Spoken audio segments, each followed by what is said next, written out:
Greetings, human. Please state your command. Initiate live stream protocol, Mr. Ship. I am afraid that is impossible. Huh? Why? Our sensors detect toxicity levels which are far beyond. To hell with the toxicity levels. I'm going in there. I must advise against such action. It's too late for that, Mr. Ship. I am serious. Sorry, can't hear you.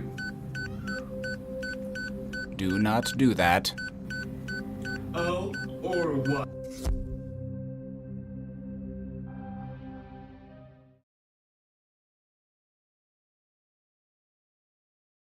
Oh, hello. My mic was muted. Oh, hello. There's construction going on, and it's also going on in the worst possible place. Well, I guess the worst possible place would be at my desk. The construction being done at my desk would be objectively worse. But,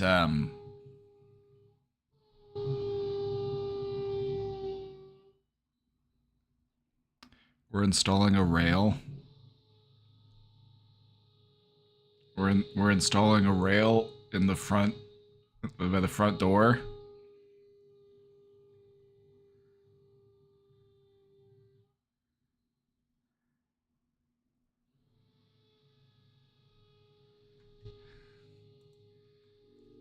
We're installing a rail on the front door.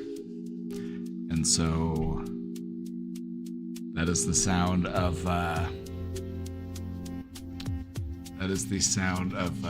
drilling into brick. Arguably one of my favorite sounds of construction. It's right up there with cutting tile. Suga, thank you for those 13 months. You got a work Christmas party tonight. It's gonna be fun. It's gonna be fun. Anyway, they're doing some construction in the office. Don't mind that. Don't mind the construction going on. Don't mind the construction going on. It's just background noise. It's the sound of progress. My neighbor, back when I lived with my parents, used to start slicing rocks at 5:30 a.m. every morning for weeks. That's somebody who has a chip on their shoulder. I'm like, you're not waking up at 5:30 in the morning to cut rocks. There's a terrible noise, by the way. Terrible noise.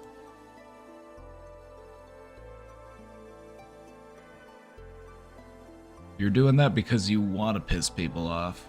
Some people just live their life that way. They're just like, fuck everybody else. I'm up. I'm cutting rocks.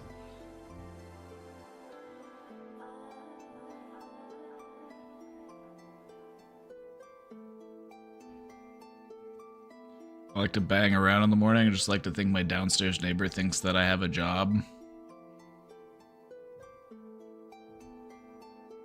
No, what your downstairs neighbor thinks is, why is this person banging around in the morning? They don't care if you're working. All they know is that you pay rent somehow. Quarkcharm, thank you for the 21 months.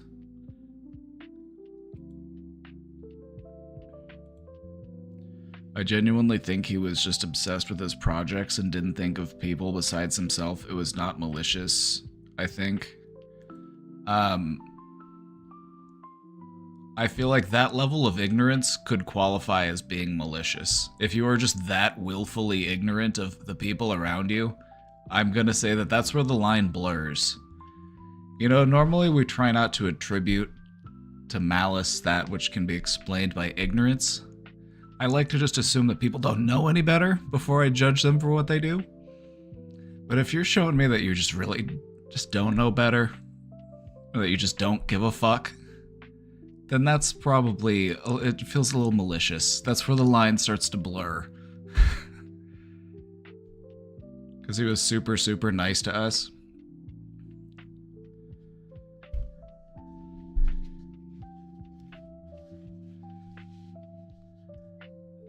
You know what would have been nice is wait until fucking 10 a.m. to start cutting rocks.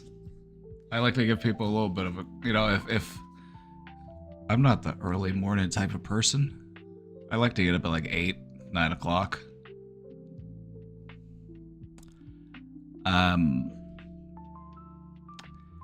I don't like to do anything loud until after I've been awake for at least 2-3 hours. Like I'm normally pretty chill. I kind of, you know, ramp up as the day begins.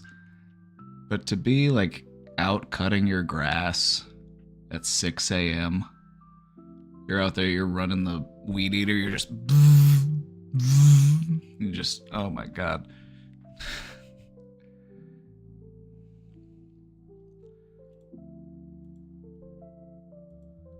Anyway, why am I complaining? I don't know. Just the thought of somebody, the thought of a neighbor cutting rocks at 5:30 in the morning. You better believe that after that happened twice, because I'll give somebody the benefit of the doubt that first time. I'm just like, okay, maybe they just had to do this at that time. I'll give them the benefit of the doubt. That's fine. All right, you're doing it again? Okay, so this is a pattern now. That third time I hear you cutting rocks at 5:30 a.m., you're getting a knock. I'm gonna come over and be like, can you shut the fuck up? Can you do that later? Do you have to do that right now?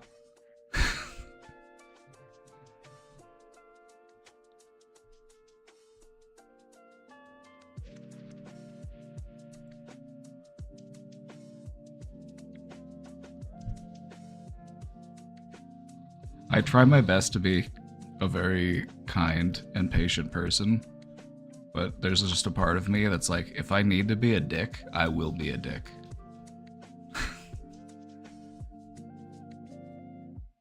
Because sometimes that's just what you have to do to get things going and get things moving. Sometimes you just need to be a little bit of an asshole. And I don't like that that's the way the world works. I think that just, you know, being polite, direct, assertive, I wish that was enough all of the time. And it is enough most of the time. 99% of the time, that is enough.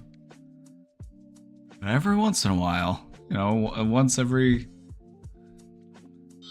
few months, it's like, okay.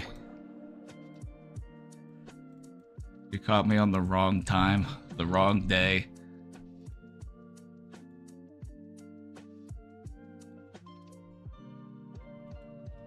You hate to see it. You hate to see it, because even if it was justified, you look back at it and you're just like, damn. Wish I didn't have to be a dick.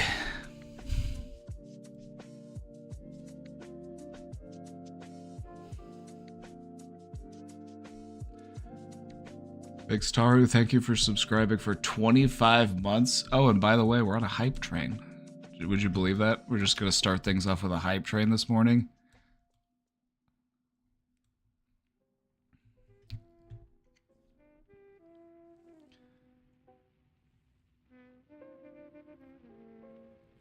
Real talk, I wish I woke up with that kind of energy.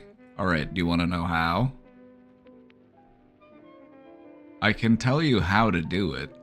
I know how it can be done. I choose not to do it because it would suck ass to do, but there is a way. If you want to become a morning person,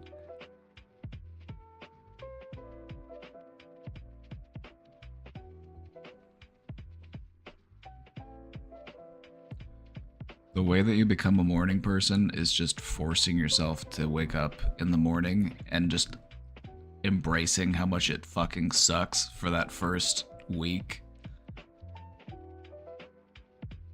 But then you get used to it. You acclimate.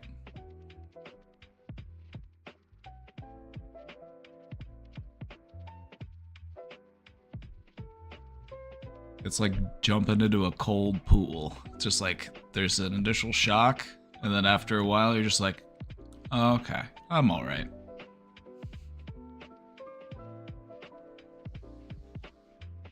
Much better about the morning now that I have to work at 8 a.m.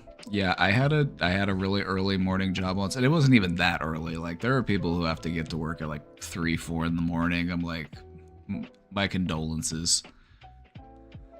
My condolences to those people. I did have a job that I had to get to at like 7 a.m. and I had to get, it was like a bit of a drive to get there. It was like 30-minute drive. So I had to leave by like 6:30. You better believe I was getting up at 6 a.m. Maybe 6:15 if I need to sleep in. You carried that burden for an entire week? No, I had swing shifts, so I didn't always have to work in the morning. Sometimes I had to work in the afternoon. Sometimes I had to work overnight.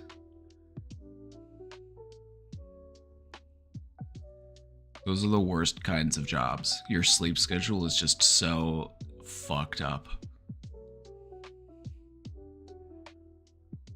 That job that I worked, there were 3 shifts that you would have to work. It was either 7 a.m. till like 4 or like 3 or 4 p.m. You had to work until the afternoon. And then there was the 3 p.m. to 11 p.m. And then there was the 11 p.m. to 7 a.m.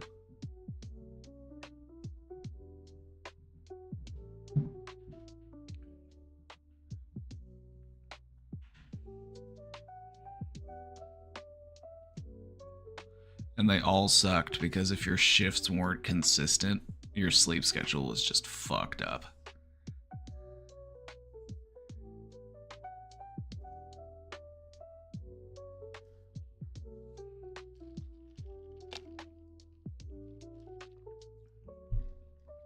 My other neighbors seem to be well off. The worst they do is burn garbage. That's par for the course here.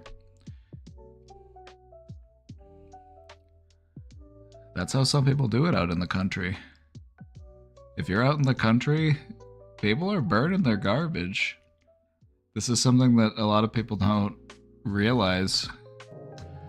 Oh, we're at 93%, 18 seconds left. Sorry, I kind of forgot about the hype train. I was distracted because we were talking about burning garbage. B-Wayne, thank you for gifting that sub to Mukaleo01.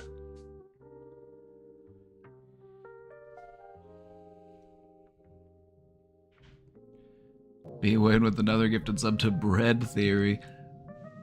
Oh, you did it. You did it, B-Wayne. Thank you. You brought us to level 2.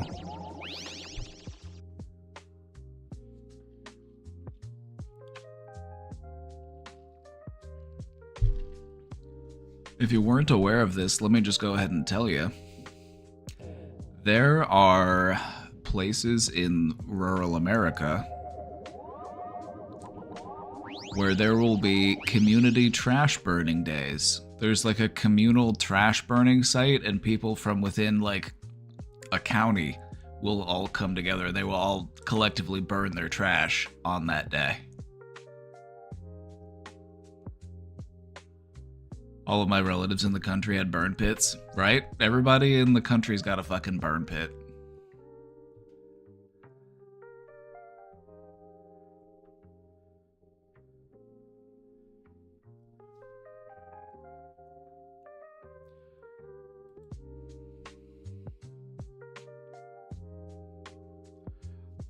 I mean, let's consider the ozone for a moment. Burning a pile of garbage for a day versus the amount of carbon that a single container ship burps out.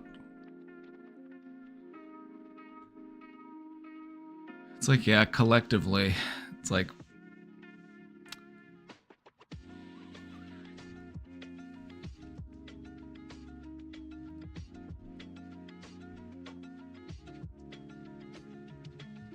all adds up.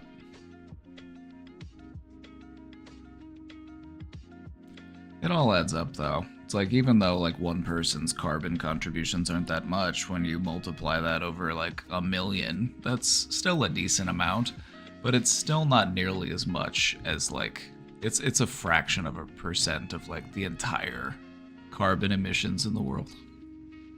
Cat Dev, thank you for that gift sub, by the way. And Boney S, thank you for the 100 bits. Thank you. You just gotta think, like, at that point, it's like, if you are out in the country and you have trash, is it more carbon efficient to just burn the trash, or is it less carbon efficient to, like, ship the trash off somewhere else so that some big heavy machine can, like, dig and then put it in a hole? I'm like, I feel like they're not gonna be equivalent, but it's like, you gotta factor in, like, what's the difference there?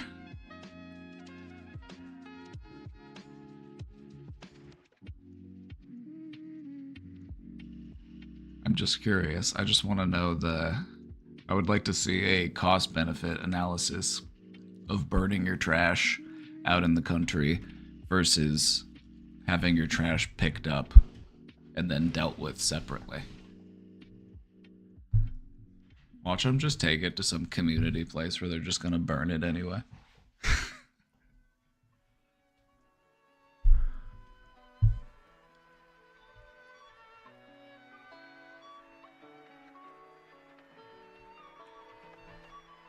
Got a minute left on that hype train. Maybe we'll make it to level 3. We'll have to see.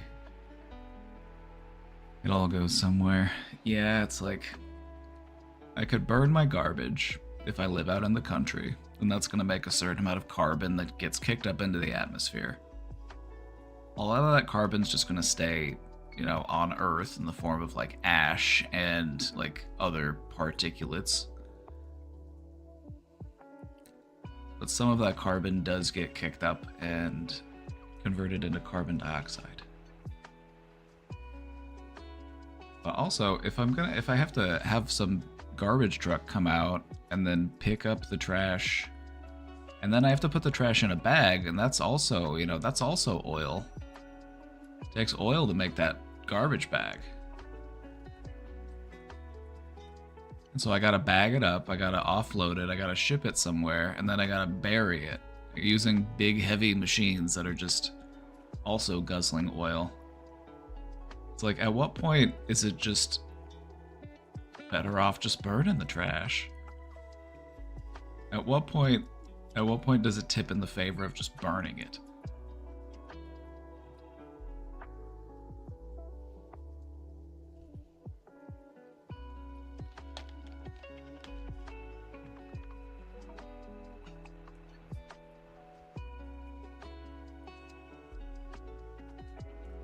The only thing that I think, you know, you definitely want to bring together is like organic waste, because there's a reaction that'll occur there naturally, like it'll decompose and it'll like generate heat. You can actually harness that energy. But like, just taking your Amazon boxes just to, you know, because like recycling, it's like, they kind of got us on the recycling thing.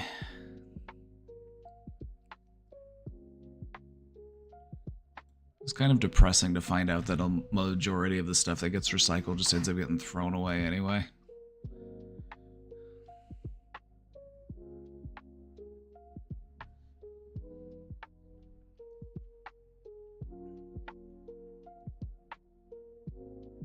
We have recycling here, but for some reason they don't accept glass. Which is dumb, because glass is actually one of the most recyclable things. It's up there with like aluminum. You just melt it back down and then you can use it for whatever you want. Like, the best things that you can recycle are aluminum and glass. Anything that's like metal, anything that's just like easily reusable.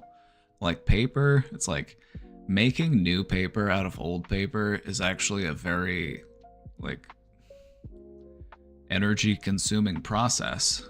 It takes a lot of energy to make old cardboard boxes into new cardboard boxes. So for most places, they're just like, let's just make new cardboard boxes. It's much cheaper.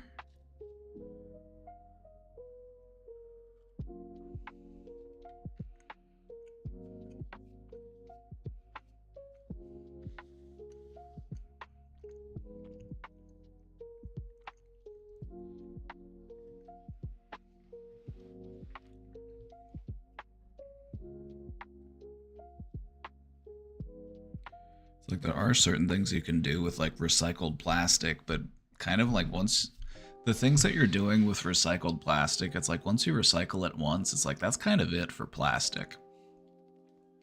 Like you throw away all your old plastic forks, it's like, okay, what are you gonna do with that? You gotta like grind it up, turn it into some sort of powder, and then like use it as a stuffing for like some type of like insulation or something, you know? Like blow it into like strands and then turn it into some sort of fiber.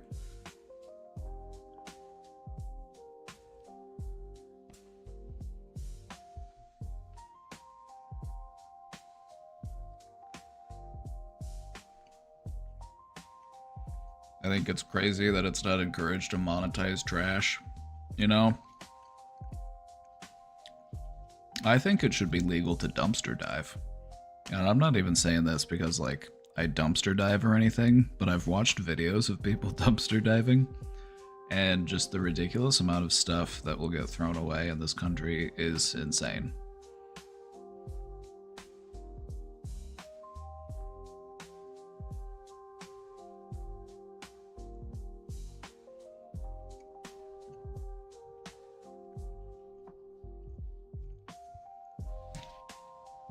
They break makeups of people. Yeah, like this is the kind of like rabbit hole going down that gets me really frustrated. The wastefulness. If you have ever worked a retail job, part of your job may have been destroying merchandise before you throw it away so that people can't get it out of the trash.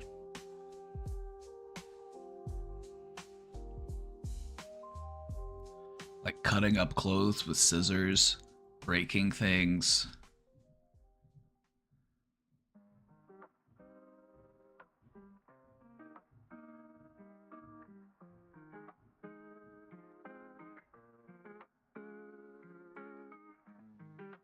I feel like dumpster diving should be fine so long as you don't leave a bunch of trash outside the dumpster when you're done. As long as you leave it neat and tidy outside the dumpster, or at least as it was whenever you got there, you know, that should be fine. As long as you're not digging in there, making a mess, like throwing stuff out, and like just making a big ruckus. I'm like, who fucking cares? You're putting something to use instead of just making something just to throw it away.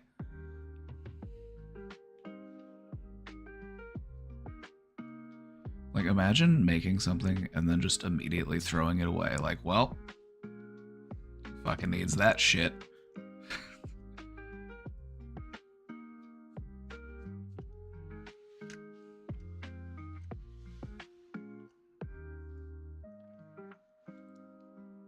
It was insane to me that our Panera, a quarter mile from our school, was throwing away breakfast foods while kids went without breakfast. You know what is extra frustrating? Is that there are organizations and people who would be more than willing to come and pick it up from Panera and then take it to a place where it could get used. There are people who would be like, I will show up and get that food if you are willing to just not throw it away. The only thing you have to do is not throw it away. I will come get it.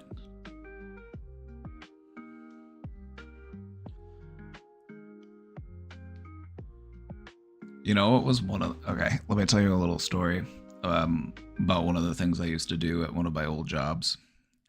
There was a place in the city that had the hookup for those like frozen microwavable sandwiches. It was like one of the distribution centers for those like frozen microwavable sandwiches, you know, like the cheeseburgers, and then also like those Danishes and like all sorts of the like convenience food type items. And we used to just be able to go up there and he'd be like, I will give you all of the stuff that is like past due. Because it's like, it's frozen, it's fine. It's like, but it all has like an expiration date. And so he would just give us like boxes and boxes of those, and then we could just give them out to people if they didn't have food. It was pretty sick.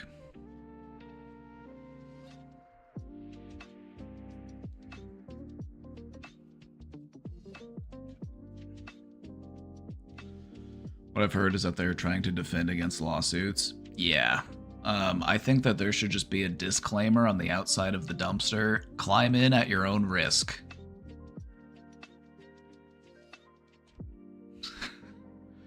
The whole like lawsuit shtick is actually just an excuse. Because the whole lawsuit angle, that's thinking like rich people. You're thinking like a rich person when you're thinking like, but what if somebody sues me? Because that's just stuff that rich people do. Sometimes rich people get bored and they just start suing each other.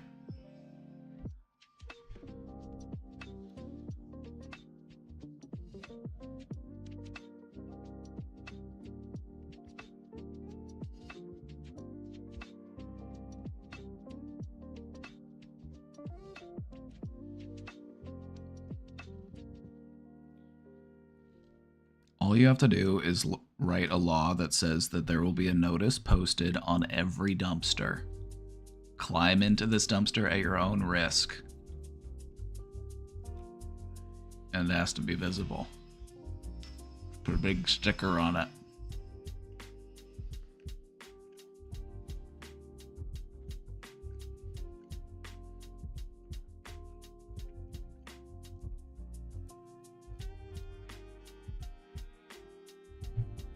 Did I miss the wheel? No, I was saving it for you. I was saving it for you, it's right here.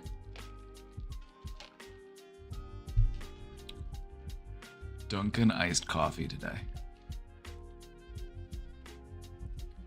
Casey's sister Holly sent us some iced coffees today, since it's Casey's birthday. It's Casey's birthday today. I made her favorite breakfast.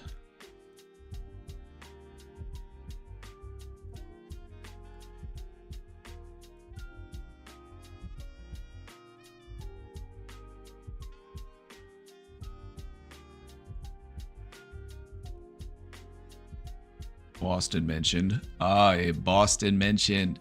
Yeah, go Boston. Yeah. I made Casey's favorite breakfast today. Eggs Benedict. It's a good looking Eggs Benedict.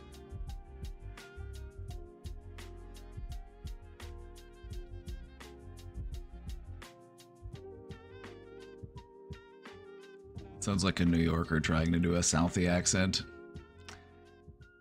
Yeah, that makes sense. Like you're from Brooklyn. Like you're from Brooklyn, but you try to be like, hey, look at me, I'm from South Boston. Look at me, I'm from South Boston. I parked the car at Harvard Yard.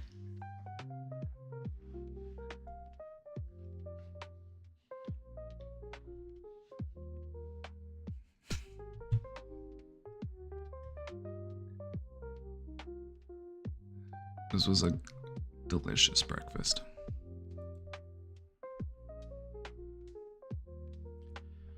I got my passport renewal back today, and I swear the State Department yassified my picture. Nah, you're just glowing. You're just glowing.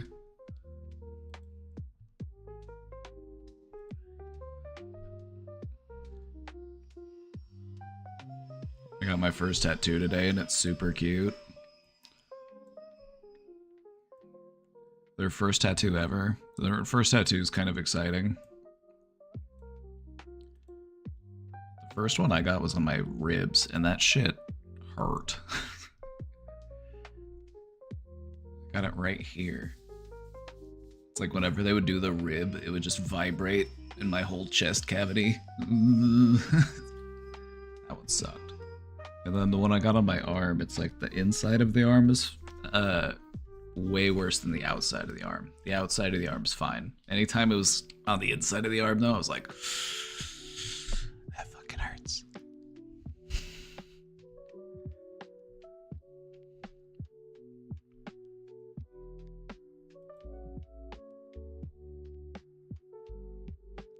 I have top of the foot. I've heard that that's one of the worst places to get it. There's like a tattoo pain chart. It estimates like what are some of the more painful areas to get a tattoo.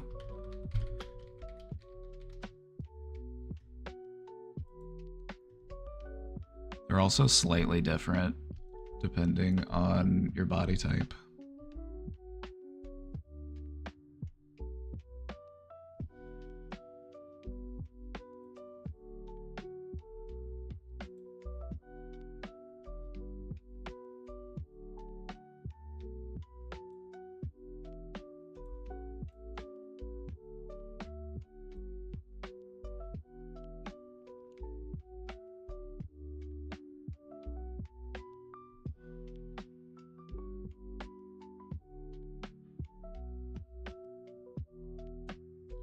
Got it on your chest.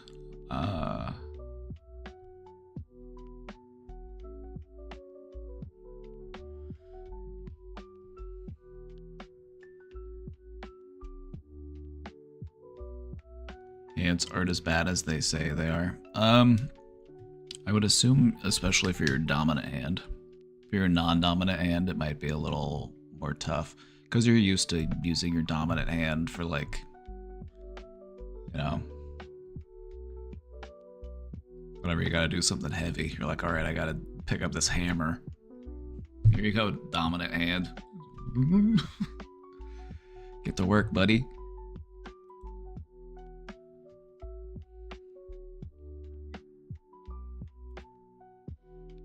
One of the things I've noticed about my handedness is I will give the tough jobs, you know, the accuracy dependent, you know, operating a tool type jobs. Those are jobs for the right hand. Left hand does the dirty work. You know, if I have to pick up something gross, left hand will do it. Am I ambidextrous? I practice ambidextrous. It's one of the things I like to practice.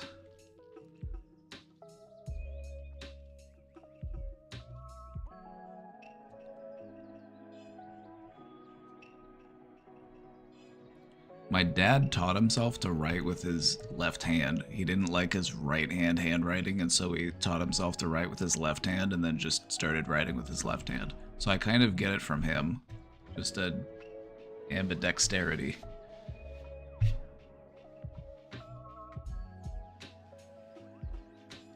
It also gets really trippy whenever you start to think about how certain parts of your brain do the vocalizing and the communicating, and then other parts of your brain don't. And so it's like when you see something or you have to like describe it to yourself, it's like there's communication going on between the two halves of your brain.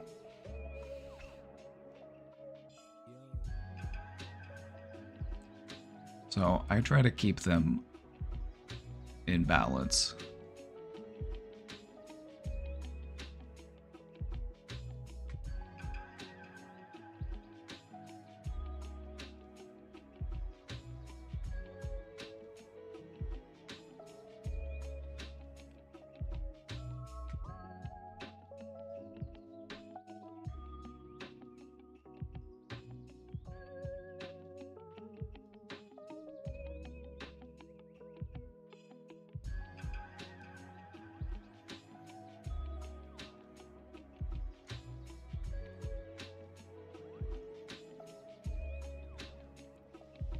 Yeah, they used to force people to be right-handed in writing. They'd be like, no, you have to do it with this hand. And they would just make them learn how to do it.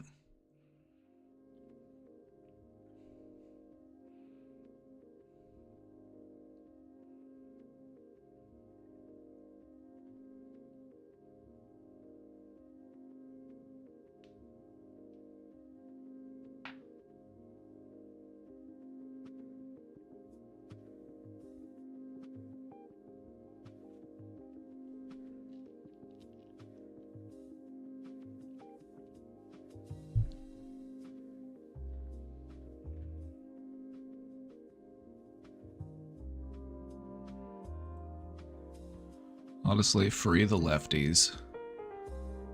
They're always such a creative bunch of people.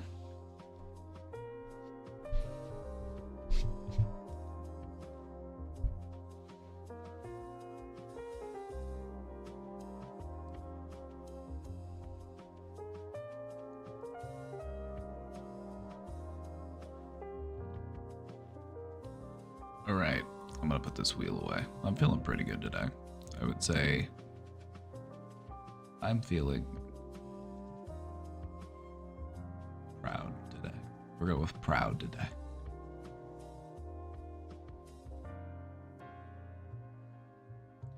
I do muscle memory for both sides. Devin, how much do you know about mirror neurons?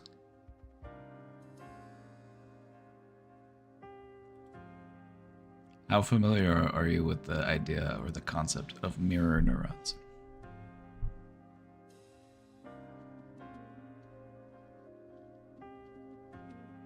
I'm going to go on a little bit of a tangent before we get into the question box today.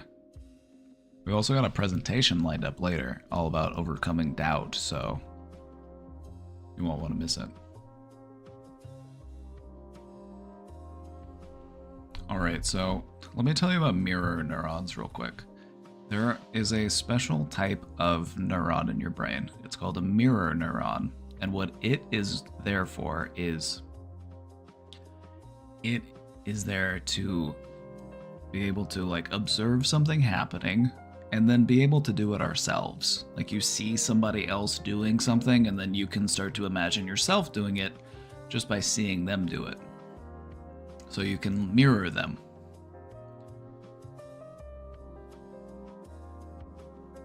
Now consider this for a minute. Consider moving both of your hands. What you might find is that if you just kind of randomly move your hands around, it makes you can kind of mirror yourself without even really having to think about it. Just move your hands and like So your dominant side is doing the conducting. It's deciding what to do. And the other side of your brain, which is controlling your non-dominant hand, it's using your mirror neurons to be able to copy yourself.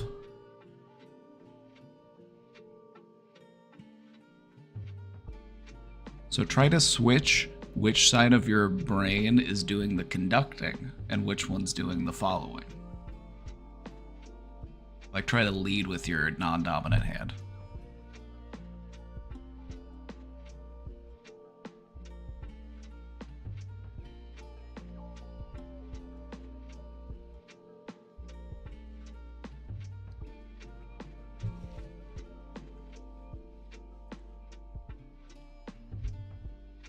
Tap your head and rub your belly. Do you want me to? That one I can do.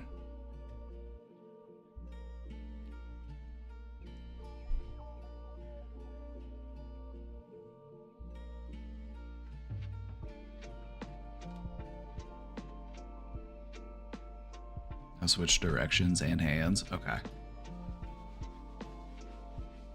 I have to go a little slower, but I can still do it. If I do the same direction, it's easy. But switching directions, I have to think about.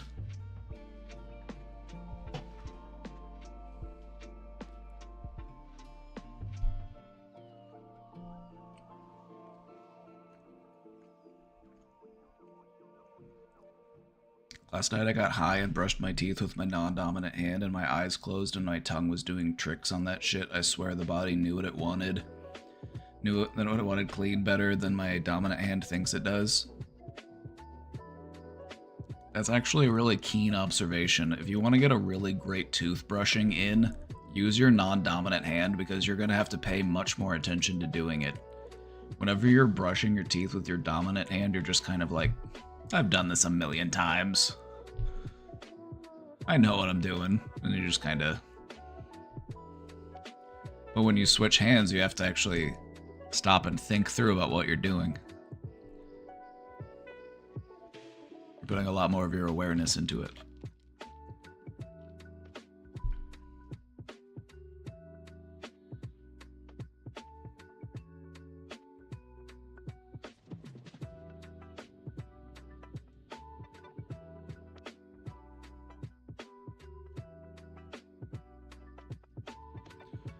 But no, another good example of this, like one half of your brain mirroring the other half is you can try this if you just have 2 pens or 2 pencils. Like write something with your dominant hand and then mirror it with your non-dominant hand, and what you'll notice is that it actually will look pretty much like a mirror. It's pretty cool. Even if you don't know how to write with your non-dominant hand at all, just by mirroring.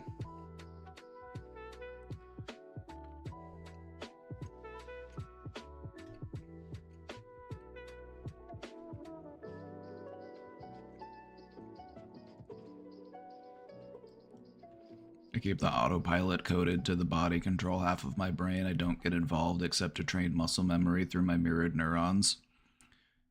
You should also allocate a certain amount of that to balance checking. You want to make sure you're all aligned.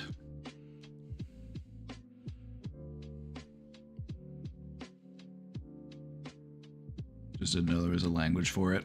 Devin, talk to me more about it. Like, this is the kind of stuff that I practice every day, so it'd be nice to actually have somebody else to talk about it, because whenever I try to talk about it with somebody else, they're just like, what the fuck are you talking about? I'm like, I'm balancing out my nervous system. But not everybody's like, oh, okay. They're just like, huh?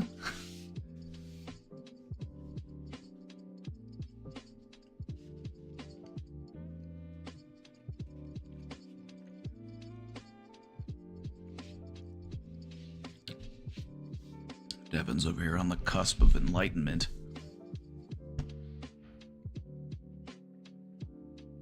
Love to see it. All right. Let's go ahead and get into this question box, shall we?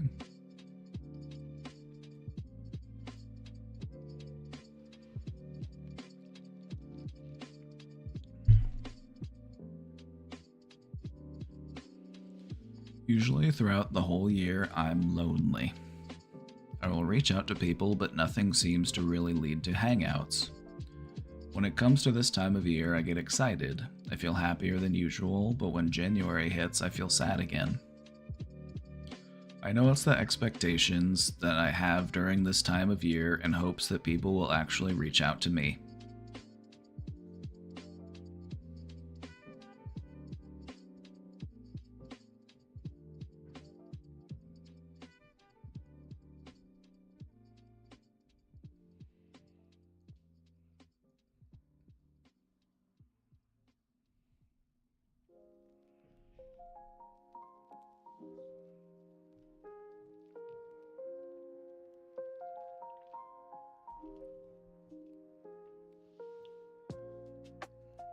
I'm sure there's a lot of people that find this one to be relatable.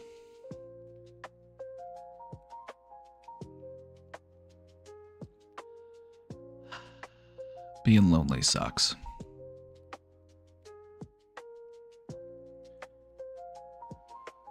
So what can we do about this?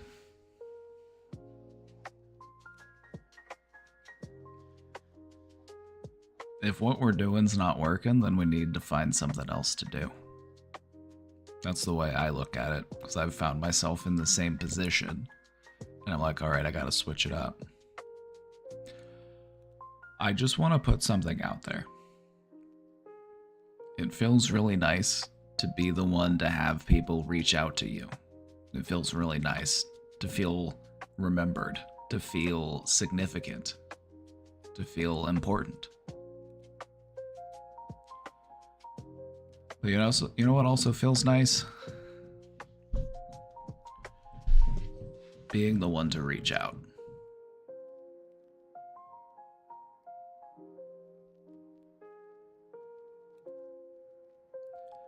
We all like to be reached out to, but a lot of us struggle doing the reaching out.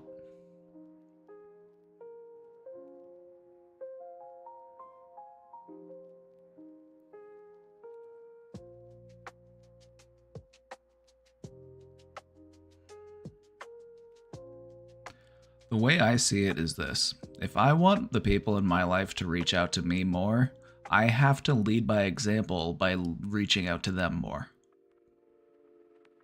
Because if both of us are just waiting for somebody to reach out to the other, nothing may ever happen.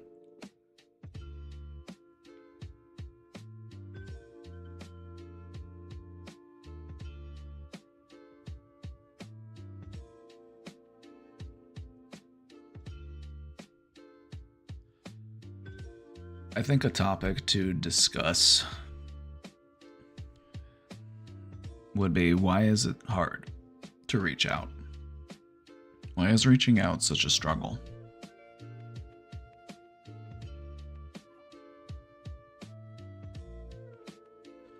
I know that it feels better to be the one that gets reached out to. I know. I get it. I believe it.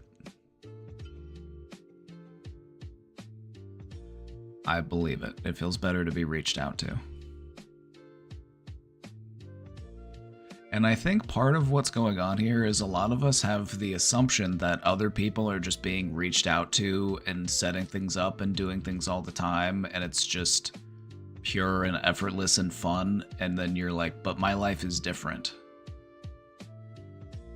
Like, no, a lot of people are going through these same struggles because I feel like it's inherently more difficult to reach out than it is to be reached out to.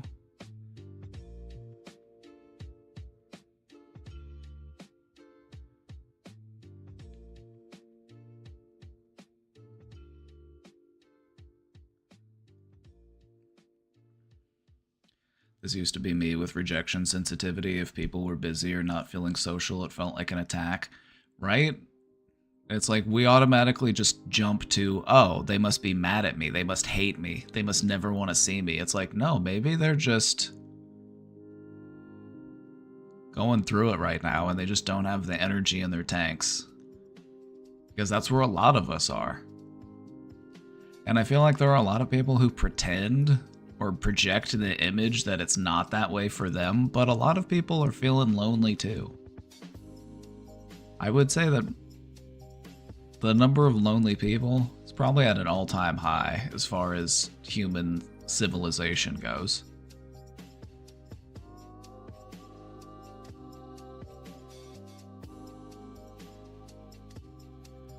So what I have chosen to do is to try to lead by example and be the one to reach out more, and I do need to do it more.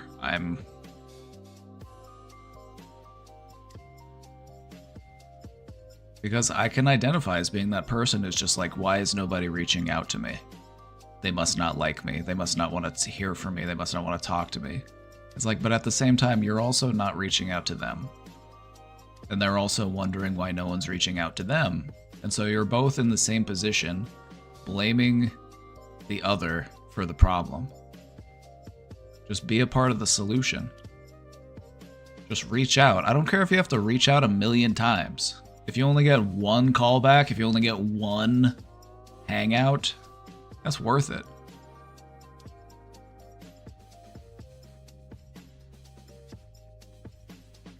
Doesn't say anything about you.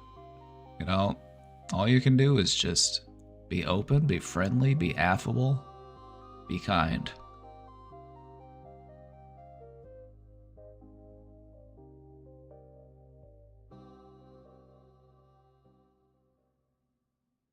I bet you'd get 1 for 10. I bet your numbers would be way better than 1 in 1,000,000. 1 in 10's a good ratio. That's not a bad ratio at all. Also, just think about how the shift happens with your responsibilities and your time management whenever you're an adult. Like, hey, you want to do something? Okay, sure. When? I need to know when we're doing something because I have to plan around my life. I don't know, Friday? Oh, Friday's no good. Friday's no good. Yeah, we got a thing that we do on Fridays. How about Saturday? Saturday? I actually work on Saturday, so whenever I could do something after work, but it might not be until like... And that's like, oh yeah, but just... Planning and coordinating time spent together between adults is challenging.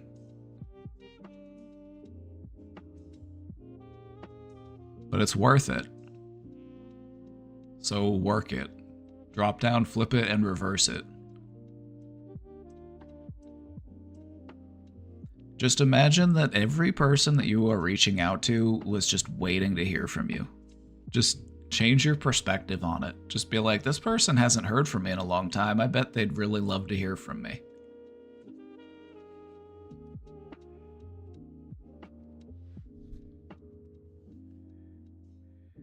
My husband is in sales. He says 1 in 10 is considered an average success rate. I'm sure a social yes is similar statistically. Oh yeah, no, it makes sense. It might even be higher. It's probably more close. I would say it's probably higher than sales. 1 in 5. I mean, there's a lot of lonely people out there right now, you know? And if we don't want to be lonely people, we gotta be an active part of solving that problem. Because if you just want to wait for somebody to call you, you might be waiting for a while. So be the one to make the call. Your friends will love you for it. If you are the friend to reach out, your friends adore you for that, by the way. There was somebody who put a question box submission the other day. And they were like, I'm always the one reaching out. And I'm like, your friends adore that of you. Because none of them are able to do it. But you are the one that does it. You are the glue. Be the glue that keeps people together.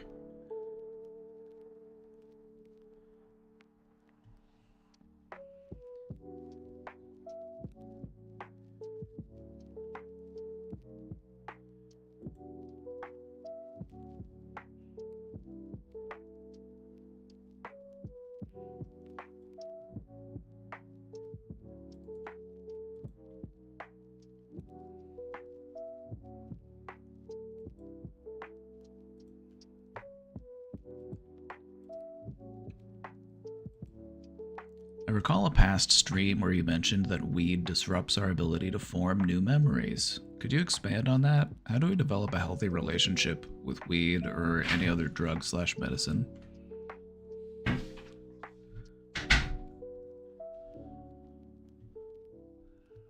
A healthy relationship with any drug/medicine is to treat it seriously.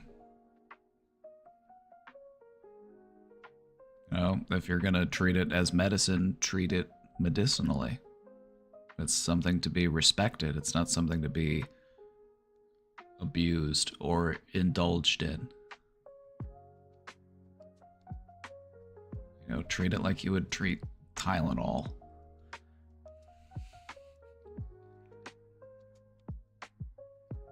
You want to develop a healthy relationship with a drug?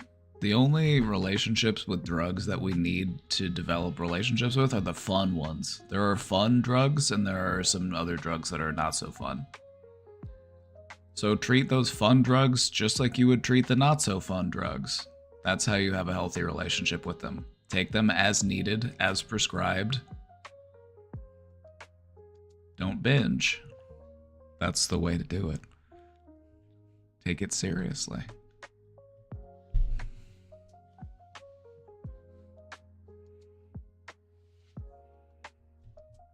With weed specifically, I would just say, know what it does to you. Just be honest with yourself about the way that it impairs you, because it is an impairment. It slows your reaction time. It kind of clouds your thinking. It kind of makes you a little bit more absent-minded. So just be mindful of that and don't do it in circumstances where you need to have your wits about you.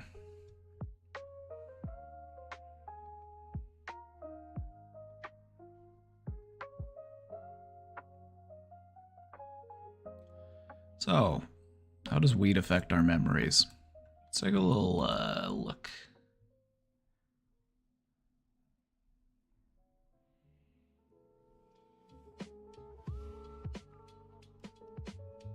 Let's take a little look.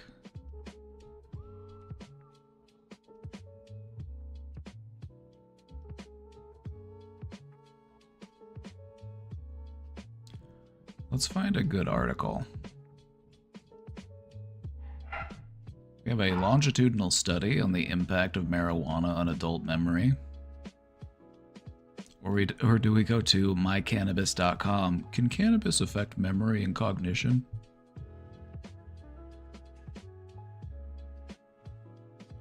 I don't really need to sell you on the idea that it does happen, because if you've ever tried it, you've experienced it. You know that that's one of the major effects of it.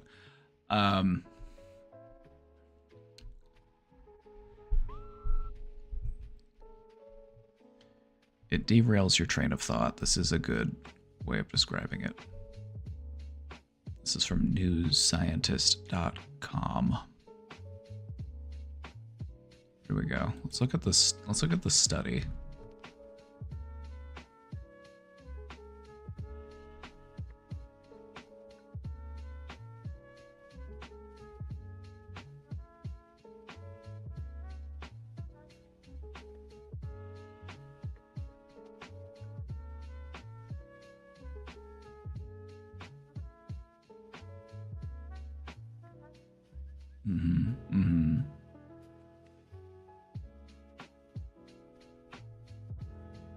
So this is a study where they literally just measured people's memory. They gave them, you know, little tests and stuff. And they found that it does. Okay, so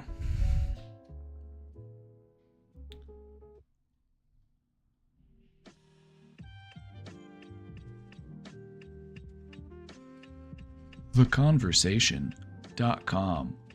A message from our editor's mother.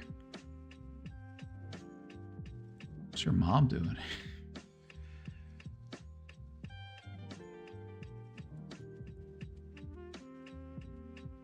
Is this a... This feels like a Christian website. Is this a Christian website? This... This like, this thumbnail just feels very like video that you'd put on in Sunday school, like, hey kids, let's take a moment to talk about weed. No, not dandelions. I'm talking about cannabis.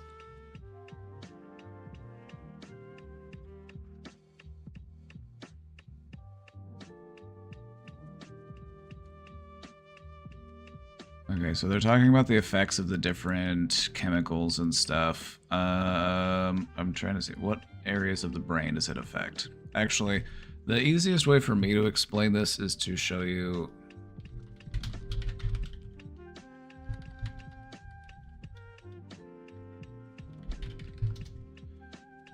Let's find which parts of the brain are activated. Okay.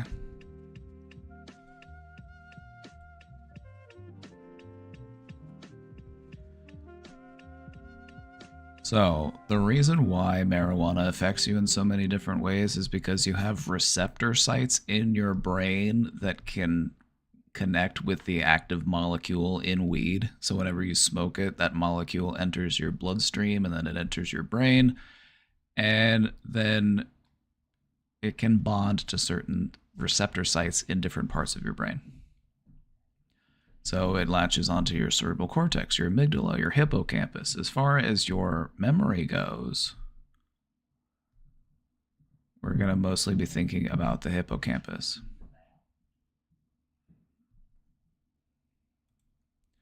So that's why it affects your memory. The hippocampus is responsible for, you know, memory storage.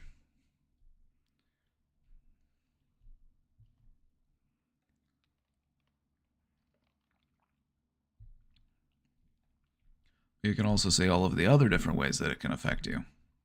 It can affect your short-term memory by affecting your cerebral cortex, because your cerebral cortex is actually where you process those like active current short-term memories.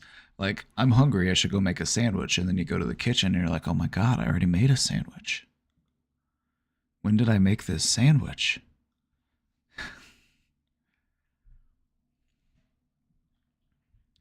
This is where your active, like, thinking memories are. Whereas the hippocampus is kind of like the long-term memory storage. The munchies, yeah, weed affects your hypothalamus, which controls your appetite.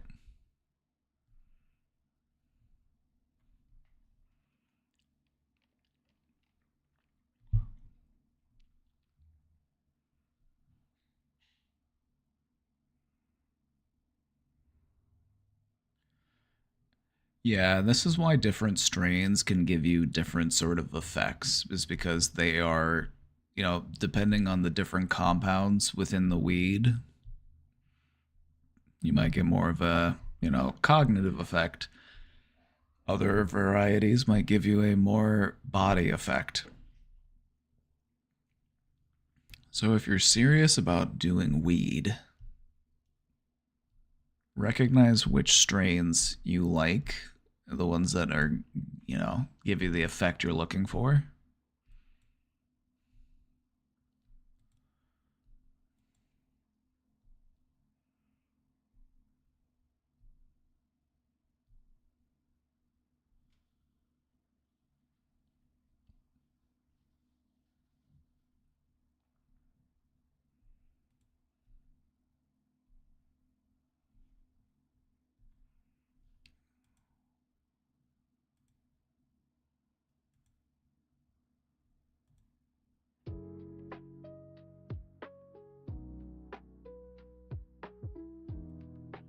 For some reason, it started playing Spotify on my phone, and it wasn't. I was like, where'd the music go?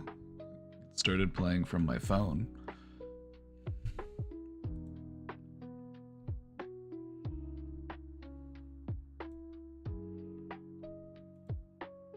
Hi, Joshua in chat. I am gay. Oh, hello, gay. How's it going? Good to see you. Great to hear from you.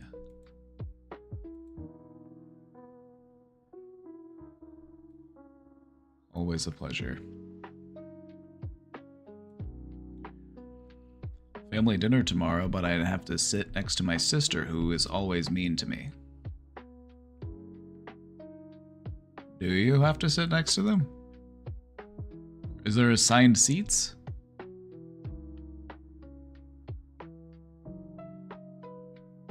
Can you not find a different seat? Is there not other seats to be had? Is no possibility of a table rearrangement?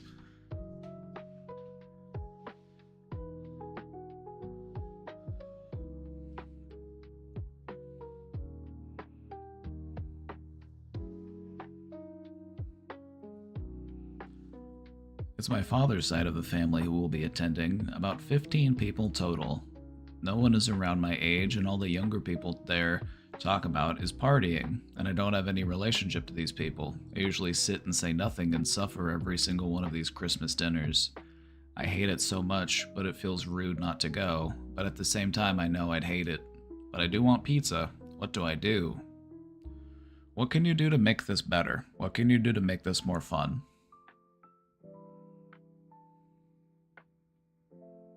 I just want to say that if you are in a room with 15 people, the odds of every single person in that room sucking is pretty low. Unless it's just a really unlucky, luck of the draw. They're all just terrible. That could happen. There's not anybody in that group of people that you would enjoy talking to, that you would enjoy being around. There's no one there that would make it worth your while to see or to spend time with. If there is a person, even if it's just one, do it for them.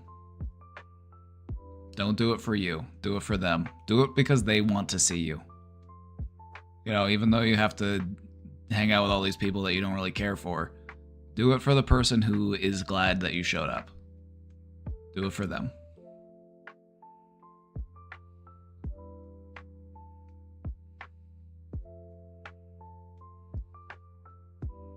If you don't get along with the kids, talk to the grown-ups.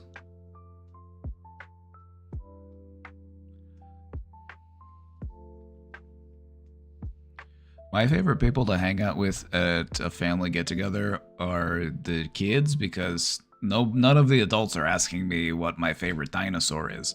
The kids, on the other hand, they're perfectly content talking about what our favorite dinosaurs are. And then we... I find that to be a much more enjoyable conversation.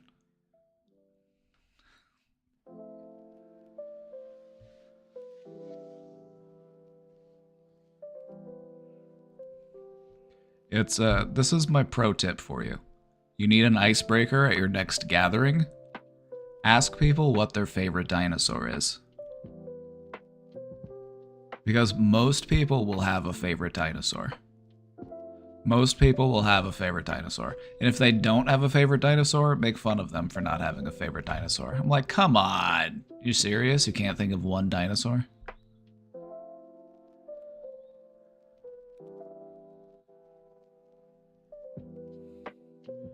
Stegosaurus, hands down. Good pick. Good pick. A person's favorite dinosaur says a lot about that person.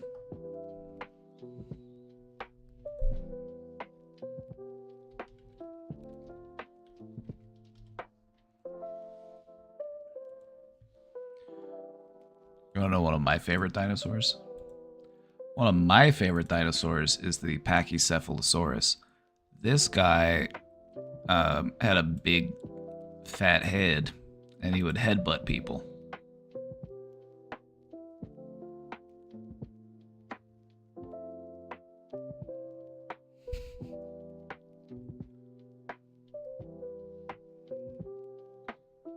Just look at that noggin.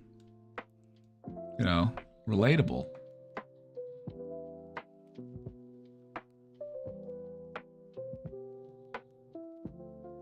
Everybody has a favorite dinosaur, and if they tell you they don't have a favorite dinosaur or that dinosaurs are for children, do this to them. Tell them they stink.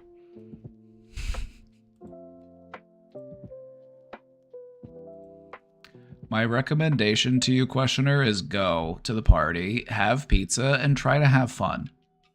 If you're going into it assuming that you're going to be miserable, you are going to be miserable. Go into it and try to have fun. If you want to have fun at a party, be fun at the party. That's my advice.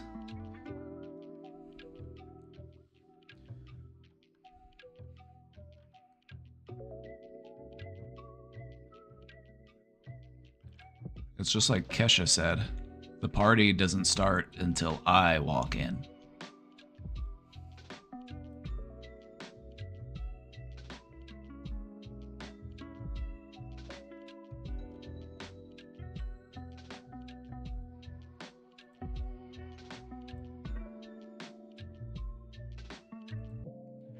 I decided to not go to the yearly family Christmas dinner with the family from my dad's side. Oh, is this a follow-up? I'm assuming this is the same person. I don't know any of them and always end up sitting alone and silent in misery. Okay. You could get to know them. Do you want to get to know them? Just fair question. Do you have any interest in getting to know any of them? Do you want them to know you?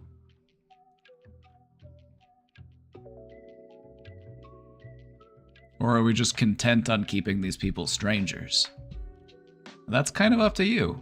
I'll respect your choice either way. I'm not going to say you have to be friends with anybody, but I'm also saying you can never have enough friends.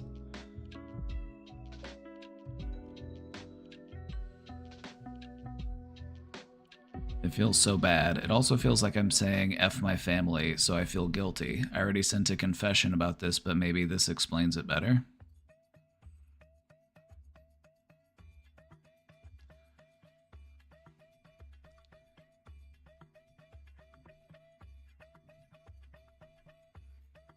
I'll say it before, I'll say it again. If you want to have fun at a party, be fun at the party. And have a good exit strategy.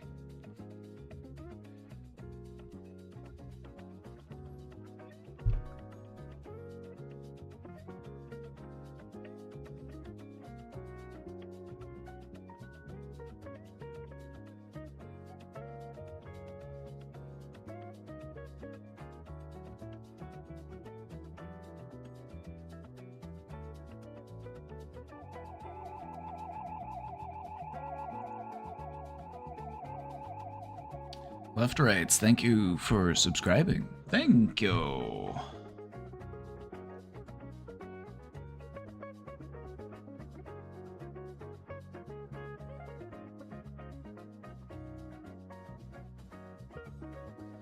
I think they added a bunch of new music to this playlist I've been playing. I feel like they added some new songs. Oh yeah, they definitely did.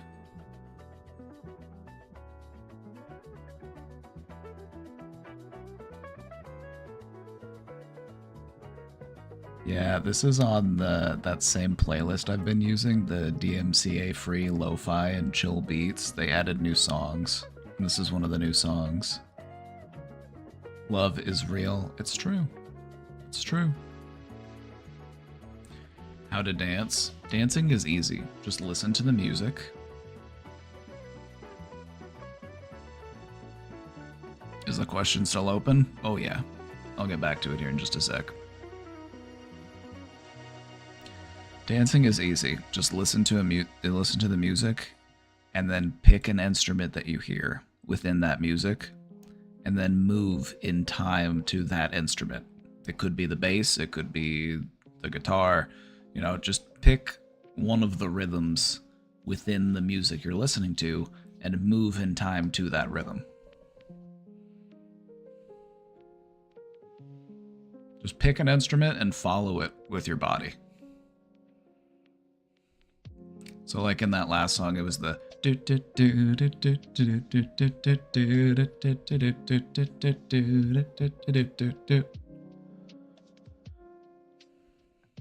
That's what I do. I just pick an instrument.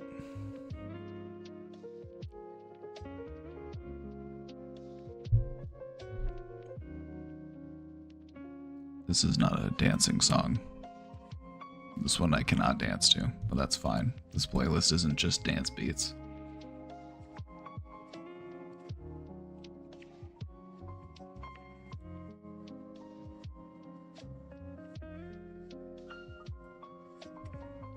I've struggled for many years with health anxiety.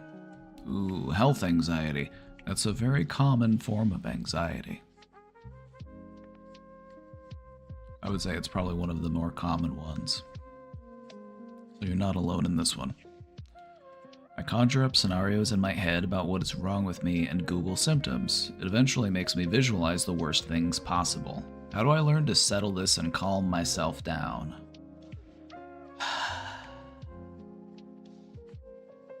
Well,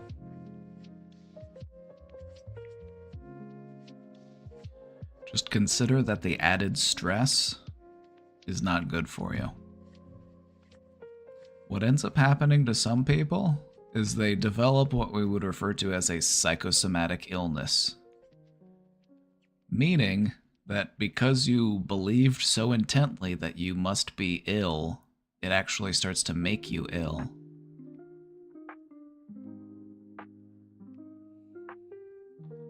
My recommendation is to not do any diagnosing of yourself.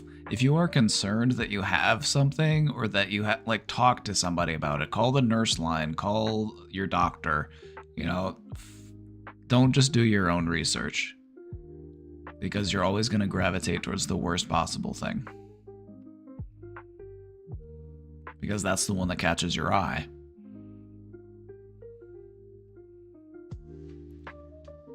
Anxiety likes to seek out the worst thing possible because that's what it wants to prepare you for.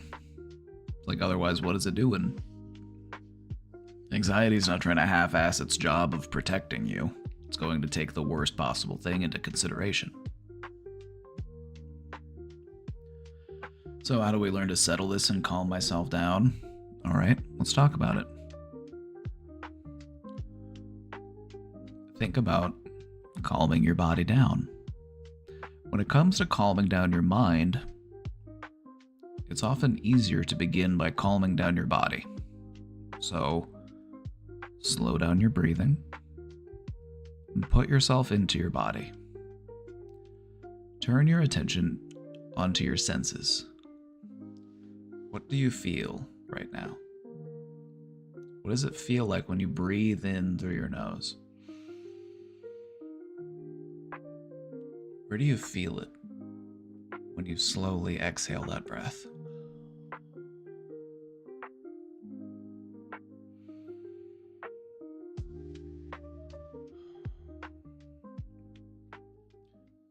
The best way to calm down your mind is to calm down your body.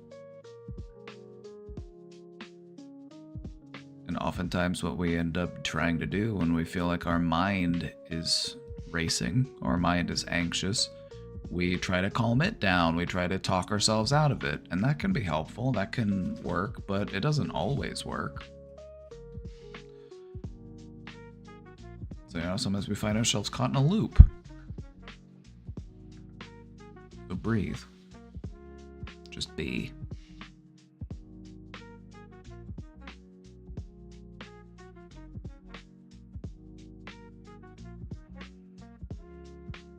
Yeah, I put on my guided meditation voice whenever whenever I started telling you to breathe, I was putting on my guided meditation voice.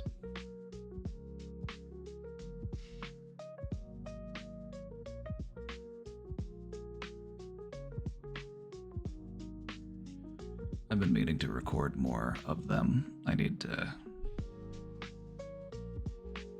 someone to hold me accountable. I'm having a hard time holding myself accountable.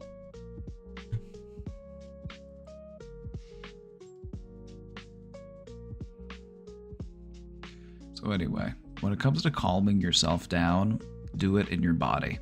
When it comes to settling this medical anxiety, that's going to be for your brain and your body to take care of. Reframe those beliefs. Consider the best case scenario instead of just the worst case scenario. Consider both. You can figure out what's going wrong, but what could it also be? Is it a cancer or is it just some sort of, much more mild condition? Because if you were to go to a doctor, they're going to start with the most insignificant thing that it could be, the least intense thing that it could be, and then they'll work their way up from there, because that's how the procedure works. You don't just automatically, you're having a stomach ache? Have you considered that it might be cancer? It's like, no, that never happens. So don't be the one to do that. Do what the doctor would do. Start with the least significant thing and then work up from there. Like, okay, well, I thought it might be this, and so the treatment for that was to do this. And then that didn't really work, so let's figure out the next step.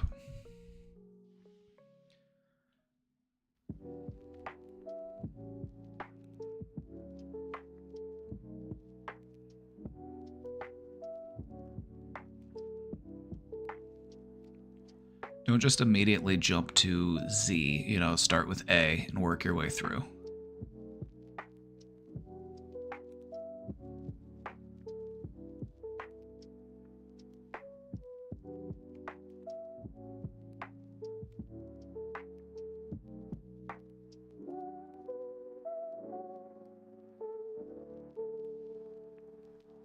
A presidential candidate who calms America would move numbers. I wouldn't want to be president.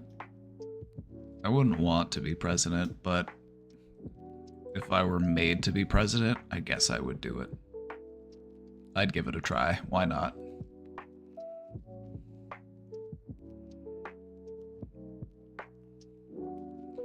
Questioner, I'm going to leave you with one more thing. Try not to worry about anything until a doctor tells you to worry about it. And so this might mean, contacting and even if you don't have health insurance, you don't have a primary care doctor or whatever, there are still other people that you can talk to. There are clinics and there are nurse helplines and there's other resources out there where you can at least ask some questions.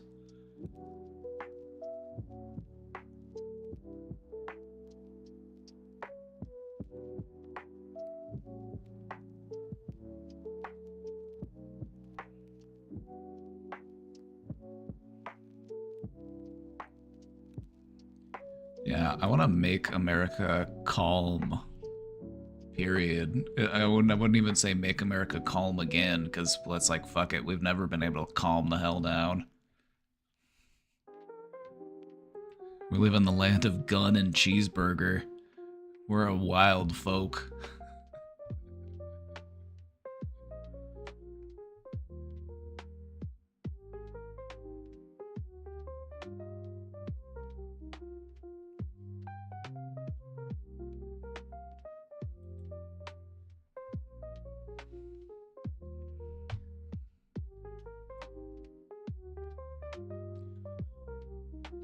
It's gonna be hard talking about it.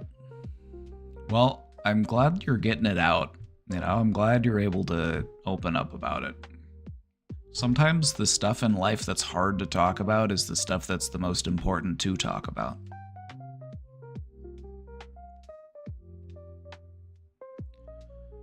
Just as a trigger warning, it's going to talk about drugs and overdose. So a couple of months ago, my boyfriend, now ex, used to love weed, and I was not really a weed or drug person, but I trusted him a lot about it since he was used to it.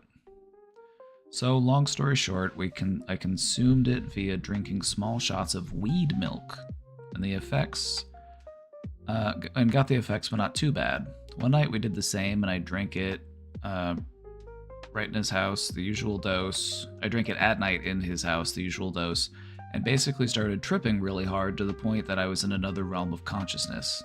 Oh, that'll happen. That'll happen. THC is a psychoactive substance.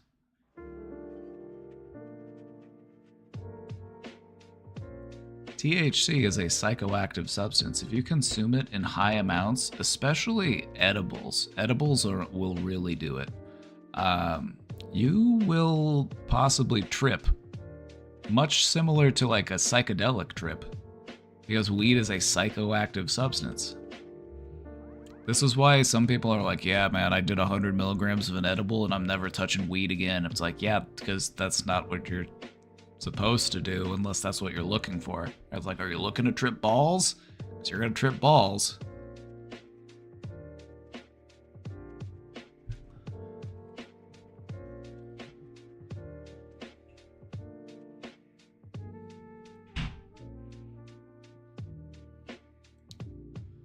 Yeah, that'll happen.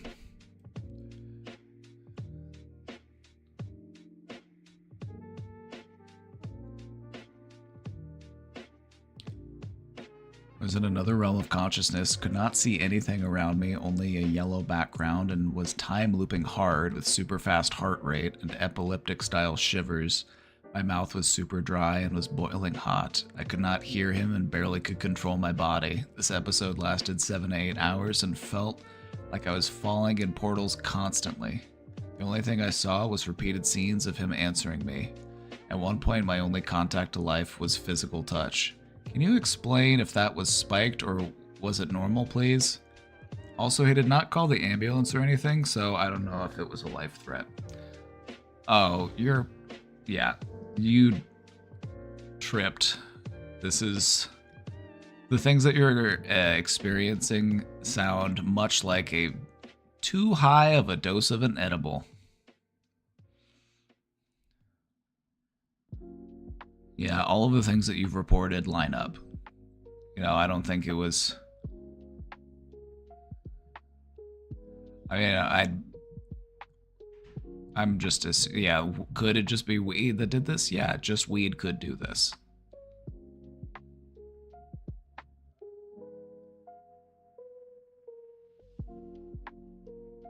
Sometimes edibles just hit you.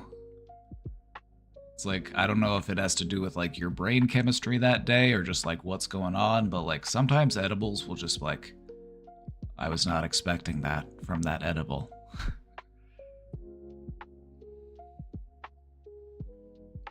But yeah, no, this is definitely in the realm of possibility of what an edible can do to a person.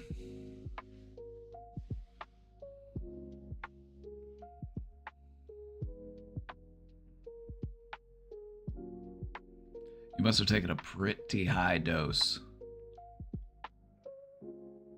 And that's the thing about like homemade edibles, is that the dosage can be very inconsistent.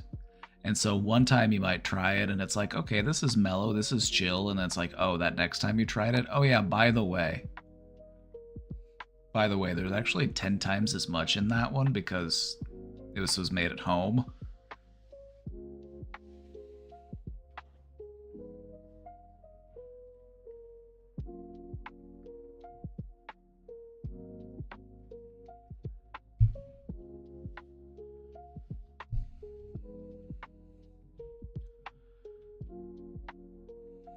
When you find yourself in these moments and you're just really, really lost in thought, what I would recommend is Maybe have a snack. Maybe watch a familiar show, like an old cartoon from your childhood or something. Maybe get out some art supplies and do a little bit of doodling. You know, just find something to take yourself out of your head.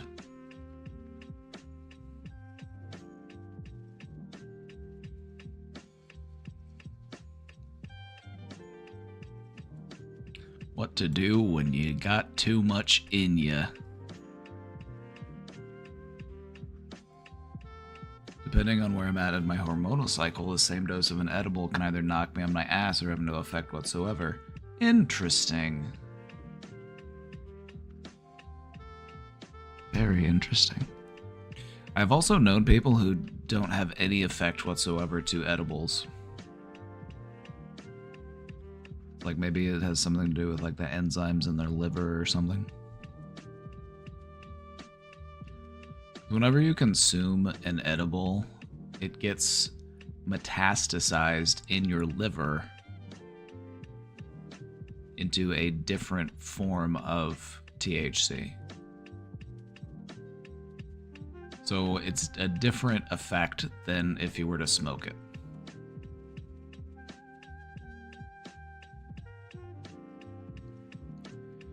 The mind, the body, and the universe. No, that's actually only one thing, Devin. They said name 3 things, and you actually only named 1 thing.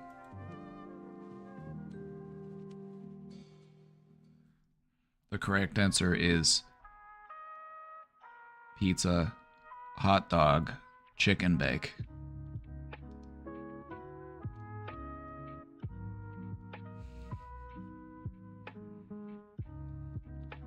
Okay, calm down, Buddha. Yeah, my favorite Buddhist mantra. Pizza, hot dog, chicken bake. Pizza, hot dog, chicken bake. Costco.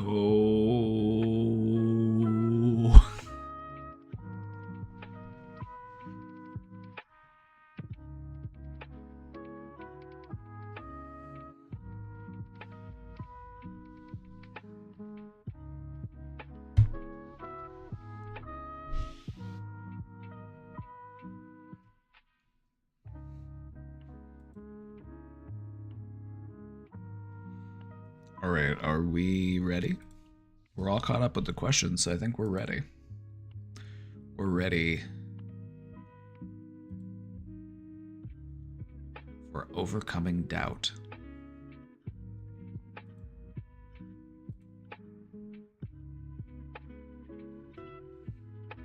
Who's ready to overcome doubt, huh? Who's ready? My God, just look at that Eggs Benedict I made. That holiday sauce was banging.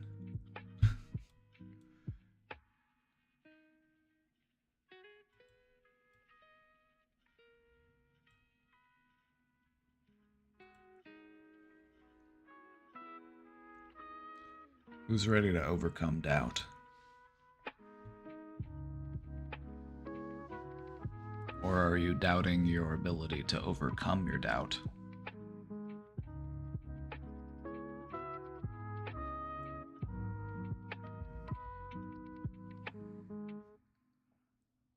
Can you share your holidays recipe?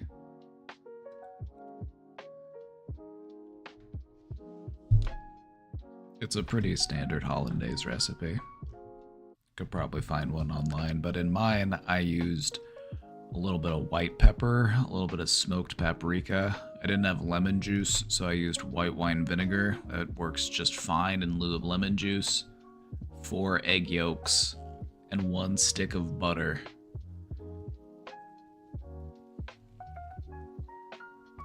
Mix the egg yolks with the, oh yeah, and a little bit of Dijon mustard. Mix the egg yolks, the mustard, the spices, the white wine vinegar or the lemon juice, mix that up, and then I was using an immersion blender, and then I slowly poured in the hot butter. I melted a stick of butter and I got it nice and hot, and I blended it, and that was it.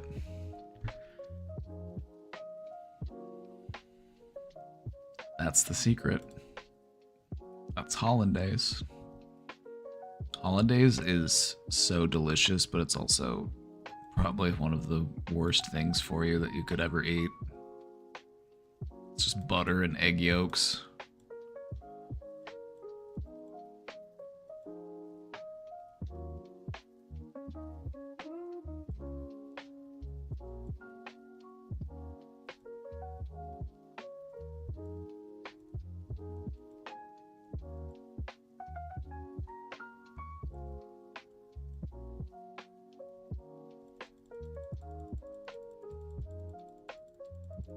Eggs poached for 3 minutes. If you want a nice runny yolk, don't poach your eggs longer than 3 minutes.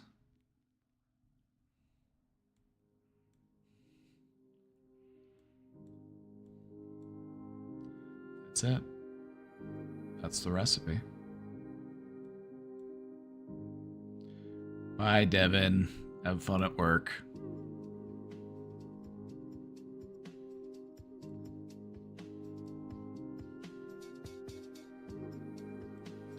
Poaching eggs is hard. They always break. Sometimes they break. Sometimes they break. What could be helpful if you're having eggs break is to put them into like a little bowl or a dish and then put them into the water. So you're not just cracking it into the water. Put it into like a little dish and then pour it into the...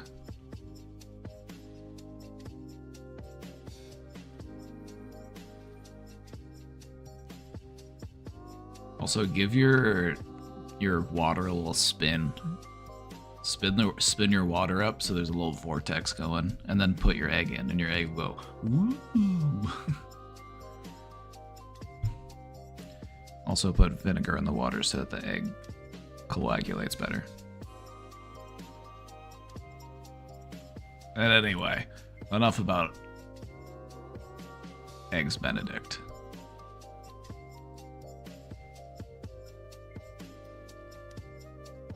Enough about Eggs Benedict. Let's talk about overcoming doubt.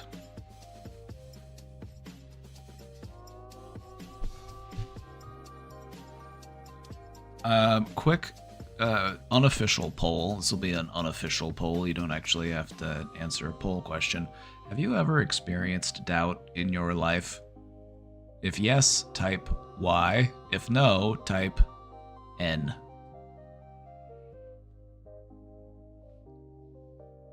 Can we ask other questions too? Yes. I'll do more questions after the presentation.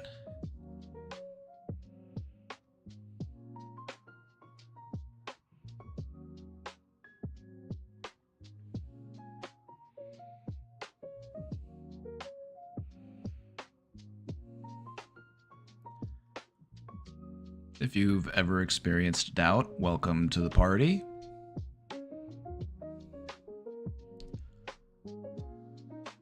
Today we're going to talk all about overcoming doubt.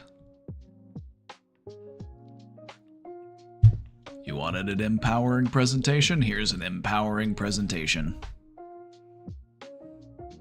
I just want to leave you all feeling so incredibly gassed up and ready to take on the world. That's my dream.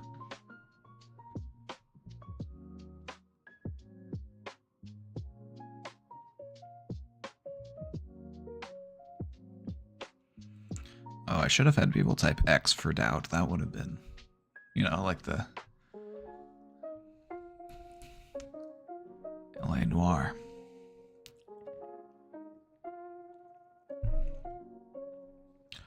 Alright, everybody, we're going to talk about overcoming doubt today. So, our rundown, I'll get to it here in a second. Let's get to it, shall we? Or should I stall a little bit longer?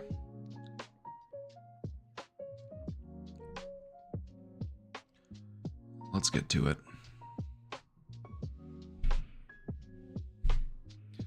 Let's get to it.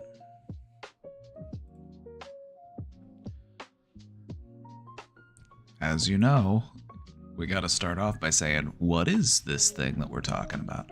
We're talking about doubt today. So what is doubt? It's a feeling of uncertainty or a lack of conviction. That's it. Very simply put. Doubt can manifest in the form of hesitation. It can also manifest as fear or as a lack of confidence. Though doubt is natural, persistent doubt can undermine your decision making. It can do damage to your relationships, and it can impact your self-esteem. So today, what we're going to go over is we're going to explore the underlying causes of doubt. We'll discuss the different forms of doubt, in which we're going to go over 3 today.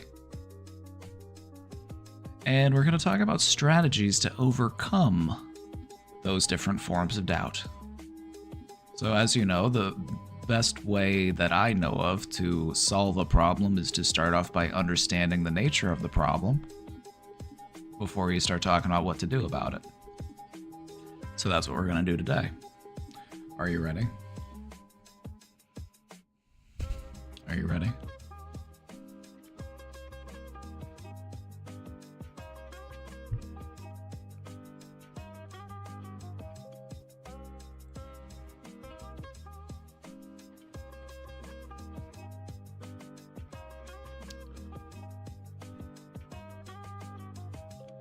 All right, where we're going to start is the underlying causes of doubt. So what is it that causes us to be doubters? What is it that makes us feel doubtful of ourselves or our relationships or of our own abilities?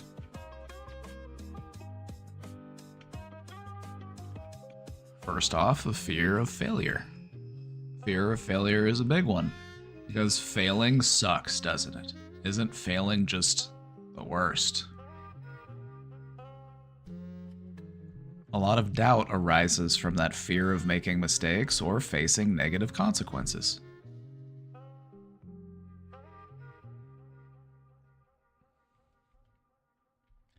Pretty straightforward, pretty easy to understand. Another underlying cause of doubt is uncertainty.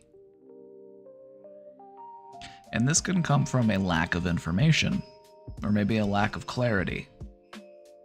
This can lead to hesitation and second guessing. You're like, maybe I don't have enough information to know what I should choose here. A lack of information can cause doubt. I made it just in time for the presentation. Oh yeah, you're right on time.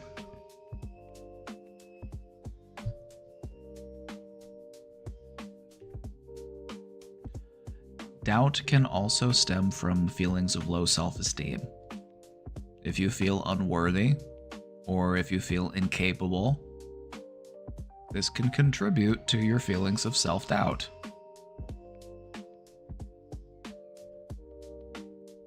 Your past experiences can also lead you to be a doubter. If you have negative experiences, or if you've dealt with harsh criticism in the past, this can create a pattern of doubt. You know, maybe you had a teacher or parents or an older sibling or somebody who was overly critical. Everything you did just was not good enough. You were trying your best, but it was never enough. That can lead you to doubt your own abilities.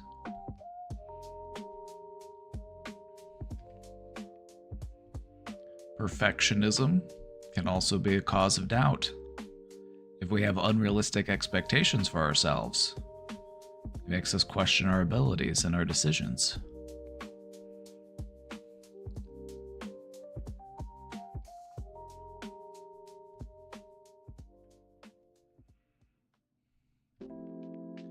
And lastly, a lack of trust. If we have doubt in other people, this may stem from broken trust in the past. Maybe we had unmet expectations in the past. You know, maybe our needs weren't being met in the relationships we had, and this makes us less trustful of other people.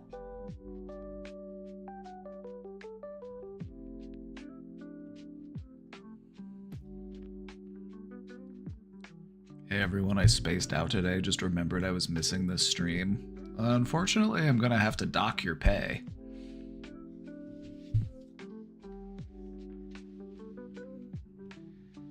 Back from lunch and I'm wrapping my white elephant gift for the work party. I kind of want this for myself now.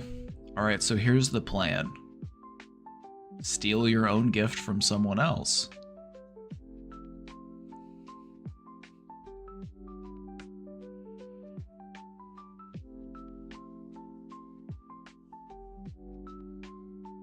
Pick your own present at the white elephant.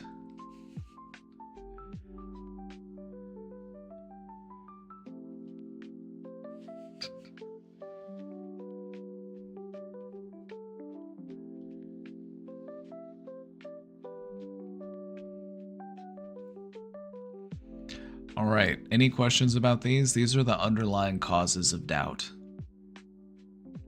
Anything you'd like to add? Any questions? These all make sense?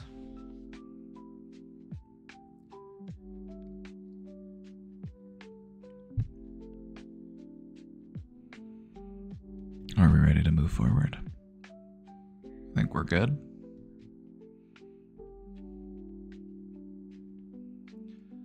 Let's talk about the different types of doubt. And we're going to start by talking about self-doubt. Self-doubt is manifested in constantly questioning your abilities or worth, having a difficult time accepting praise or believing in your success. It can also manifest in the form of avoiding opportunities due to fear of failure or inadequacy,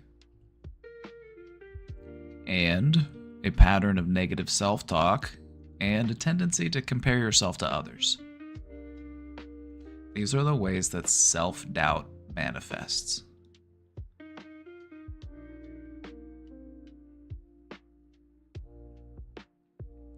A religious upbringing would kind of feed off of all of those kinds of doubt. Yeah, a lot of the institutions in life that have some of the most devout followers, those institutions prey upon a person's insecurities. That's how they, get people to stick around. They hit you where you're vulnerable.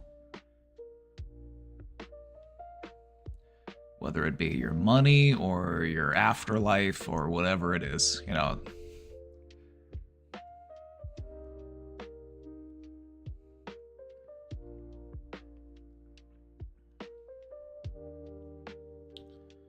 Negative affirmations. Oh yes, negative self-talk. If you catch yourself doing negative self-talk, give yourself a gift this holiday season. Tell yourself, I'm gonna get better about this. I'm gonna not beat myself up so much. You know what I started doing? I started confronting those thoughts in my head. I was like, hold on, what the fuck did you just say to me? Instead of just having the negative self-talk just be there, I was like, oh, hold on. What the fuck did you just say to me? You talking to me?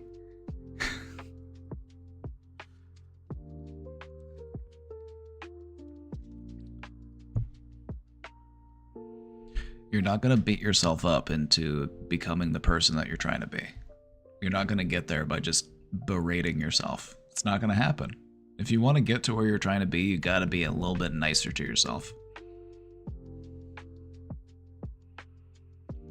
I have to fight against my brain telling me everyone hates me.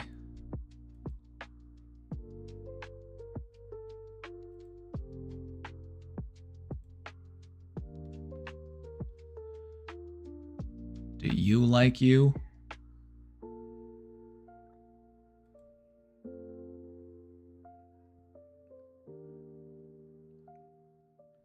Do you like you?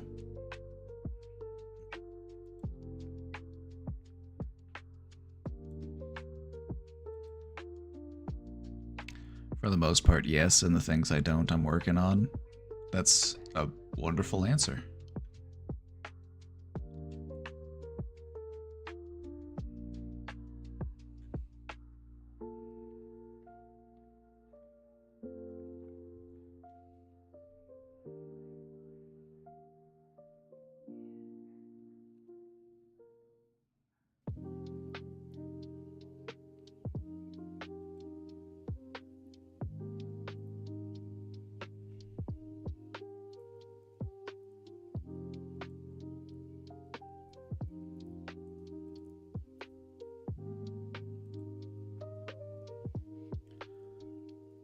I'm having to drive my brother's car home from our trip, and he relentlessly goes, "I know who you are, don't crash it."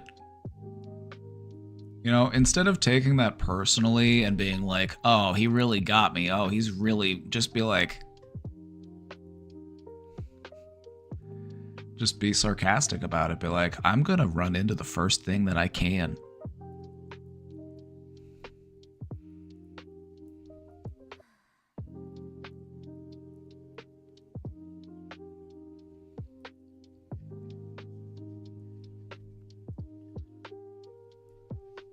You know, when people talk like that, just try to have fun with them. You know? Like, I try not to take them so seriously. It's like, odds are if they were able to have empathy for us and put themselves in our position and really see how they talk to us, they wouldn't do it. But they do it because they lack empathy. But just because somebody lacks empathy does not mean that we need to let them tell us how we feel about ourselves. Only take criticism from people who have empathy for you.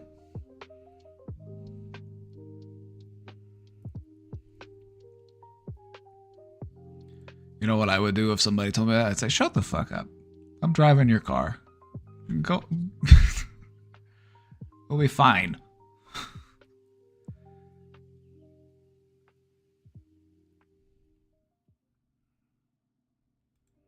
One of my biggest recommendations is when people are annoying in your life, start doing this. Do this motion. Get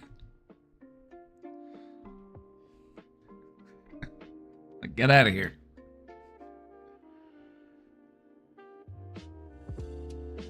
Tell them, "Be gone."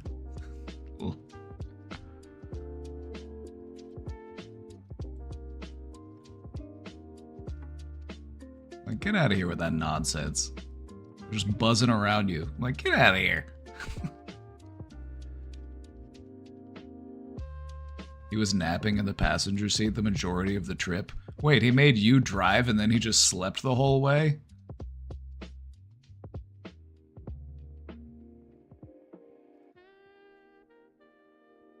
So he was a passenger princess? Have you had a chance to tell him that? You're a little passenger prince.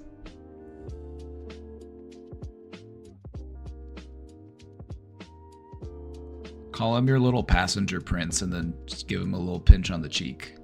Like, "Who's my little passenger prince?" He obviously trusts you're driving enough to fall asleep. Okay? Like, he trusts you're driving enough to fall asleep while you're driving, so he wasn't that worried. He's just an insecure man who had to project his insecurities onto you by saying, "I know how you are." It's like, motherfucker, I know how you are. Like, what kind of call out is that? You're going to say, "I know who you are"? Like, I know who you are. I know where you live.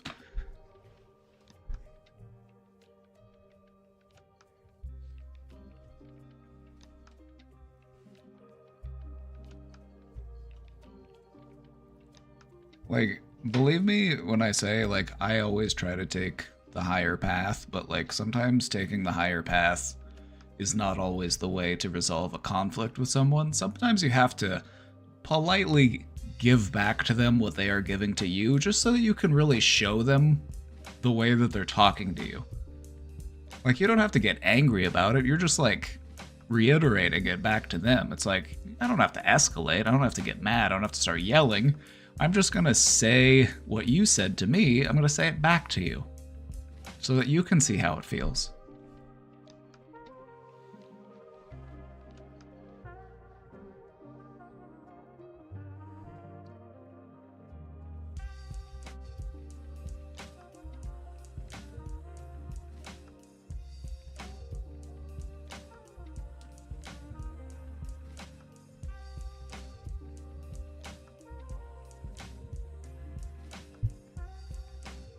Yeah, if anybody ever tells you, "I know how you are, I know who you are," just throw it back at them and be like, "Yeah, and I know who you are." Alright, let's get back to self-doubt. This is how self-doubt manifests. Let's talk about Some strategies to overcome self-doubt. Are you ready? Self-doubt. This is the first of the 3 types of doubt that we're going to talk about today. We're going to talk about self-doubt, we're going to talk about relationship doubt, and we're going to talk about doubt in decision-making. So I'm not going to ask you to identify yourselves because I wouldn't do that to... You know what? If you're a self-doubter and you want to be brave right now and really take a stand against your self-doubt, just say I. Just like yeah, you know what? Who isn't? A small percentage of people.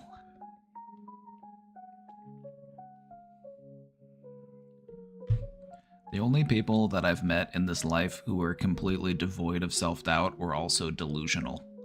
A good amount, there's such a thing as a healthy amount of doubt in yourself because it can help to keep you sharp.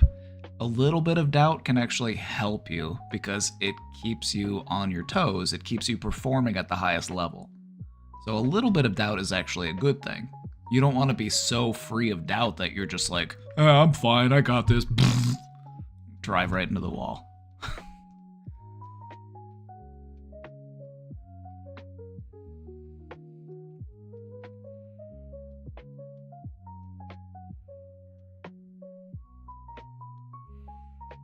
So yeah, we all doubt ourselves sometimes, and if you don't, I don't believe you. Like, even people like Donald Trump, it's like they do doubt themselves, they just don't show it to you because they perceive it to be a weakness.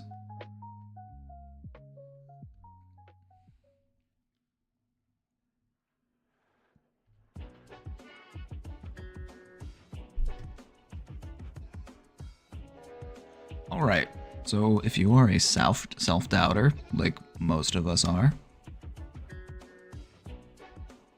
let's talk about some strategies to overcome self-doubt.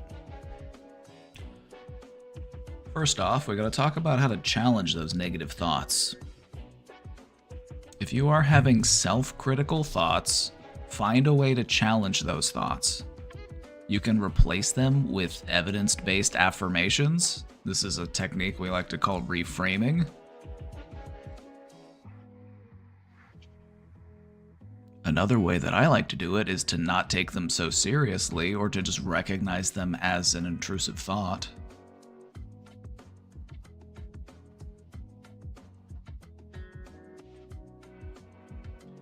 I am a professional self-doubter. It actually benefits me professionally to doubt myself and double-check my numbers.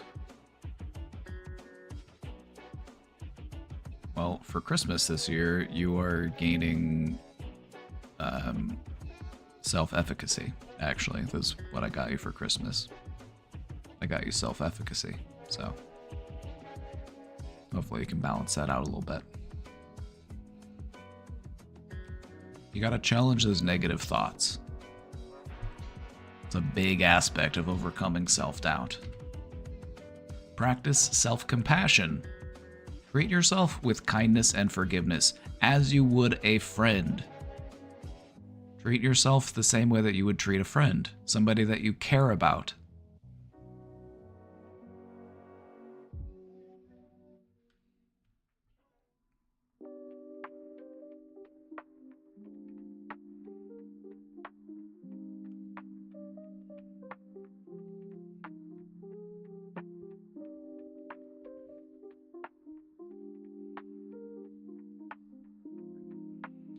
There's a lot of benefit in this practice of treating yourself or viewing yourself as a friend.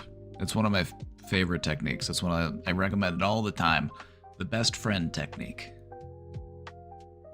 Envision your best friend dealing with the same issue or dealing with the same thought. You know, what would you want them to do? What advice would you give them? Learning how to be your own best friend. I mean, you think about it, you're stuck with that person your entire life. You should probably learn how to make friends with them. Just a thought. Number 3, set realistic goals. You want to challenge your self-doubt? Set realistic goals for yourself. Break your tasks down into manageable steps so that you can build up your confidence, so you can start gaining momentum. You know, instead of just being like, oh, I want to be ripped, I want to be shredded, I want to be absolutely jacked and yoked and caked up. But that's going to be a lot of work. I'm not sure if I'm up for all that work. You don't have to be up for all that work. You only have to be up for one day's work, and then focus on that day, and then focus on the next day. Break it up into manageable steps. You know, if you're standing at the base of a mountain, you don't want to be like, oh wow, that's a really big mountain. I'm not sure I can climb that whole thing. That's a lot of steps. I don't know, maybe I should just not do it? Like, no, you just focus on that next step. That's the most important one. The next one. Keep track of those achievements. A really fun idea is to keep a journal of accomplishments. A W book, if you will. Log your W's.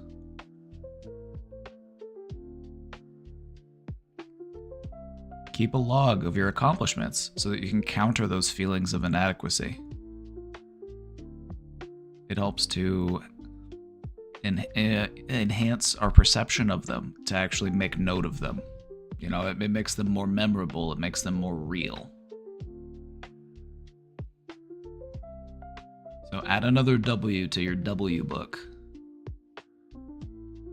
You should get a journal, a big empty journal, and just write the letter W on the outside, and then every time you have a W, you open the book and you just add another W to the book. You know, if you're not much of a journaler, you know, at least you could keep tally, like W.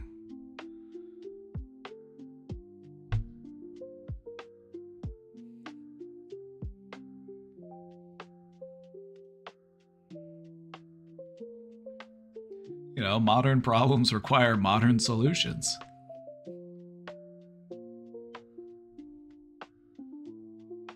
I have my journal here on my desk, and I keep meaning to journal more. I probably will do it today, actually. What I've found to be helpful in journaling is the feeling that that day was worth documenting. And I think one of the really important things about a continued journaling practice is that it makes every day feel a bit more like it's worthy of being documented, instead of just being something that we're trying to, you know, forget, or something that we're trying to just get through. Next up, seek support. If you are struggling with self-doubt, talk to people that you trust. Friends, mentors, people who can provide you with encouragement and perspective.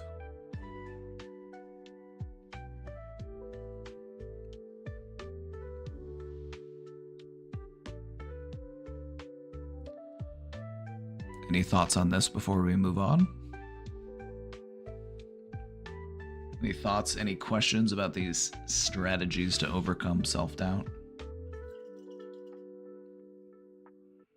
I'm getting dangerously low on iced coffee, and I don't have any other drinks. I'll have to make do. I'll just have to power through.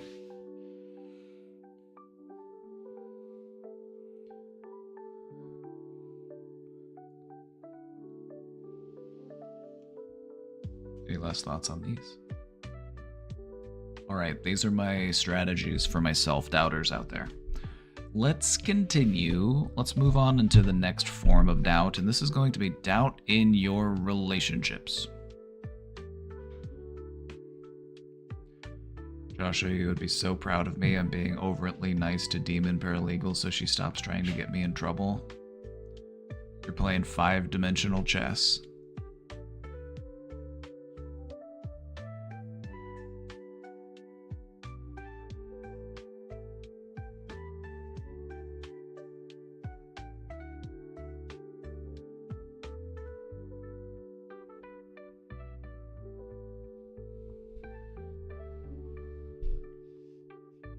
She went to the owner and said how great I'm being. This person is unhinged. This person is just in so much shit at the office, just so much drama, so much gossip. It's like, what is this person's game?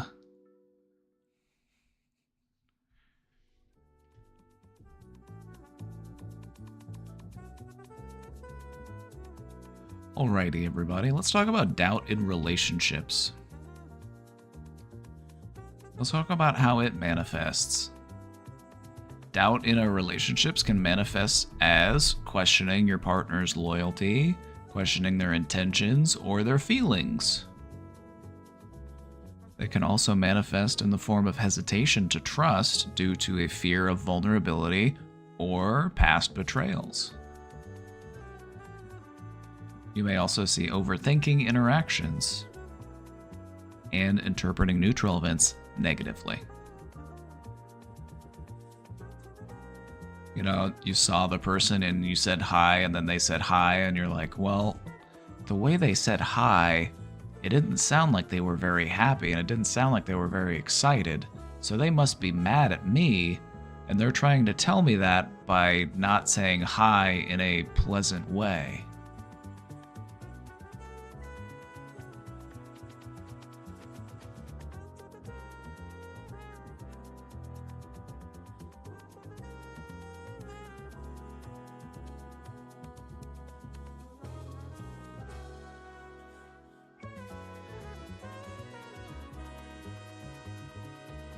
She runs to gossip, so at least it's nice about me now. You know, find some consolidation in that most people probably find that to be annoying behavior, just going around just gossiping all the time.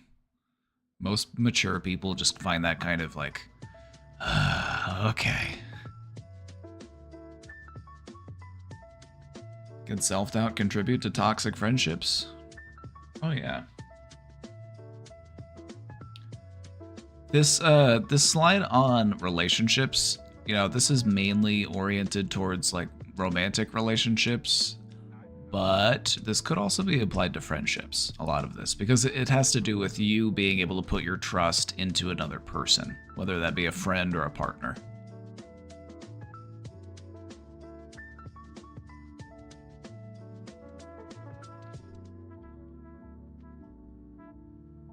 We also may have struggles with our communication, or we might fear conflict.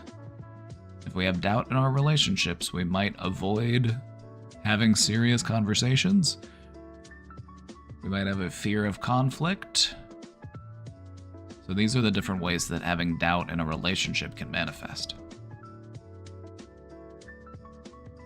Any questions on this before we move into strategies to manage this?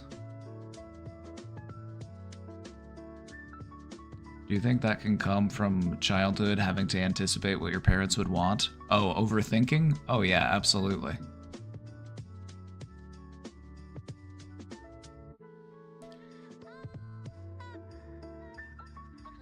Having a volatile parent can make you on high guard, on high alert. You are an overthinker. What you need to do is just recognize that, okay, I have learned a skill here. I am very aware. But maybe it's okay to let my guard down because I don't need to be at DEFCON 4 all the time.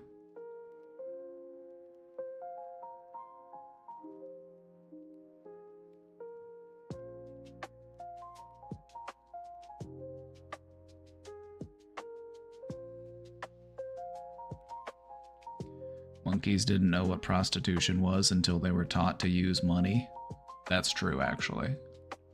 When we taught monkeys what money was, they started having sex with each other and exchanging goods. When we taught monkeys about the idea of currency, monkeys very quickly invented prostitution. This is why they say that prostitution is the world's oldest profession.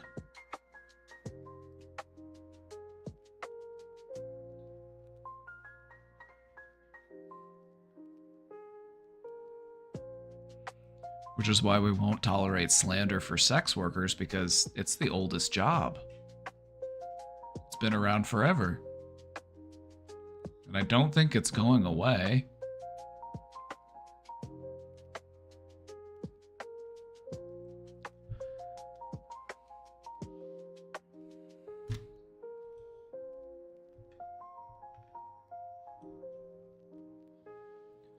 Alright, so this is how doubt in relationships manifests. Let's talk about some strategies to overcome relationship doubt.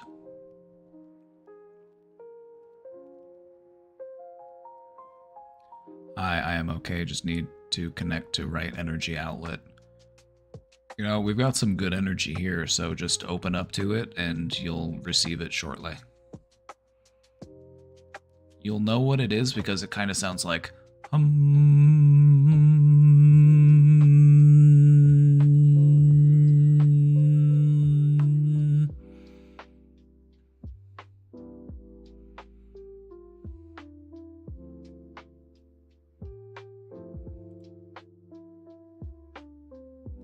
you want to overcome doubt in your relationships, whether this is a partnership or a friendship, open communication is essential.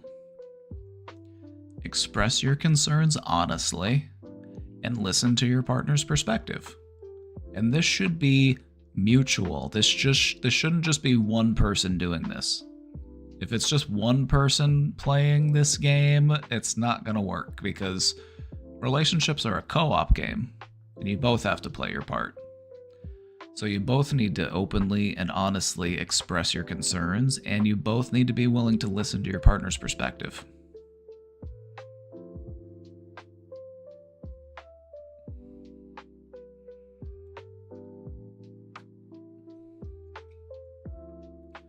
Next up, if you want to overcome doubt in your relationships, learn to identify your triggers.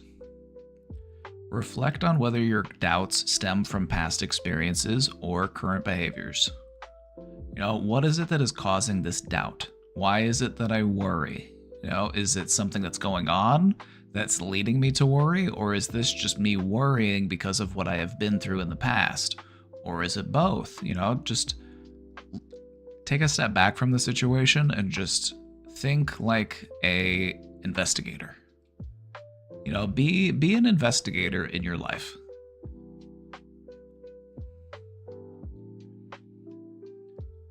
We often avoid thinking about our triggers because we fear that thinking about our triggers will trigger us, but that's not necessarily true.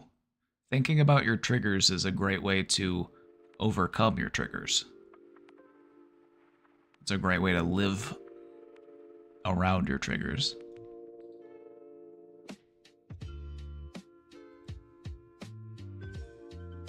Another really important thing to do is to set healthy boundaries. If we have healthy boundaries, this can reduce our uncertainty and clarify expectations.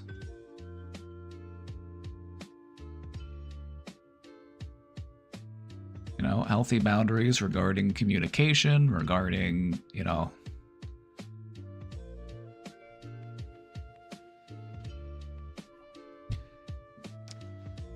the clearer the understanding and the clearer the expectations of the relationship, the less room there is for doubt.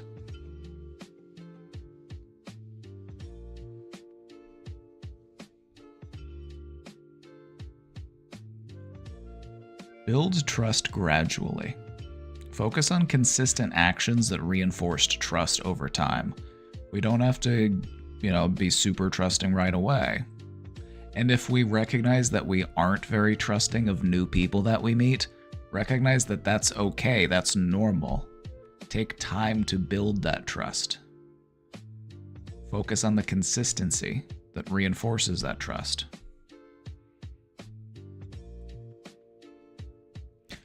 And lastly, take time to practice vulnerability.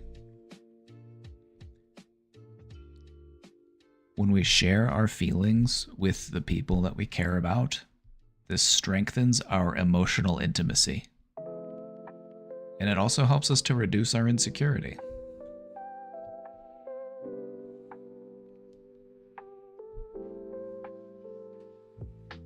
So talk about your feelings with your friends. That's what friends are for. But maybe not every friend. That's also fair to say. Not every friend wants to be an emotionally intimate friend. Some friends prefer to keep things more casual, more surface level. And you know what? That's fine too. There's room for both of those things.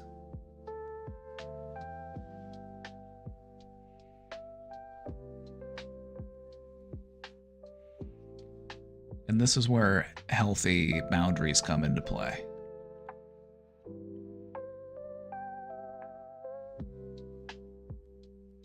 I fear sometimes I overshare with the casuals.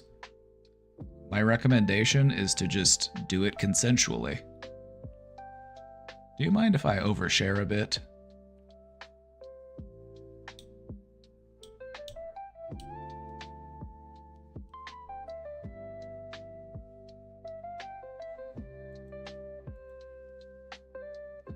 Alright, that was doubt in our relationships. Let's go ahead and move on into the third form of doubt that we're going to talk about today, and this is doubt in decision making. And how does this manifest? This manifests in the form of overanalysis of our options. It delays our decisions out of a fear of making the wrong choice. Like you're in the breakfast cereal aisle and there's just too many choices. These all sound good. What do I choose?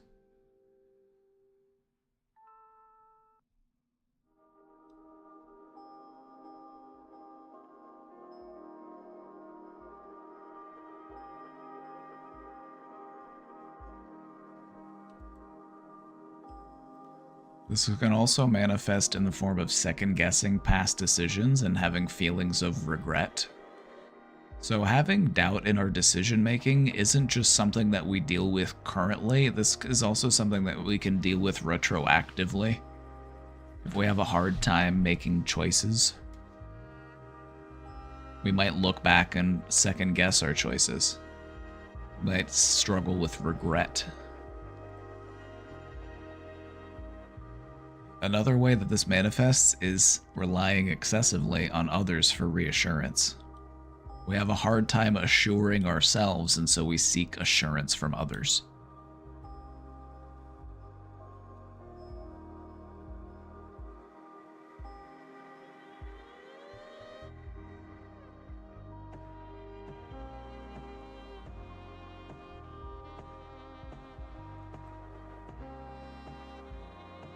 Having doubted your decision-making often makes you feel stuck or overwhelmed by the choices. Whether it's choosing between 2 things or choosing between 5 things, you know, if we're overanalyzing our options, we may wind up second-guessing ourselves. So how do we overcome our decision-making doubt? Let's talk it out.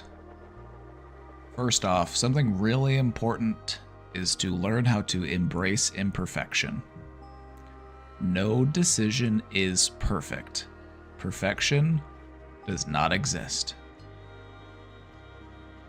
Focus on making the best choice with the information available.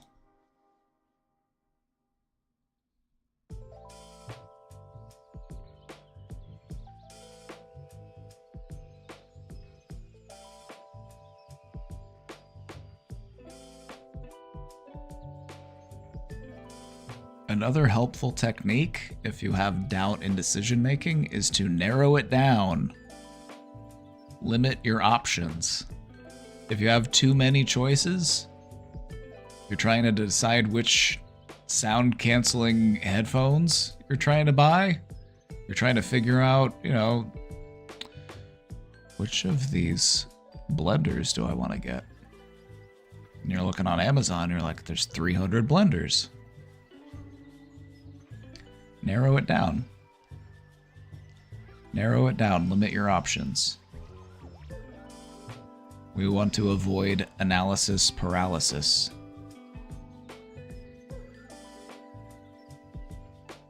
So instead of trying to decide between 10, narrow it down to 5, and then from 5, maybe narrow it down to 2.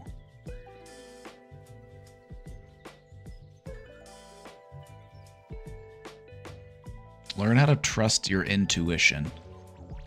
Pay attention to your gut feeling. Pay attention to your values. Just think about this for a moment. How many times in your life Have you found yourself in a situation where you are faced with analysis paralysis? You are having trouble making a decision. And how many of those times did you end up going with the thing that you initially were going to pick? That thing that gave you that first gut feeling. How many times have you had decision paralysis and ended up going with that first thing that you were kind of leaning towards anyway?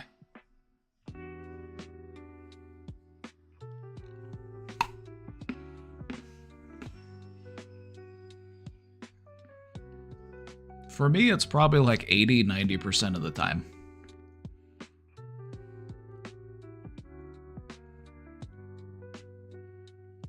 For me, it's most of the time I end up going with that first thing that I had that gut feeling about. I was like, yeah.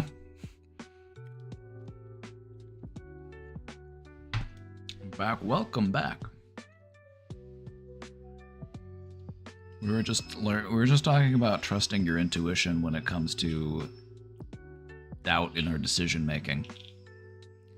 And the question that I asked was, think back to some times in which you had a tough time deciding between your options, and think of how many of those times did you actually just end up picking the thing that you felt like you were probably going to end up picking in the first place.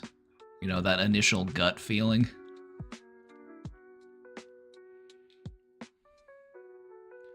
I was saying, for me, it feels like it's most of the time.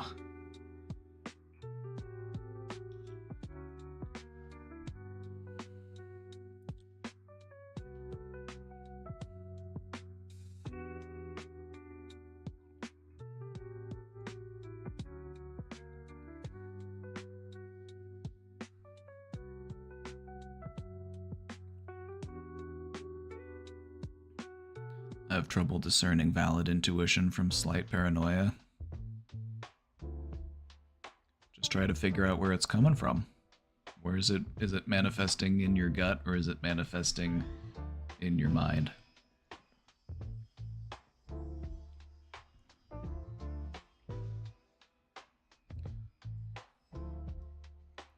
I feel like intuition lives in your gut and paranoia lives in your brain.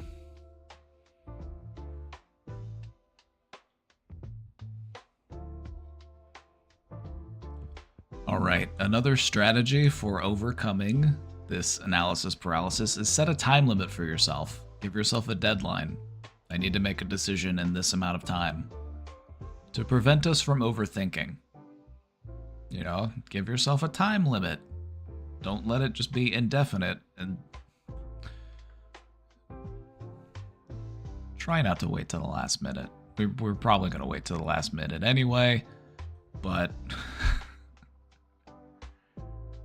if you find yourself waiting until the last minute, just give yourself fewer minutes.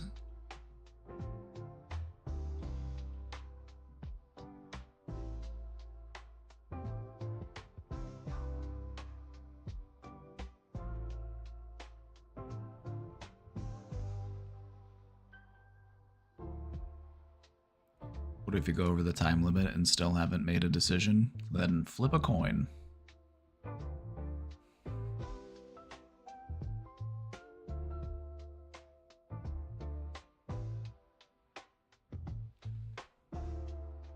And go with whatever you hope the coin lands on. Don't go with whatever the coin actually does land on whenever you flip a coin. Go with whatever you feel in that moment where the coin is in the air. Go with that option.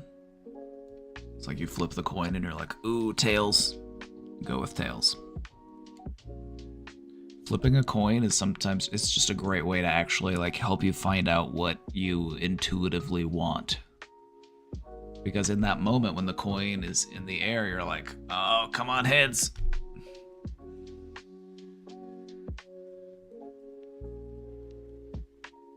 I found that waiting because I'm afraid to make a decision can make it worse when I finally do. Oh yeah, it only gives time for things to become, you know, more agitated.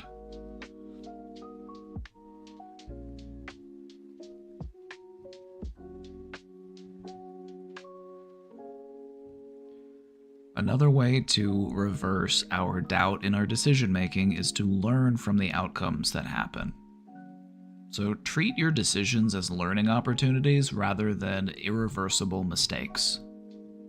You know, if you pick the wrong breakfast cereal, you know, you go to the grocery store and you're like, what cereal do I want to get? And you get the wrong one. It's just like, this wasn't very good. Like, I don't need to treat this like, oh my god, I'm such a fucking failure. I picked the wrong cereal. Can't do anything right. Can't even pick the right breakfast cereal. It's like, no, you learned that you don't like that cereal. And how were you supposed to know that you didn't like that cereal until you tried it? So this is a learning opportunity. This isn't just an affirmation of our failure. This is something that we learned. I learned that I did not like that cereal. How did I learn it? By bringing it home and trying it. Because that's how you do it.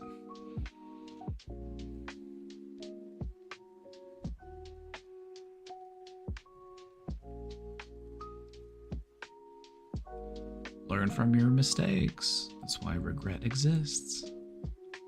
All right, final thoughts?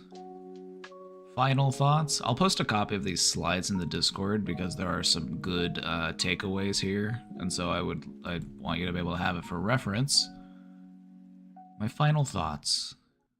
Doubt is a natural part of life, but it does not have to hold you back.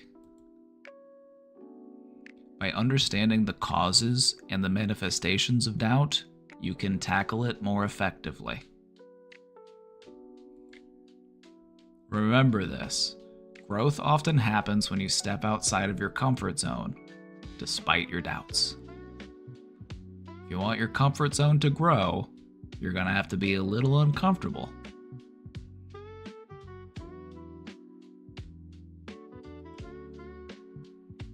You are capable of overcoming doubt and making meaningful progress in your life. That is my affirmation to you.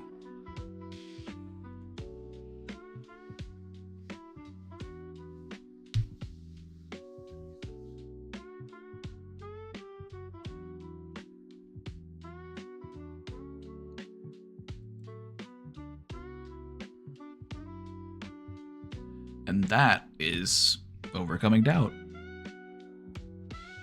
That is overcoming doubt. Questions, comments, concerns?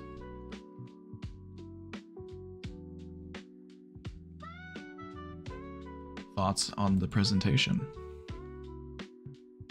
Did we learn something? Do we feel empowered? I'm going to post this to the Discord.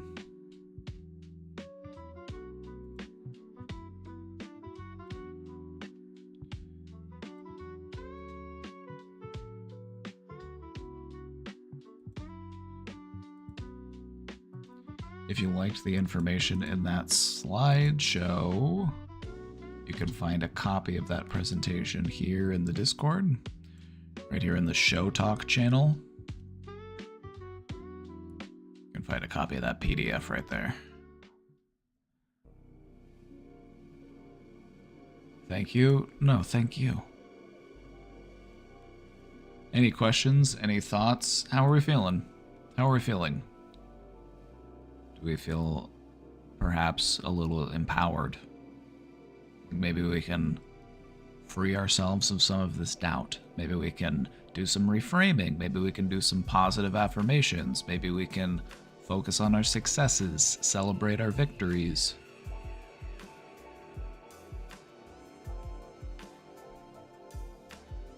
Where are we at? Where are we at?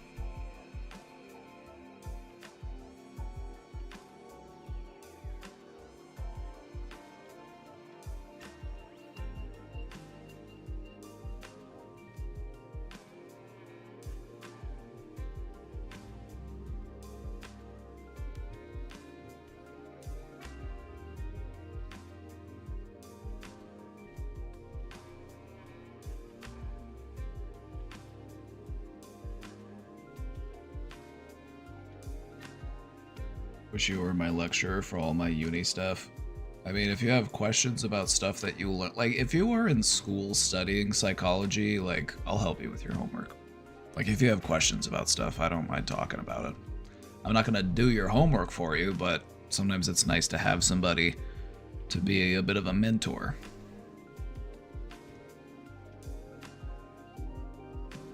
I kind of treat these presentations at like an undergrad level. These, I wouldn't say that these are like master's level presentations. I try to keep it more like undergrad level.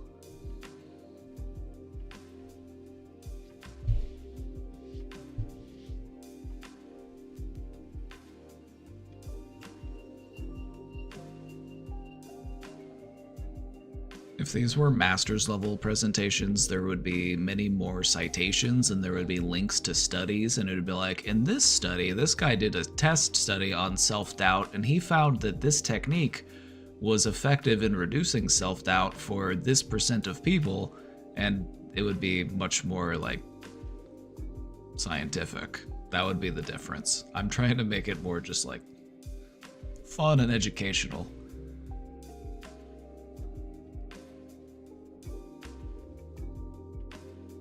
I love the W book idea. It's a fun idea, isn't it? It's a fun idea. Just get a blank journal and then it's your W book, and then every time you have a W moment, just etch a W in the book. Be like, and then whenever you need to go back and, or you can think about past W's and add some W's into the book. Just like think about stuff, be like, oh yeah, that was a W. You know, you could retroactively bank some W's. And then whenever you're feeling, you know, down on yourself, you can look back on all your W's. Be like, well, that's a lot of W's. What's a W? This stems from like some of the more like mainstream type of live streamers. And their chats will either say like W or L, just as a way of like communicating with the streamer or like their perspective on something. It's either a win or a loss. So they'll either say W or L. Sometimes we refer to them as W streamers. I'm not much of a W streamer, but I'm okay with appealing to the audience of a W streamer. And so I'm learning to speak their language. No cap.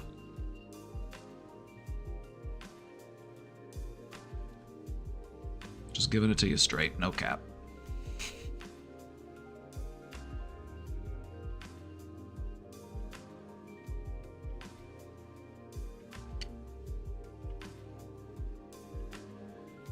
How do we avoid manipulation tactics? Kind of depends on what the tactic is. There's different tactics for manipulation.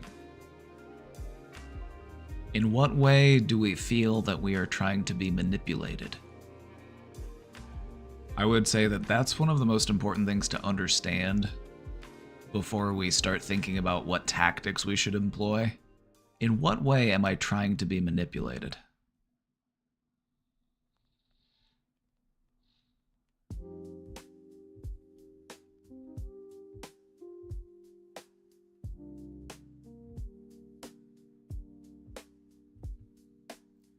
I'm feeling insecure because I did a bunch of stuff at work today. Like, you literally did more work at your job than anybody in your entire office. I guarantee it.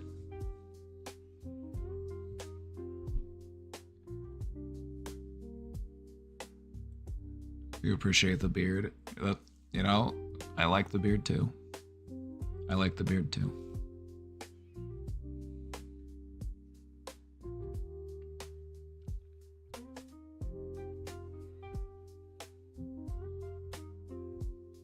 Everyone here is working pretty hard. We are a small crew. Alright, well then I'm gonna reframe it. You also deserve an opportunity to slack off every once in a while. There you go.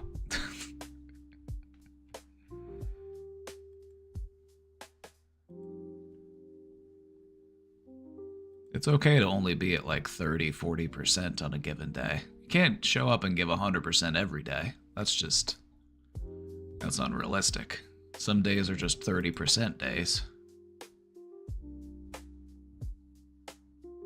And you know what? You still showed up and you're still trying your best, and that's what matters.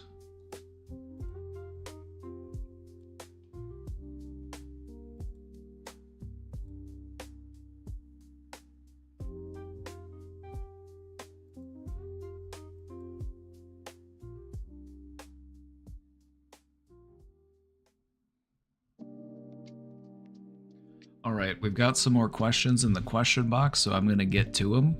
I'm going to get to these questions in the question box real quick. So let's do it.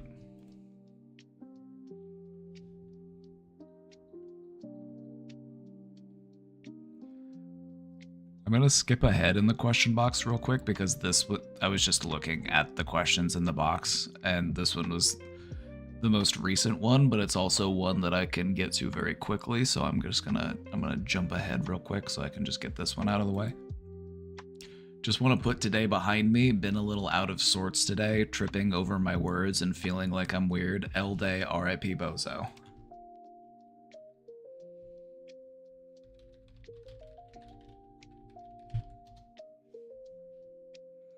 You probably already know what video I'm gonna make you watch. When you have a bad day, give up. Go home and sleep. Start it over. When you have a bad day, give up. Go home and sleep. Fuck it. Try again tomorrow. Not every bad day can become a good day. Some days are fucked and cannot be unfucked. When you have a day that is fucked beyond repair, that is the universe speaking to you, sending you a message. Listen to the universe. Go home. Save your energy. Tomorrow is another day. For now, just fucking chill.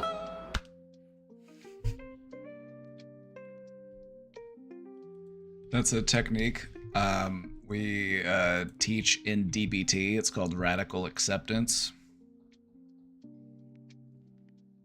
It's like, it is what it is.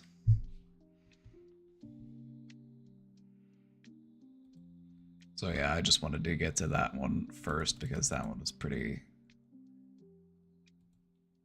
quick. All right, let's get back into the question box. I have a problem with taking risks, and because of that, I am always choosing the safest option no matter what. And most often the safest choice is what gets me nowhere in life. Then is it that safe? If it's keeping you stuck, is that true safety?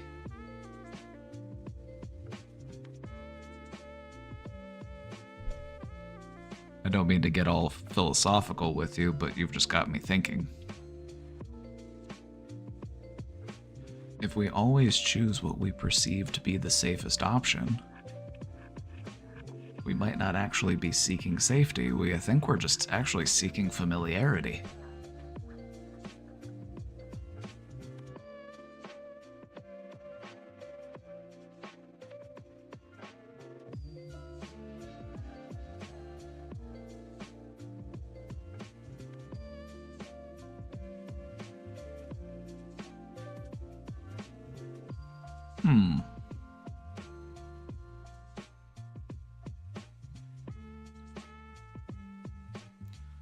Most often the safest choice is what gets me nowhere in life.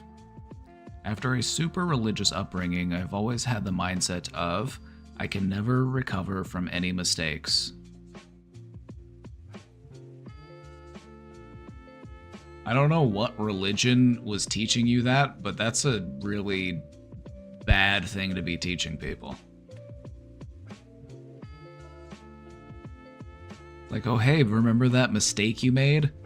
You're gonna be remembered for it forever.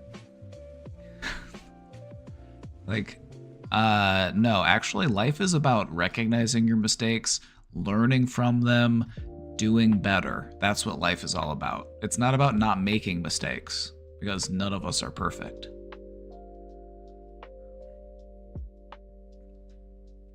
So just recognize that this was just a technique that was used to manipulate you.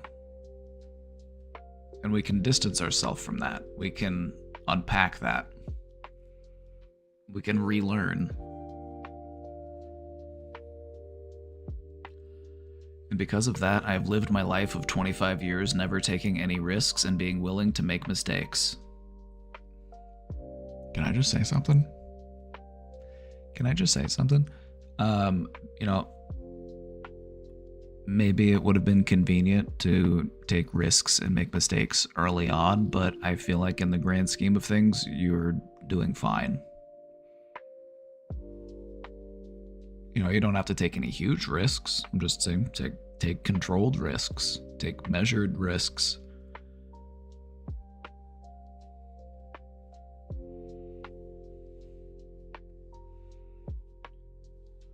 $25 is prime opportunity. That's prime time for experimentation.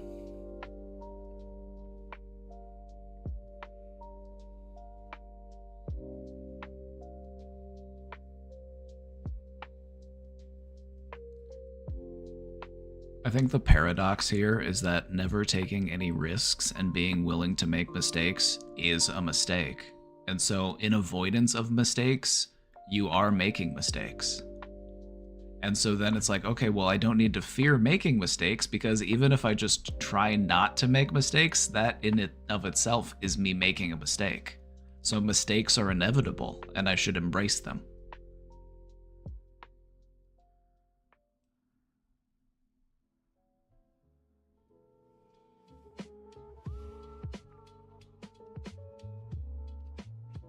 Wish I could be 25 again. I wouldn't go any younger than 30 for myself.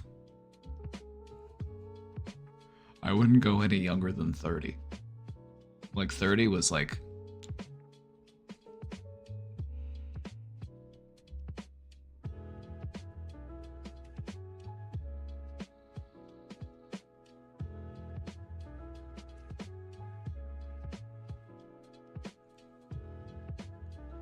Now I am realizing I've never had the opportunity to learn how to recover from my own mistakes because I do everything in my power not to make any, even if it means doing absolutely nothing fun or engaging ever. I feel like being afraid of ever making mistakes is my biggest mistake in life.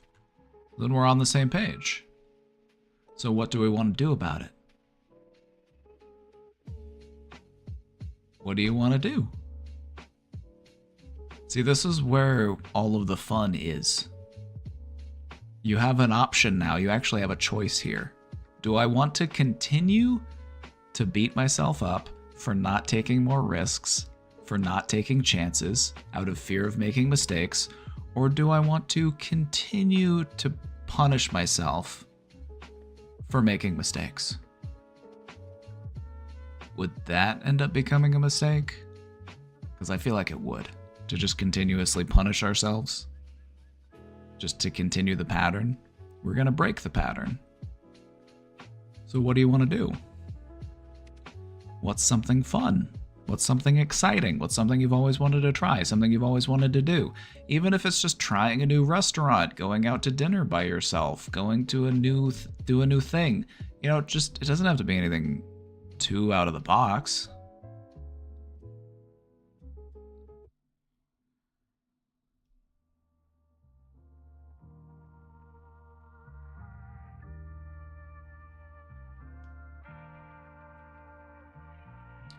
One of the things I would like for you to free yourself from is the notion that you need to punish yourself forever for your past mistakes. That is something that I highly recommend you unlearn that was taught to you in a religious institution. You were taught that you will be punished indefinitely for making mistakes. Remember that time that you pulled your sister's hair when you were 5? God remembers.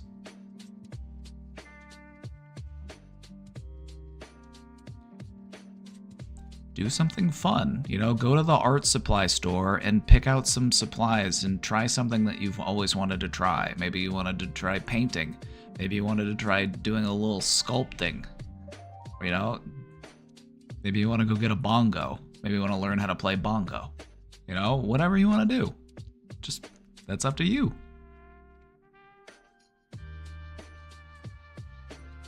What does meta mean?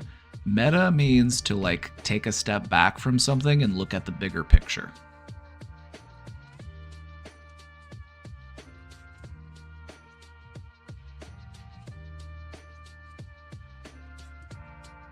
Oh no, they weren't answering your question. They were just enthusiastically agreeing with what I was saying. Yeah, to be meta is to, like, look at the bigger picture of a thing.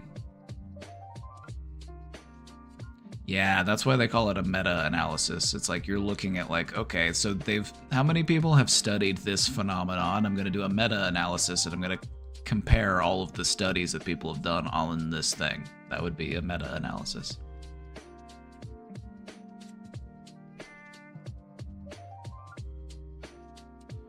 Questioner, I think you just need to go out and try something new. Go to a new restaurant in a new part of town, get something you've never tried before in your life, and just have fun with it. That's it. That's all you gotta do. Religion taught you how to beat yourself up, and I'm telling you, it's okay to not beat yourself up. Life isn't all about just regret and remorse and guilt and shame and just continuously punishing yourself. That's not what we're here for. It's not what we're here to do. So what do you want to do? What do you want to do? It's your choice. What's something fun and exciting? You can take a controlled risk. You don't have to immediately jump into the riskiest things. You don't have to go skydiving. You don't have to go get a tattoo.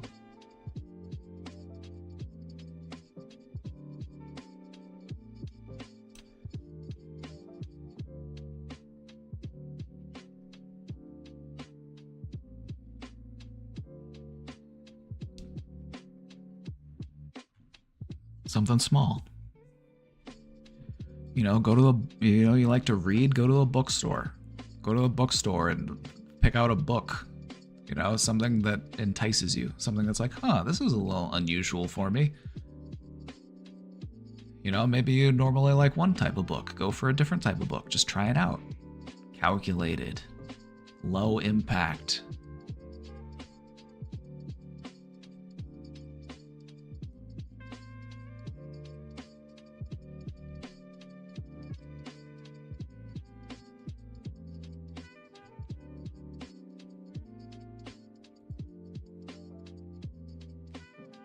Following the question about the weed overdose, thank you so much for your reply. This was kind of a traumatic episode and had several induced sleep paralysis due to the breakup trauma and that thing too.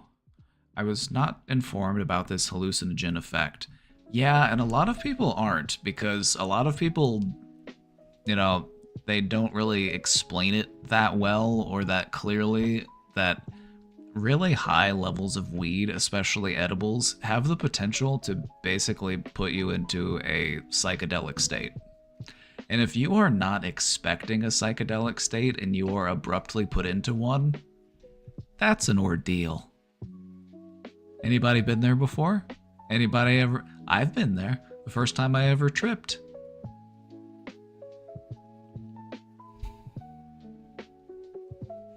Was not expecting it.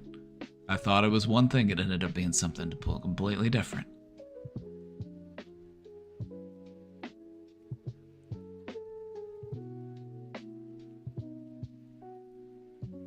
I was really sad that it happened that way, as that night he told me it was low dosage, but to reply in that moment I was unable to, do anything to distract me.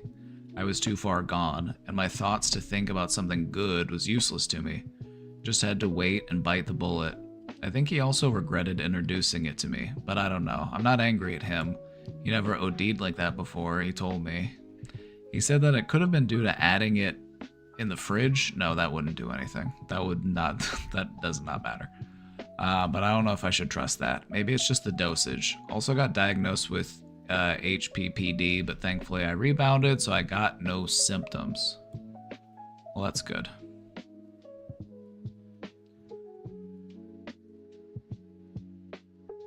My stepdad ate my weed brownies that I had carefully hidden under a pile of boxes. He started doing home improvement. Like, what the fuck, stepdad? You're just eating random brownies that you find under piles of boxes? I'm like, can we just take a moment to reflect on that for a second? I'm like, who's just eating random box brownies?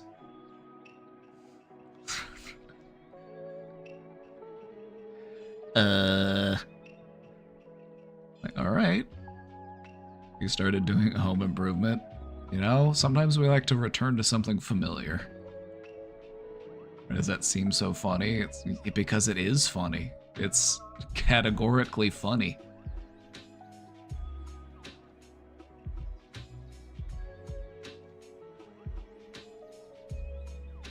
Yeah, as far as like the whole dosage thing, it's like if you're doing edibles and these edibles were not like, the thing about edibles is that if they're not professionally made, I don't care what the person says the dosage is or is not. Also, sometimes the dosage doesn't even matter that much. Sometimes it depends on what you're digesting at that point in time. Sometimes it depends on your hormone levels. There's a lot of other things that go into it outside of just the dosage.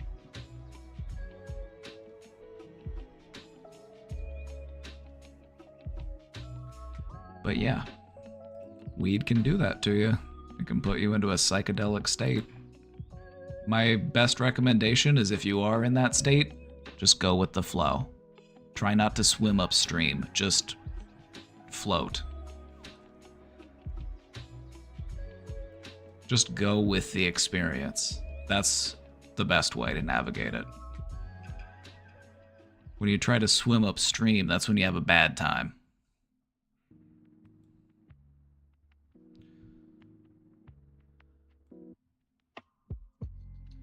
I wanted to do something mindful for my mom this Christmas by asking her what she wanted instead of just the usual exchange of money and gift cards.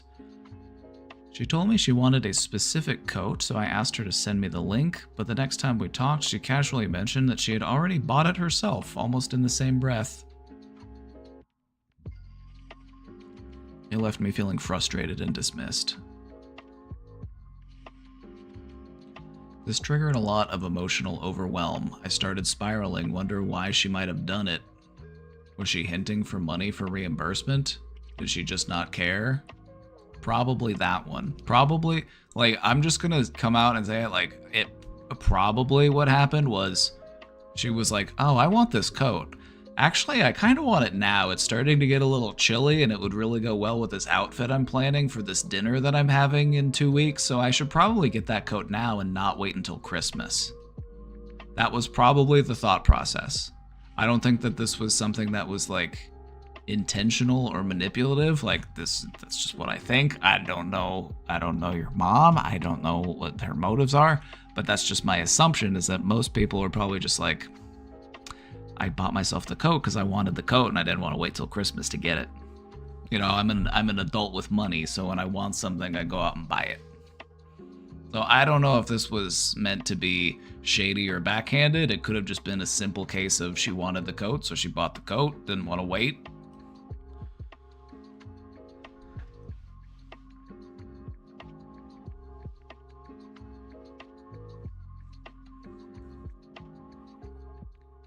But none of the speculation brought clarity, only more frustration. Then ask her. Ask her why she bought the coat after she said, I want this coat for Christmas. Just ask her, be like, hey mom, you said you wanted that coat for Christmas. That's what I was gonna get you. Why'd you buy it?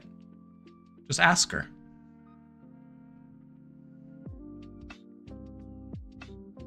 Just ask her. You know, if you want to know, just there's a way to find that out. Strange to tell someone you want a gift, then buying it shortly after. You know what that says to me is that they just weren't sure that you were going to get them that thing, and they wanted to make sure that they got that thing, and also made sure I got it in the right size, because I don't know, maybe the coat, maybe I'm guessing that she probably wanted the coat, and that's why she told you that, but then she was also like, you know what, but I kind of want it now, and I can get 2 days shipping if I order it right now, so I think I'm just going to get it.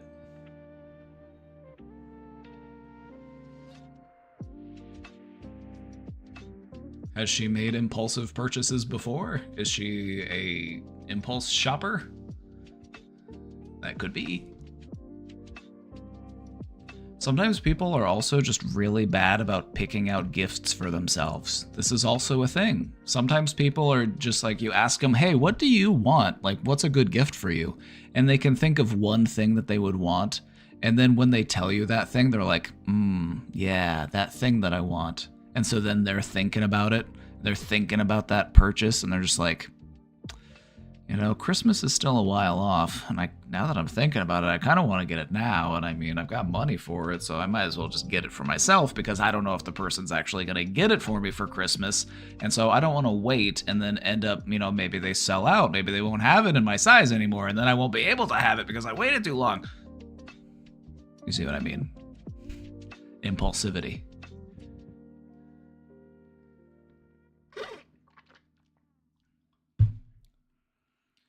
My favorite thing to say to somebody when they ask me what's a good gift to get you is I tell them, get something that makes you think of me. Because I don't care what it is that you actually get me, I just want to know that it's something that you saw and it made you think of me. That's what matters to me. You were thinking about me. You could have been thinking about anything else in the whole entire world, and there's a lot of cool stuff out there to think about. But in spite of all those things, you chose to think about little old me.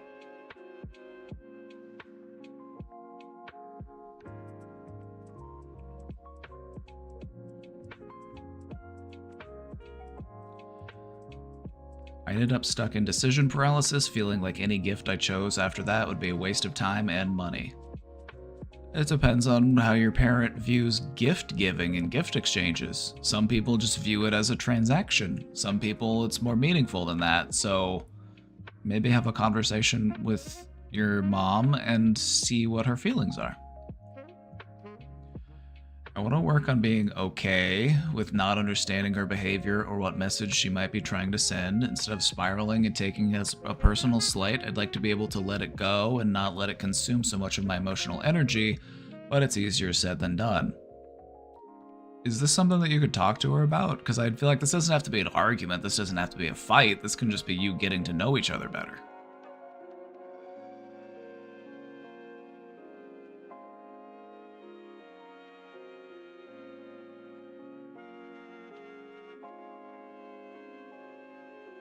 My recommendation is if you have questions of someone's motives, ask them. It's not guaranteed that they're going to tell you the truth because, to be honest, they might not even understand their own motives. A lot of people are just out here living life, not even really giving much consideration to their motives. So I don't know. I would talk to them about it if that's something you feel comfortable with doing.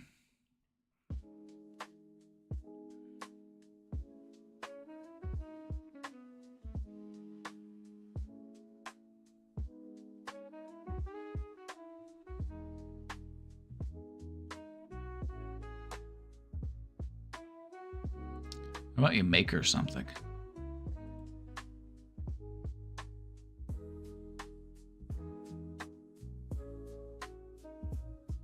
Get her a nice candle. Hey, well, Mom, I was going to get you that coat, but you got it already, so I got you this nice candle.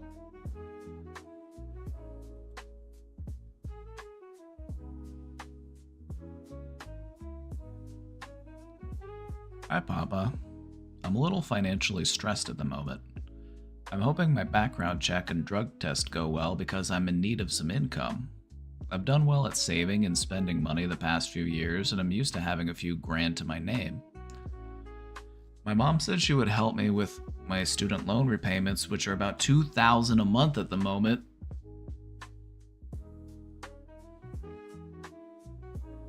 If you aren't working, you can put your student loans into forbearance. Like, you don't have to continue, unless you, I'm just saying, like, that is an option. That is an option. You could put them into forbearance. You don't.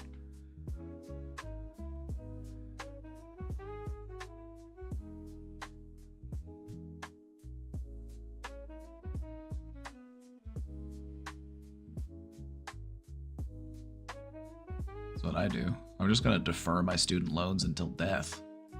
They're not getting a single penny from me. You can come take it from my cold, dead hands.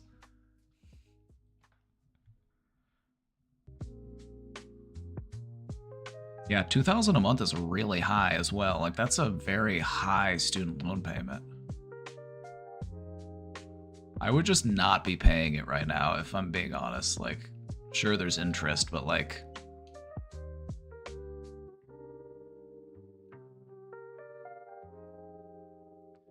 my god, I'm so scared. I've been doing nothing.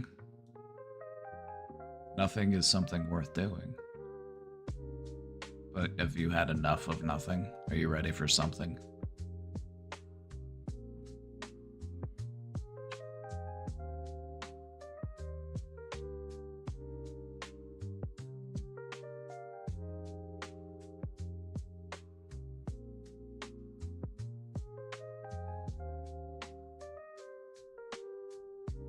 Been contacted the loan people in years. Yeah, me either. I'm just I don't even think about it.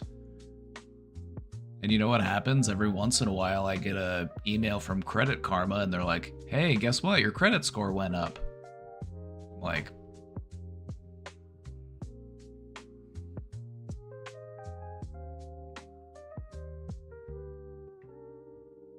weird how that works.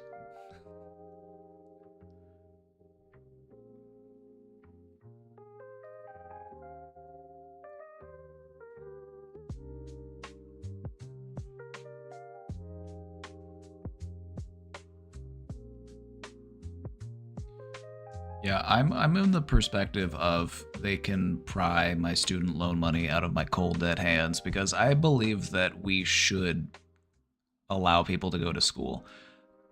The idea of student loan debt is laughable in most of the world.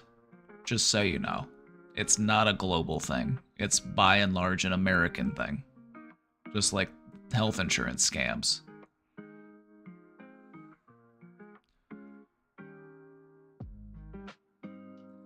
You know what they call it when you just choose to not pay? They call it debt striking. You are going on strike by refusing to pay on that debt. I'm protesting.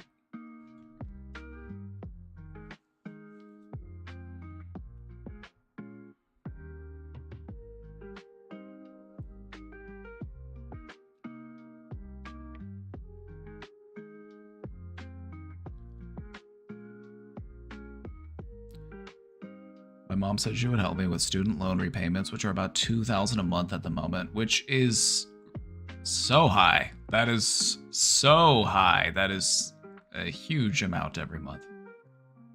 I could not imagine. But because of the holidays and having me and my sister's birthdays in December and January, she informed me last night that I'll have to take on January's repayments alone after having done December's on my own because she was worried about the holidays and current car troubles. Yeah, if you have actual things in your life to pay for those things first. You're not going to have somebody come knocking on your door saying, "Hey, where's your student loan money? Come on," because they owe too much. There's too much student debt for them to even bother going around harassing people for it. We're basically getting to a position where we're not going to have any option other than to forgive it because it's just out of hand. It's never going to get repaid. That $1.6 trillion, it's never going to get repaid. Nearly half of all of the people who had their loans paused just did not start paying them again.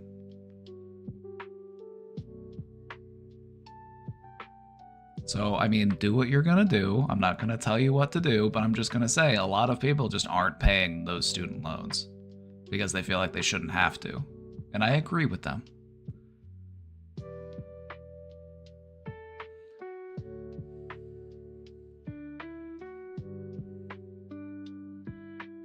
It's like, money isn't real, okay? Money is just made up. It's just a concept. It's just an idea.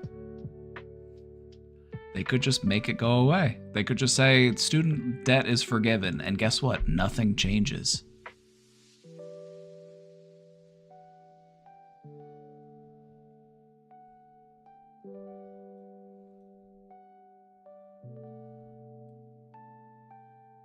I think it would actually help the economy because then people could actually spend that money on goods and services instead of just going to be used to do who knows what.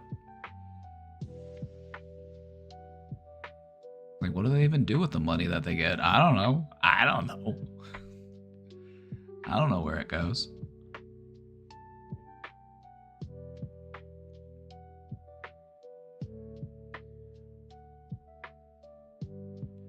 currently canceling as many subscriptions as I can, and I'm sad I won't be able to give Twitch communities and probably not sub myself once they run out. As I have federal and private student loans which wouldn't go down even with refinancing, I'm at a point where my account would be down to the hundreds in 1/2 months time. Take care of the private ones, okay? If you do have private student loans, take care of those. The federal ones, not as big of a priority in my opinion.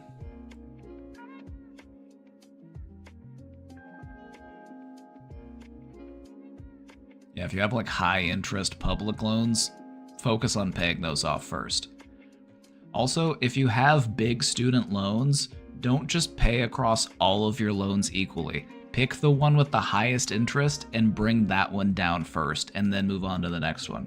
Because if you're just paying across all of your loans at the same time, you're gonna end up paying more money over a longer span of time than if you just pay down the really high interest ones first and then pay off the lower interest ones over time. Also, consolidate them if possible.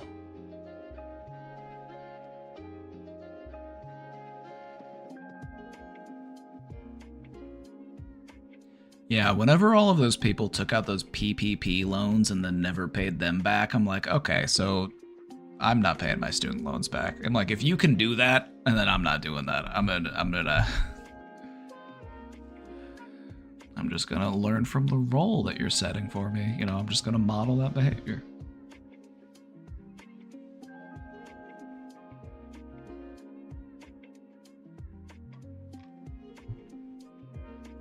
Biden will pardon his kid, but not student debt. Yeah, it's because people keep telling him he can't do it. They're like, it's unconstitutional. You can't forgive people's debt. I'm like, why?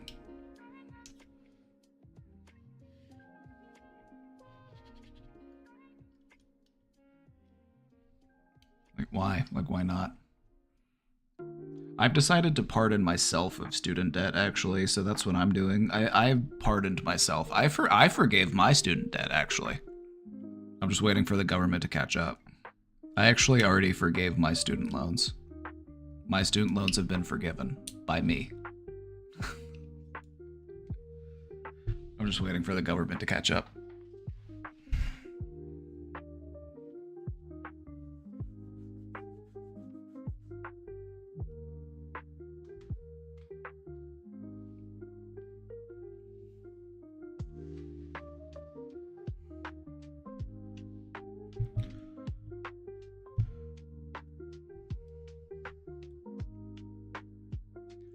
I'm at a point where I count. Okay, hold on. I don't make huge purchases, anything above a few $100s, besides getting myself a beast of a computer a few weeks ago, which was a few thousand because I thought I'd be more financially stable. I just feel down and stressed and don't know what to do since I've done what I can with being in a job offer phase and the student loan repayments are inevitable.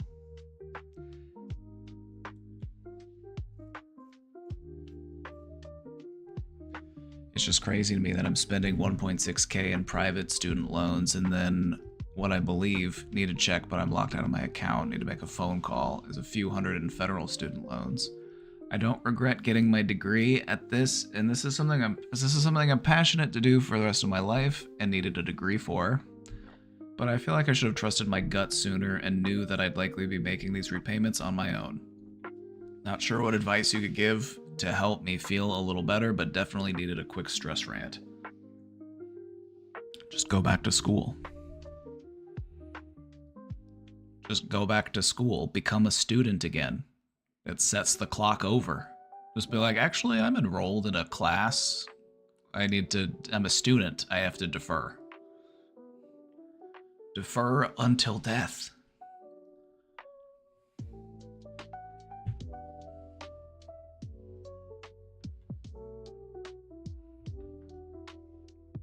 That's my advice. Is it good advice? I don't know, but it's what I'm gonna do. My plan is if they really do start harping on people to repay their student loans, I'm just gonna go back to school. I'm like, actually, I'm a student now, so I can't pay.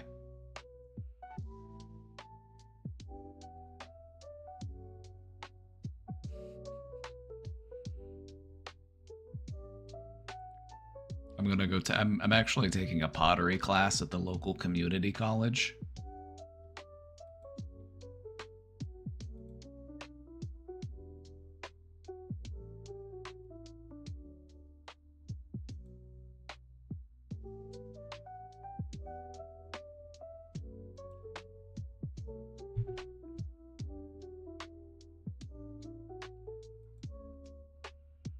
I have recurring nightmares of graphic car accident scenes.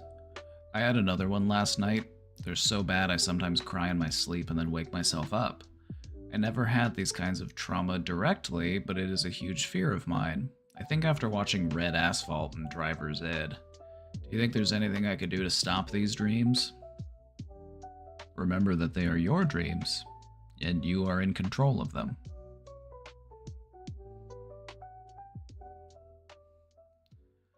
The thing that I remember doing as a young boy,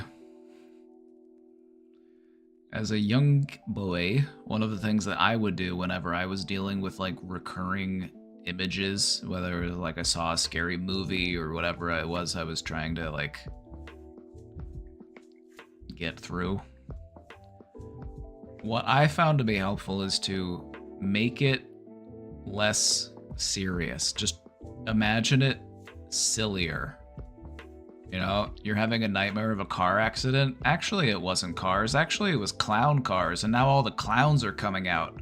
Oh, the clowns are fine. That wasn't actually blood. That was just, they're just pretending. And then the clowns start juggling, and then they're running around on unicycles.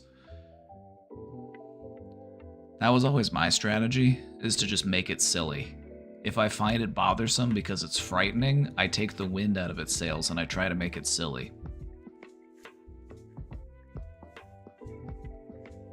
You have that power to reframe it in your mind. As long as you are not beholden to that fear, just make it silly.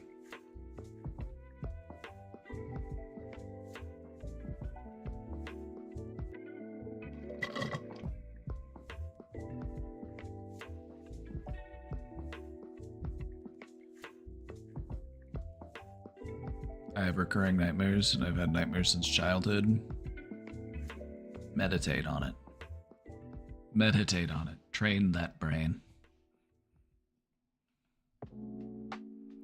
What I would recommend is meditating on that sensation. Meditate on the thing that you feel whenever you are having that nightmare.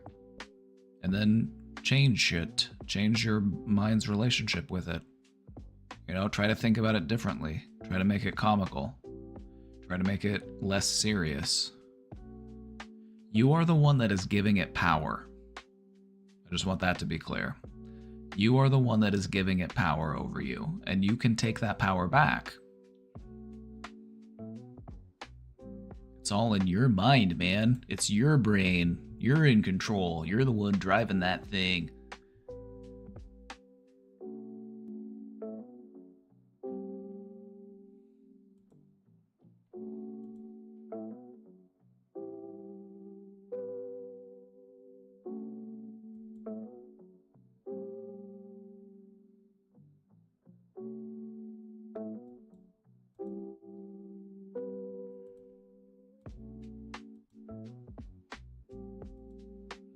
Robin here.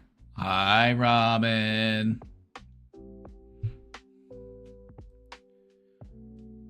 I'm at a bit of a dilemma in my life.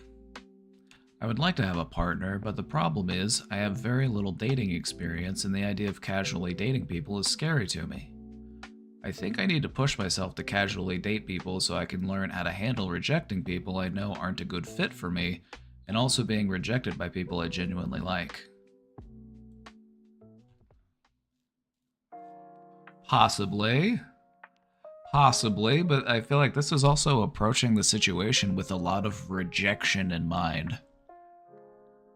You know, maybe if we are just more selective, you know, maybe there doesn't need to be, there'll undoubtedly be some rejection involved, but I don't think we need to plan for like, all right, I'm going to have to date 500 people. I'm going to have to reject 499 people.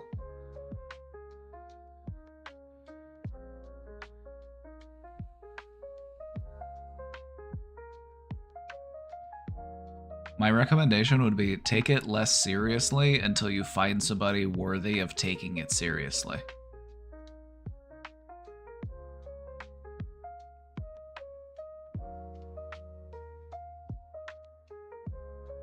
Just try to have fun with it until you find somebody where you're like, I could have fun with this person forever.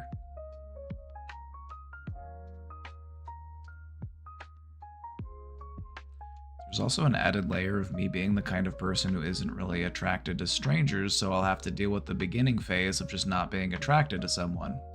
And this is why I would say to start off by just trying to have fun and trying to be friendly.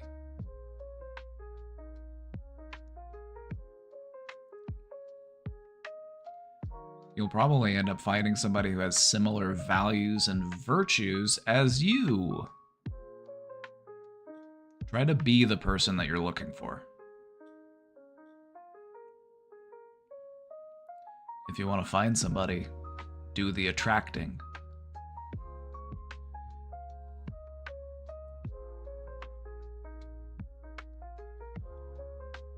And I have to learn how to not pressure myself into thinking about these relationships too seriously. It's more natural for me to fall in love and be attracted to someone I can love as a friend and also feel loved as a friend first. Good. Good. I think that's how it should work.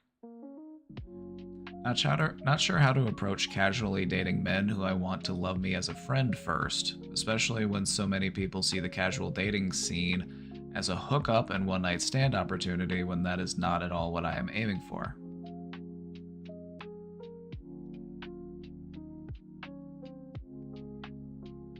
And communicate that. Just make that clear from the get-go. You'll find people that respect it. Because I can guarantee that you're not the only one who feels this way. So find somebody who can identify and understand those feelings. Oh, hello. How's it going? Welcome in.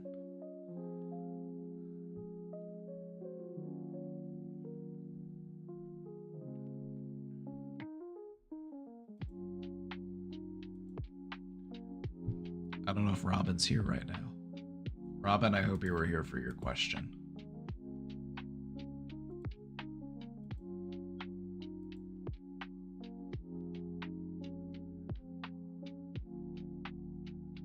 Oh, I'm here? Okay. I would just say focus on making friends, and then find a friend that you want to make a life with. It's a good way to do it.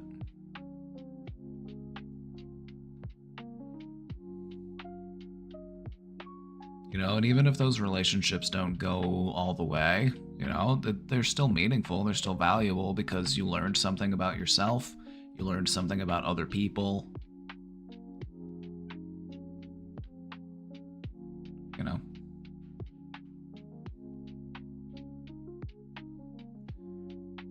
I think I'm gonna push myself to go dancing tonight. Maybe I can make a friend.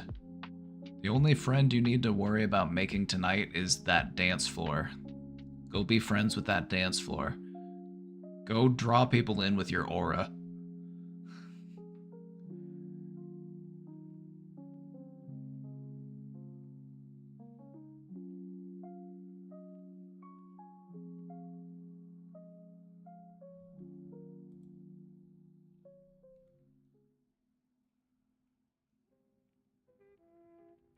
Hi.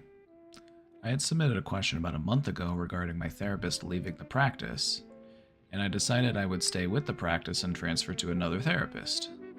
Everything was going good until just last session my basically new therapist informed me that she would be leaving the practice as well, but because she's moving away, not going to a new practice. At first I thought, of course this would happen to me.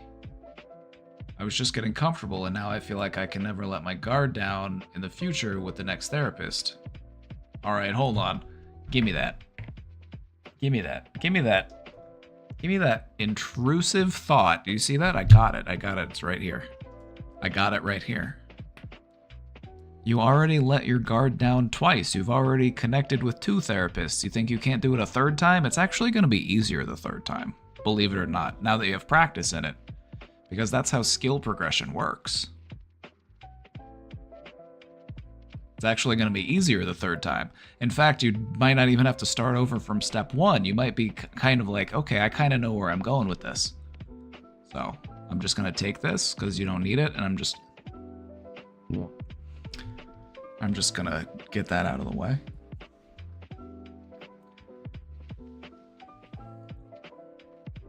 Finding a new therapist does not have to be starting over. You can pick up where you left off.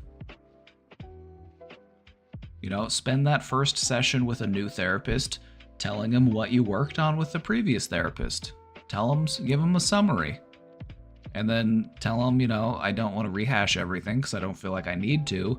And it's because you don't need to. You do not have to rehash every single incident and moment of your entire life history for the therapist to be able to help you.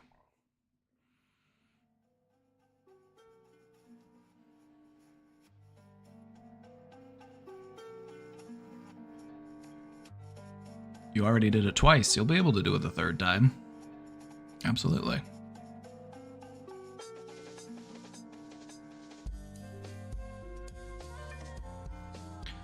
Is this just bad luck? Yep, that's all it is. It's just bad luck. But look at this. Look at this. We could look at this as beyond bad luck. We could look at this as something different if we choose to. We could say that this was actually the universe testing us. We have a difficult time opening up to therapists. We've been challenged. We've been put into this position where we can overcome this challenge.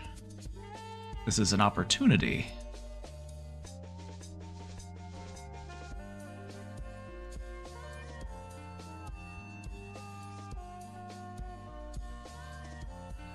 I just feel like the unluckiest person in the world right now, along with all the other struggles I have going on financially, socially, and mentally.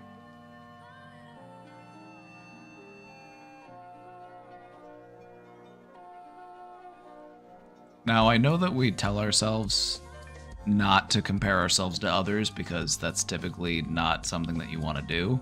But in some cases, it's okay to compare ourselves to others. And whenever we feel like we're the most unlucky person in the entire world, it might be helpful to just think about somebody who might be a little bit more unlucky than you.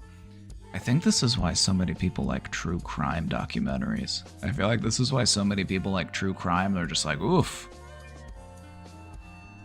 Glad that wasn't me.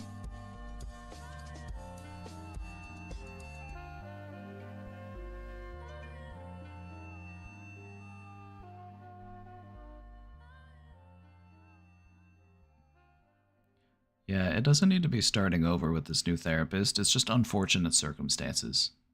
You're gonna be just fine. You know, it was completely outside of your control. And the only thing that is inside of your control right now is how do you respond to it? So how do you want to respond to these conditions that you are currently in? That is where your power is.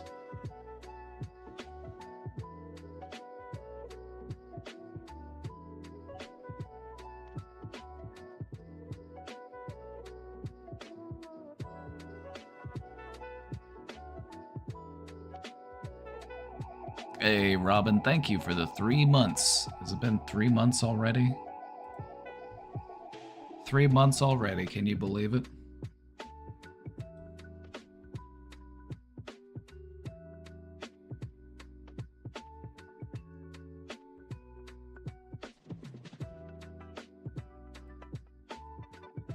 I find that hard to believe. I know, it feels like it's been forever.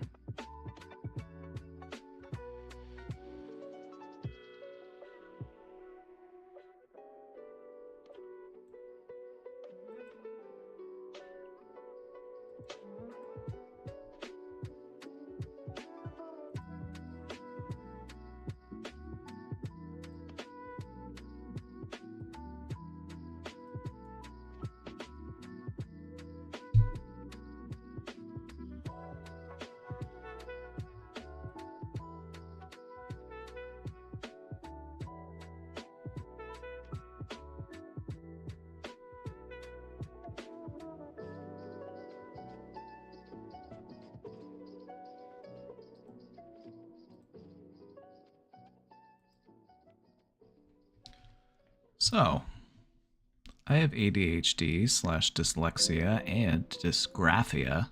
Dysgraphia has to do with your handwriting.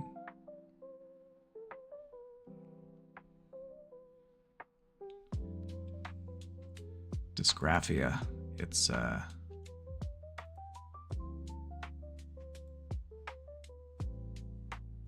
you might have a little bit hard to read handwriting. Or writing might be challenging or difficult.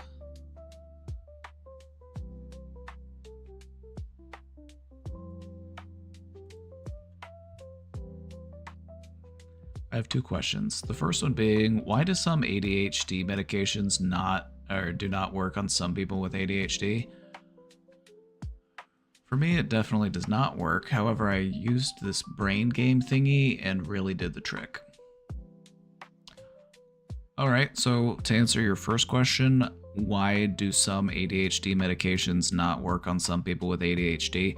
I would say that's because ADHD medications are not there to treat your ADHD.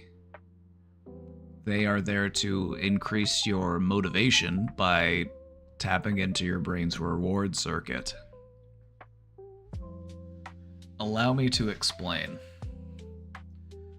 The way that ADHD medications work is by exciting your brain's dopamine pathways.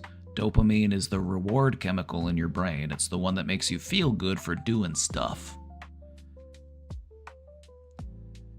And if you don't find work or homework or studying or whatever to be all that enticing, it might be hard for you to feel that reward. It might make it a little difficult for you to sit down and focus. And so what ADHD medications do is they make whatever it is you're doing more rewarding. ADHD medications do not get to pick and choose what tasks you find more rewarding. ADHD medications just make everything feel more rewarding.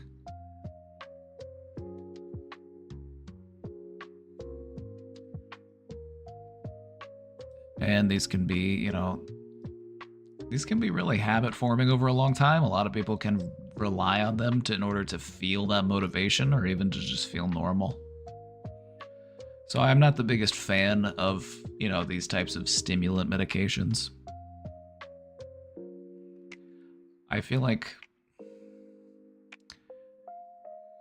we just need to be realistic with ourselves. We just need to have good time management and just recognize that my attention and my focus is not indefinite. Just because I cannot sit down and focus on math equations for 8 hours straight does not mean that there's anything wrong with me. Does that mean that there's something? Yeah. Anyway.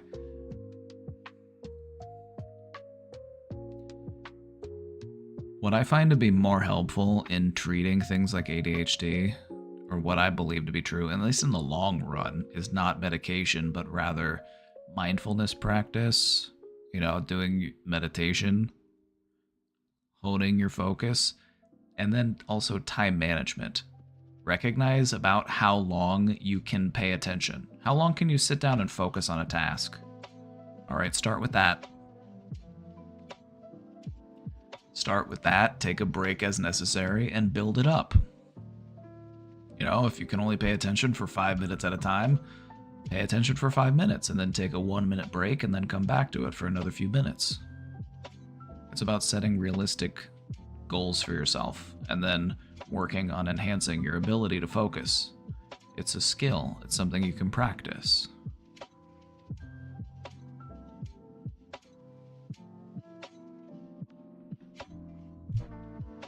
So that's how I feel about ADHD. It's about training your brain. Because if I'm just gonna be honest, I feel like a lot of the stuff that people feel pressured to do just isn't stuff that's all that enticing. Do you really feel like filling out spreadsheets and responding to emails is your passion? Is it something that fulfills the needs of your spirit? Maybe it fills your bank account, and that's great, but it might not feel like it's your calling.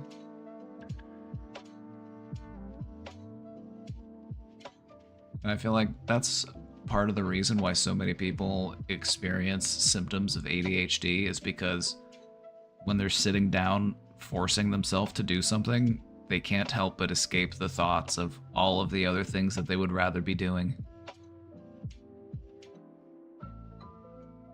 I've only got one life to live. I've only got so much time on this earth. How much of it do I want to spend in Microsoft Outlook?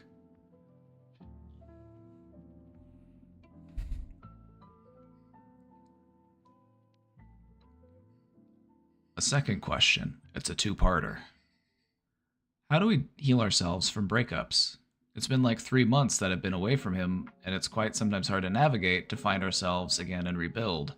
I loved him for about 4 years, but we were together for about 2 years on and off.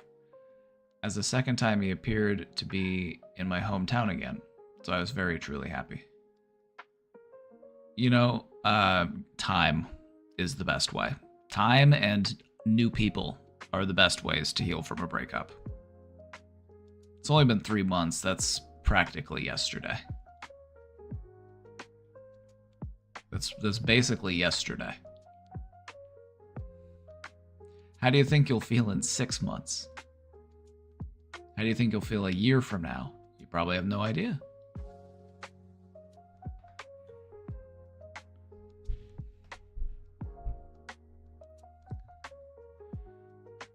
Coming from a neglectful family, he was the only thing I truly trusted and loved. I lost that from my parents, that sense of respect.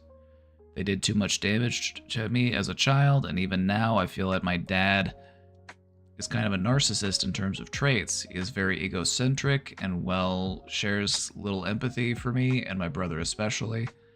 As a child, he ripped my head off my doll and threw it in the trash in front of me and physically abused my brother and I daily from ages 5 to 17. Have you ever talked to anybody about this? It sounds traumatic. Have you ever talked to anybody about that? I feel like that would be really important to do. Because that's not okay, the way that you were treated.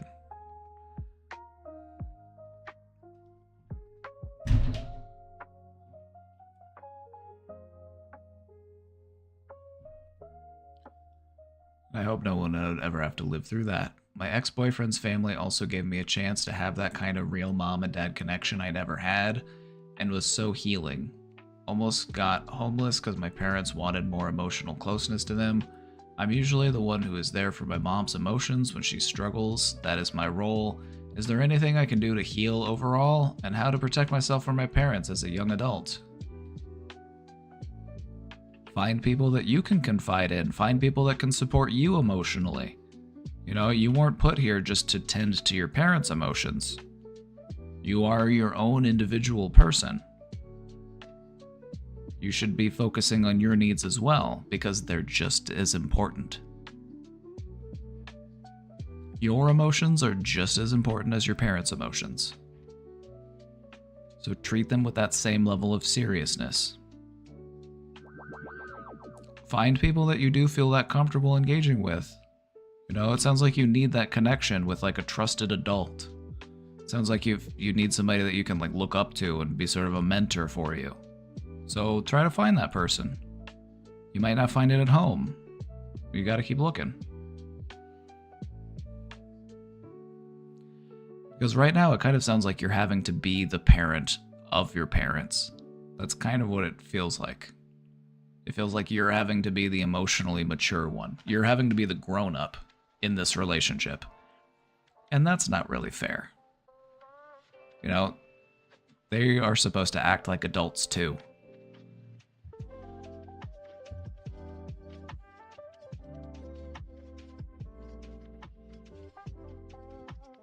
So I would say find somebody that you'd look up to, somebody that you can trust, and talk about these things. That's what I would recommend, just as a way to take good care of yourself.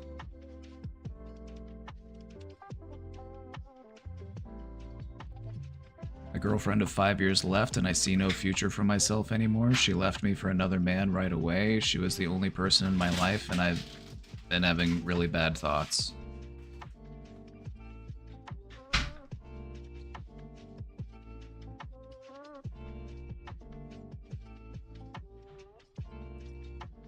If she left for another person right away,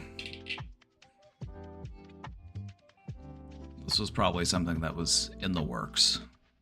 You know, let's take better care of ourselves, all right? What can we do to build ourselves back up? Because this person clearly did not value us the way that we should be valued. What can we do to reaffirm ourselves that we are valuable?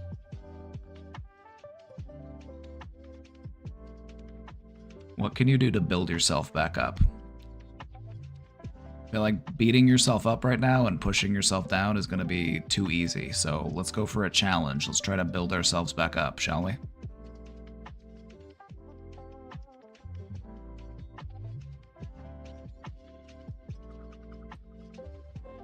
If the future that you saw was with that person and that person is no longer in the equation, then it makes sense that you wouldn't see a future for yourself because you haven't taken the time to think about a future without that person. So now's the time to think about it. What do you want that future to look like? It could be even better than you're imagining right now. You could find somebody who actually values you.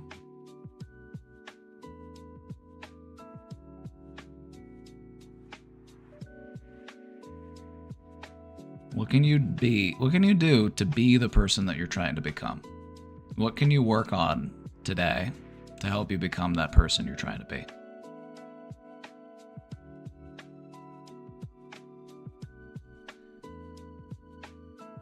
Your significant other does not determine your value. So what can we do to feel more valuable?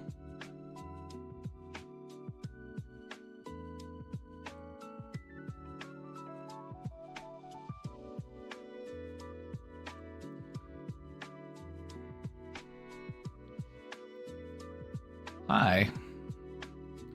If I keep feeling and waking up with panic attacks, should I go to the ER? No. No. If you go to the ER with a panic attack, you're just going to end up with a really expensive bill because they're going to do all sorts of tests on you just to tell you that you had a panic attack, and then you're going to go home with a big bill. At least that's how it will be in the United States. I don't know where you live. But there's not really anything they can do for you in the hospital for a panic attack except say, it's okay. Breathe.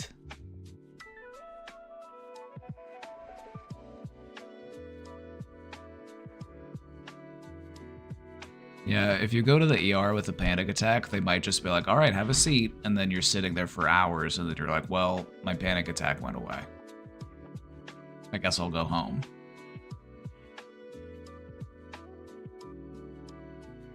That door. Oh yeah, it's the construction crew. It's a construction sound.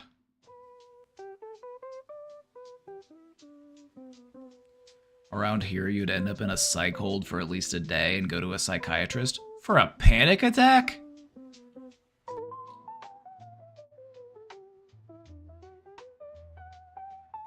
For a panic attack? Really? Interesting.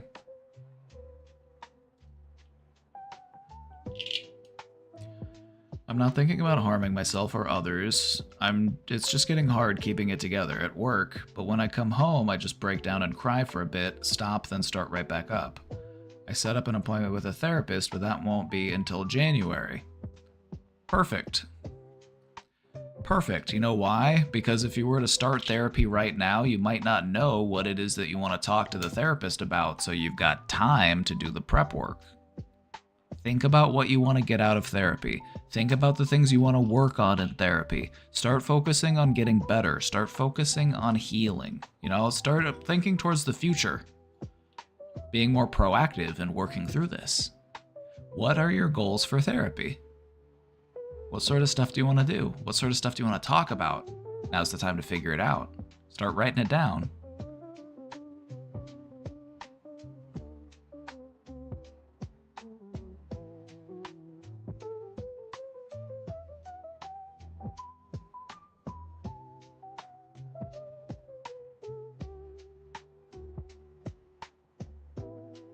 My best bit of advice is if you're having a panic attack, just let it in.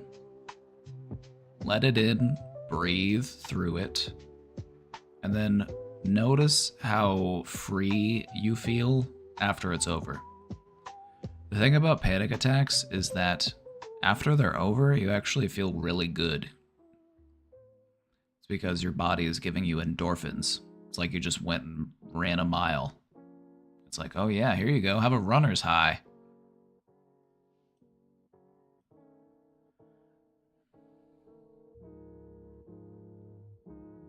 What I find to also be helpful is if you're having a panic attack, talk yourself through it.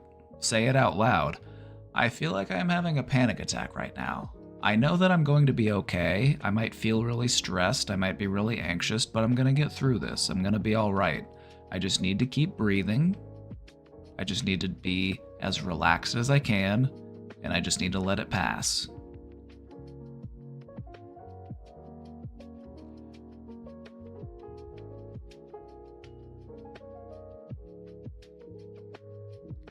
Do you think that there's anything going on or anything that you're working through that could be adding to this anxiety? Is there anything going on in your life?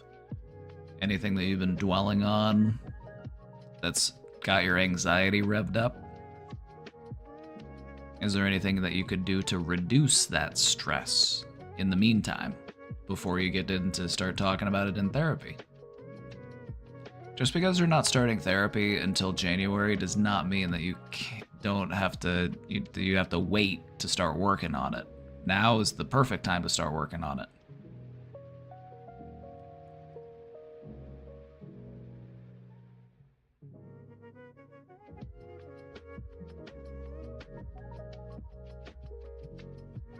I know everyone says just breathe, but it's actually so important to pay attention to. Yeah, it is. Slow, deep, controlled breaths. They activate your parasympathetic nervous system. That is the part of your nervous system that makes you feel relaxed. It's a different part of your nervous system that makes you feel stressed. That's your sympathetic nervous system. So we're trying to shift gears.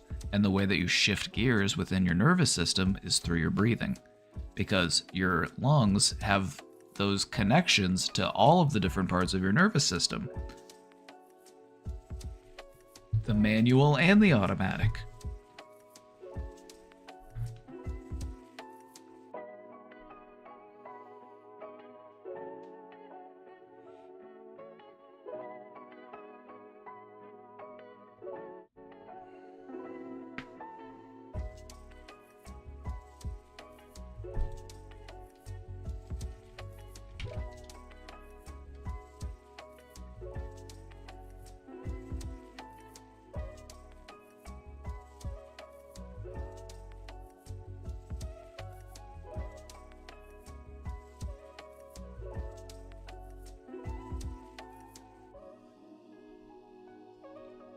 You know what I found to be helpful in dealing with feelings of panic is to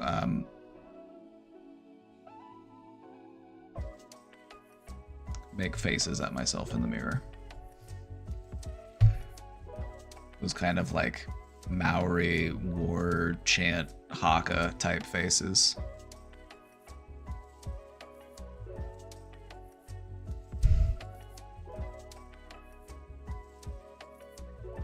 I found that doing this at myself in the mirror helped with feeling panic.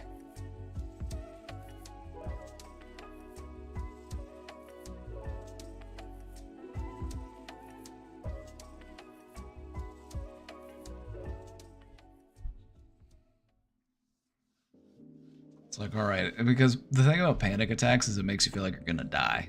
It's that feeling of impending doom that makes panic attacks really miserable.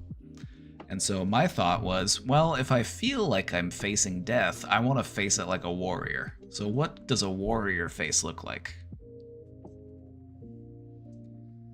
That would send me into psychosis. The mere sight of your war face is powerful enough to send you into psychosis. You're a powerful warrior. I hope to never be on the receiving end of your spear.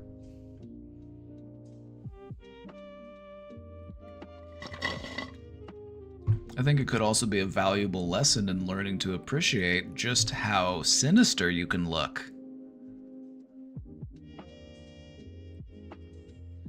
If you go into like your bathroom or your bedroom and you look at yourself in the mirror and you try to make the scariest face you can, Like this is your war face. Like I'm trying to be frightening.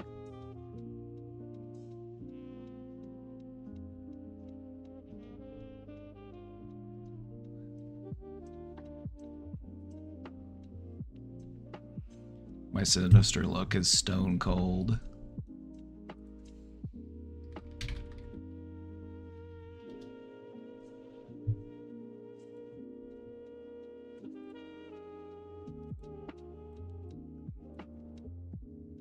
This is you. This is your sinister look. Stone cold.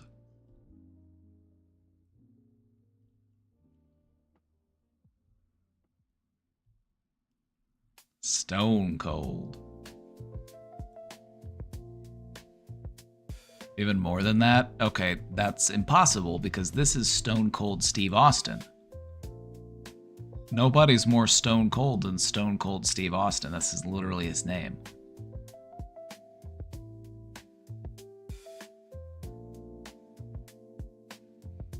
Nobody's more stone cold than Stone Cold Steve Austin. That's just not possible.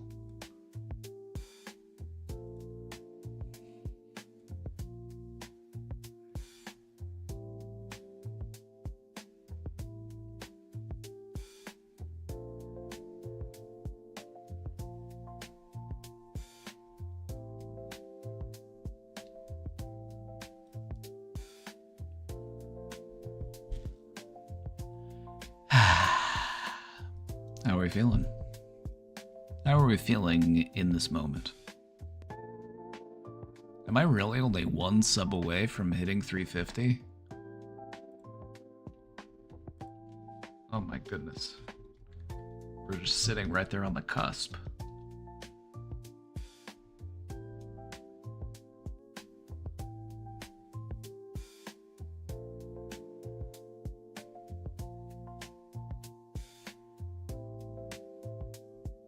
Went and got your haircut, so you're feeling pretty good. That's nice. You know, sometimes a nice haircut can really... Sometimes a nice haircut is what you really need. Okay, thank you for gifting that sub to Captain Floof.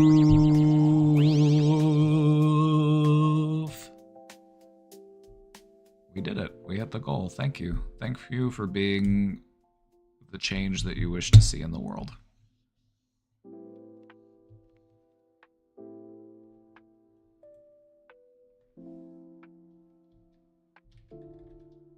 Now you have to be sure to show off your new emotes. You now have the cheer emote, and that's one of my favorite emotes in the world.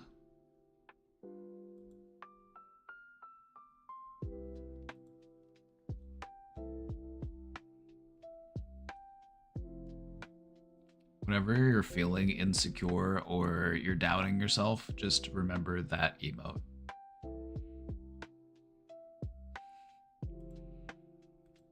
That's what I do. I just remember that emote. It's like, go get him, tiger.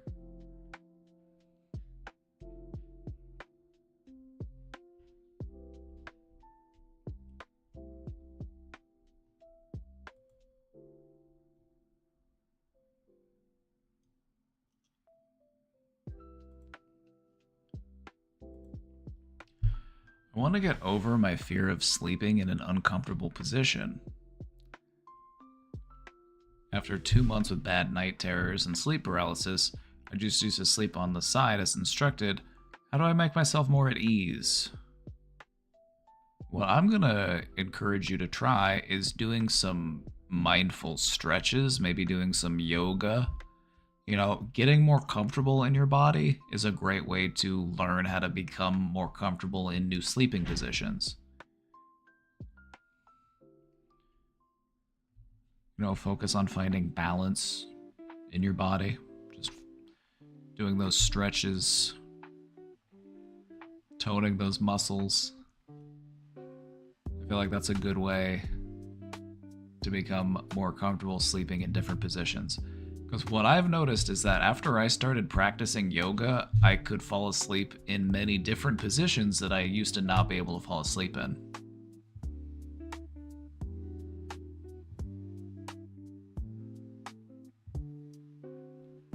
sleep paralysis, you can still sleep on your back, but try lifting your knees up or having your hand over your solar plexus. I got rid of my sleep paralysis. Yeah, you could sleep with your hand on your chest. That's a good way to do it. You could also... what about a sleep mask? Would a sleep mask be a good idea? You could also sleep on your belly.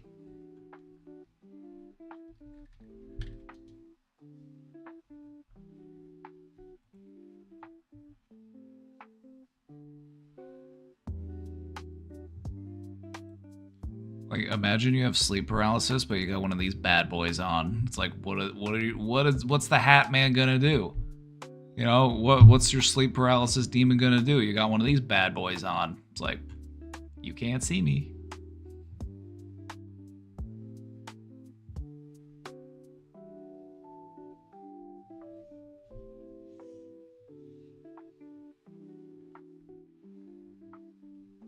Since part of the problem of sleep paralysis is you're basically only you're partially awake, and so like your eyes are open and you're like dreaming, but you're dreaming in your bedroom.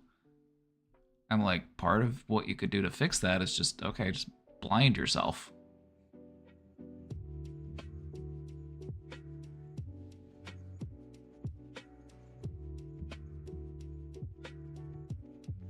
I found that I needed something to help me feel grounded. Hard to explain why. Well, because you're dealing in the world of dreams. You need a totem. Haven't you seen Inception? It explains all of it. It explains all of it in the film. You need a totem so that you can recognize that you're in a dream.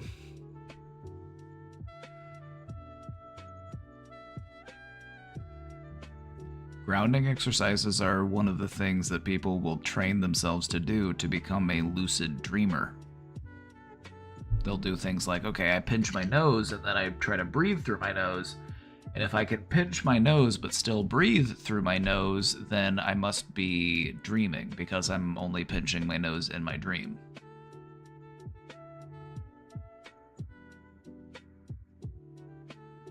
That's just one way. There's tons of different ways that you can, like, do reality checking.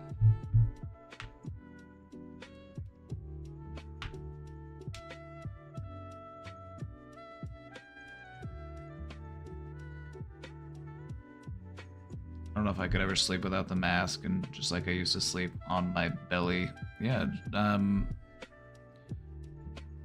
you also try to get the room as dark as possible. Like, if the room is dark as possible, it's like we might not even need a mask.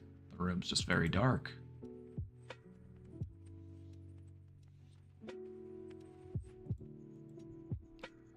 But we all know that the true best way to overcome our sleep paralysis is to give our sleep paralysis demons a big hug and a kiss and say, "It's okay, buddy, I know you're just scared."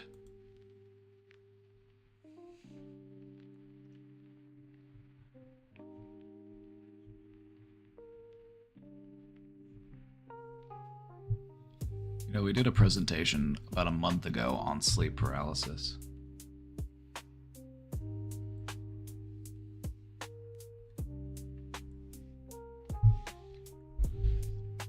You know, I still have not heard back on my Twitch partnership application.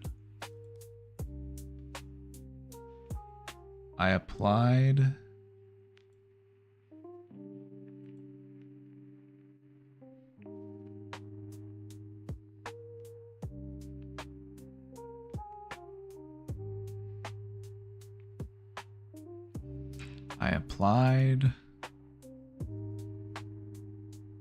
the 25th of November, so it's been almost a month. Still waiting to hear back.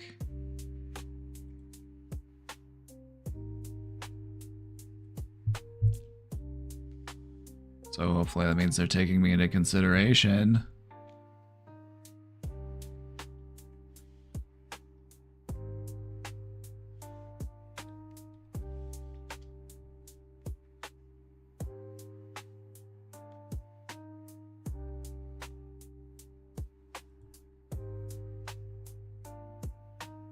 Favorite customer raid? Welcome in, customers. What can I get you today? Welcome in, customers.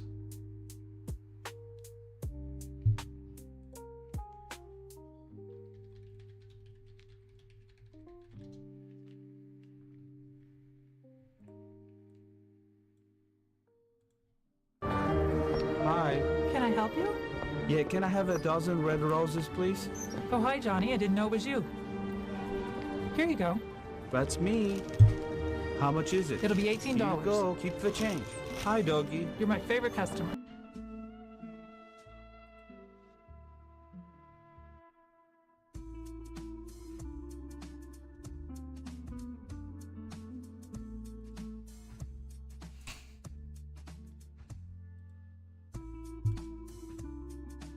Hi, doggy.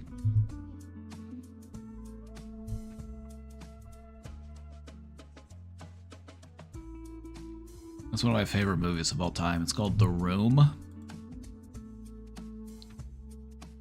Fantastic film. Fantastic film. It's a masterpiece.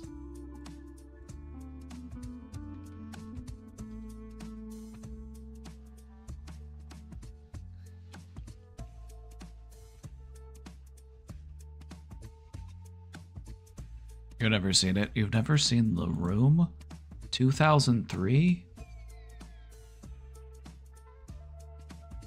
The Room.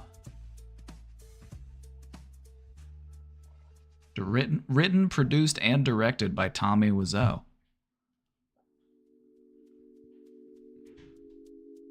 You're tearing me apart, Lisa? Oh, hi, Mark.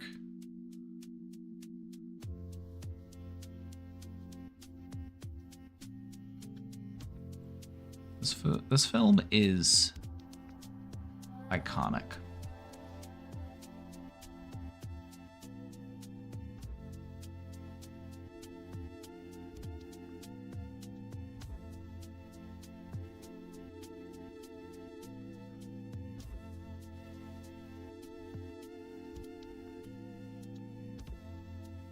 I guess I know what we're watching for movie night.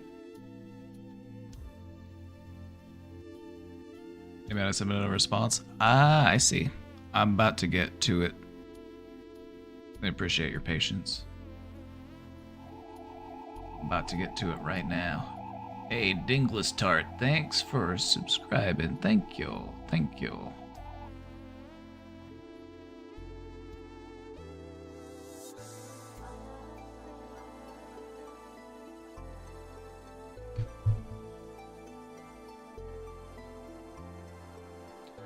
I've been single for about 2.5 years.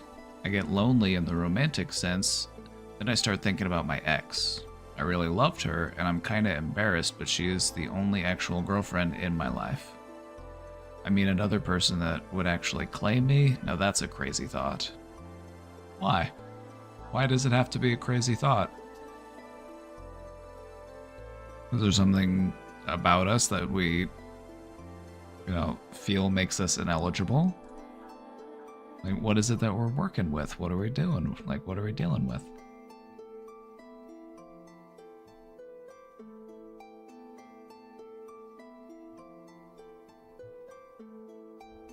You gotta remember that you're just as valuable as anybody else.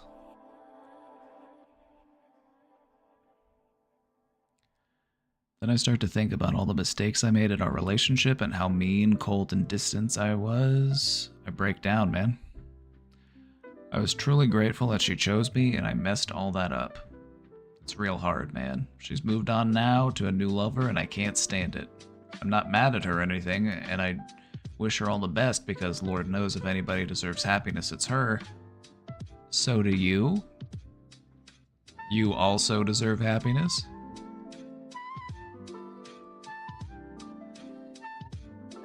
I'm glad that you can be happy for this person even though they're not happy with you. And sometimes that's a really big thing that we have to accept. It's like, sure, they made me feel great, but maybe we just weren't a good fit for each other. Maybe there's somebody out there for you. We're looking for that person. But if we're looking, okay, just think about this for a minute. If we are looking for the person that we are meant to be with, don't we want to be at our best when we find them? Or at least the best we can do with what we got? And like, maybe we're not at our ideal self, but we're at least activating our potential. Like, isn't that what you would want to see in the person that you are becoming a partner to? You want to see that they are focused, they're driven, they've got goals.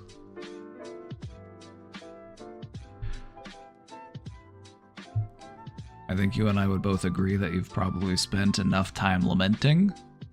If you have spent enough time lamenting, it's okay. We're done. We don't need to lament anymore. Do you feel like you still need to lament? Is there still stuff to get over? Is there still stuff that we haven't thought about yet? Are we still trying to work through that? Or has it been long enough? Just think about it. You know, how many more days do we want to spend revisiting and ruminating? And then when do we want to start building ourselves back up? Because I believe that's something you're going to find much more meaningful. You're going to find it much more satisfying. And it's also going to better serve you in achieving what it is you're looking to do.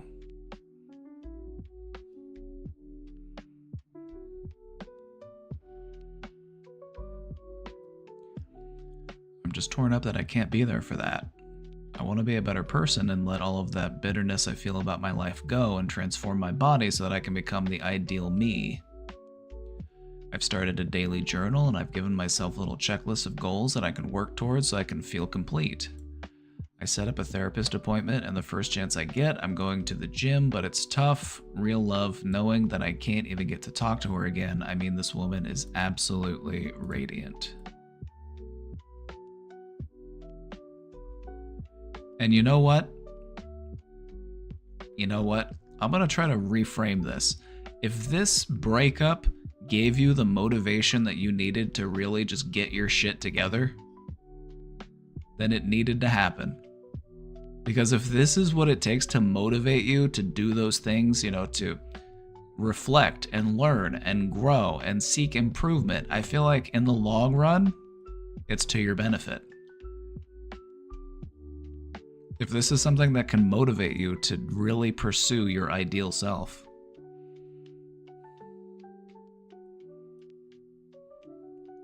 There's going to be a lot of times in our lives where we look back and wish that we had done better based on what we know now.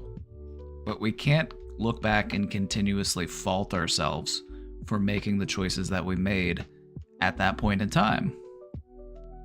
Odds are we were probably just doing the best that we could in that moment. We probably just didn't know any better. But now we do know better, so we can do differently. Think about how much you've learned. Think about how committed to growth you are. This is actually really great.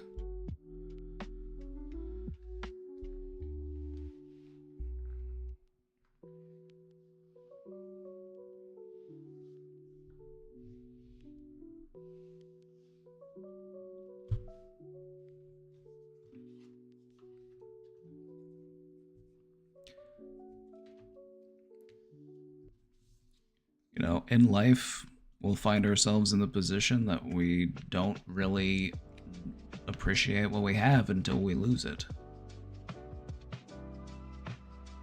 Don't it always seem to go that you don't know what you've got till it's gone?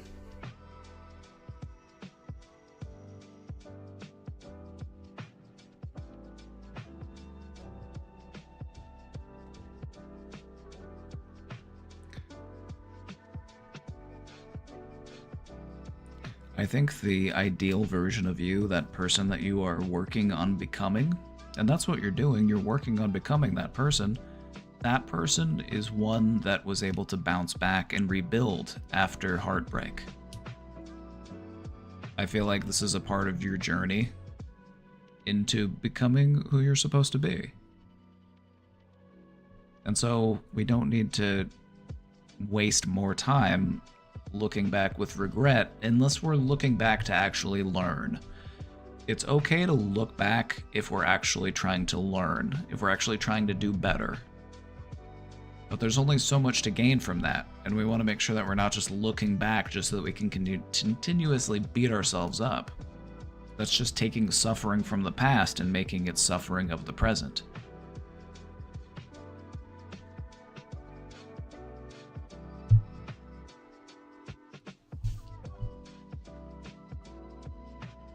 This is a crazy feeling. I'm shaking even typing this. The panic attacks are almost constant.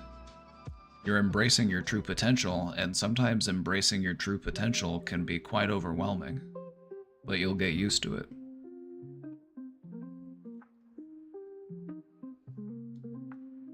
Take a big deep breath in through your nose. Hold that breath in. Just feel that fullness. Try to feel that absorption, that feeling of satisfaction that a full breath can give you. And then slowly let it go.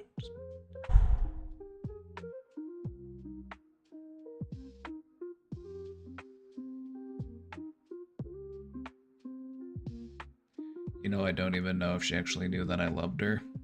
What's more important is that the next person that you're with, that you love, you let them know, and you remind them as often as possible. That's what's more important.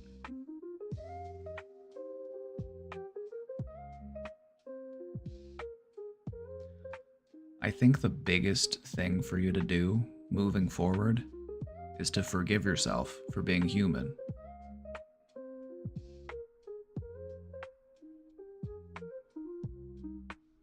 Forgive yourself for being human and making mistakes that humans do. But you're doing the right thing in learning from those things and wanting to be better. So celebrate that. Celebrate the part of you that wants to see you grow. That's the part of you that deserves your attention right now, not the part of you that has all this regret.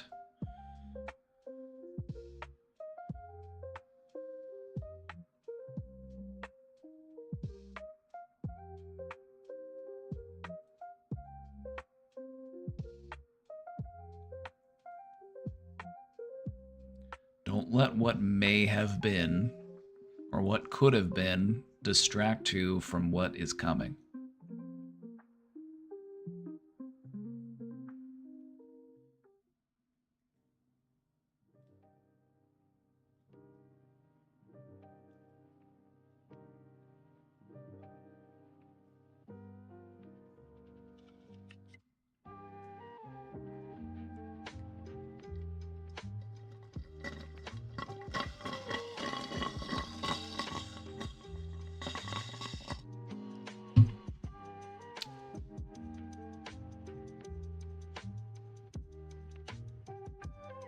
I'm out of iced coffee, and this is a problem for me.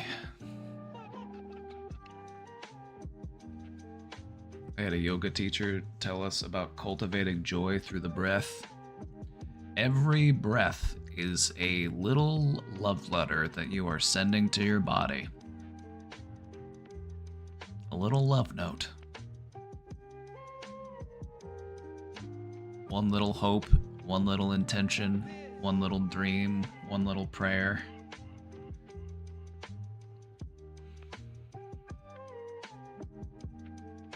A big, deep, satisfying breath is a great way to communicate to your body that you love it, that you're trying to take care of it, you're giving it what it needs.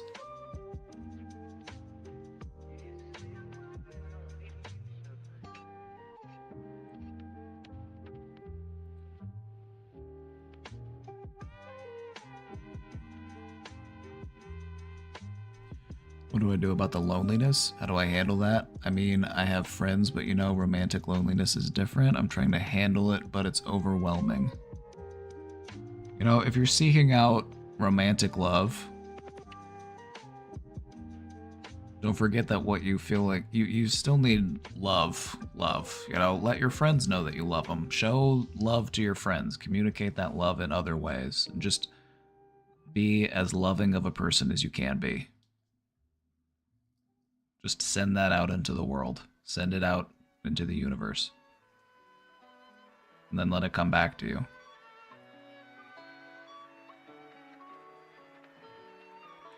View your future partner not as someone that you need to track down or somebody that you need to earn or somebody that you need to, like, you know, become worthy of. Just try to be the type of person that you would want to be with. Somebody who's open and honest and caring and kind and loving and all of those things. Just be that person and you will find somebody that is just dying to be with you. Be the type of person that you would want to be with.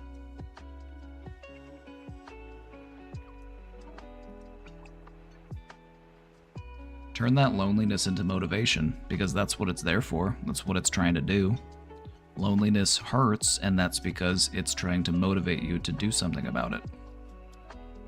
So acknowledge that discomfort and acknowledge that you will solve this problem. That love is the key.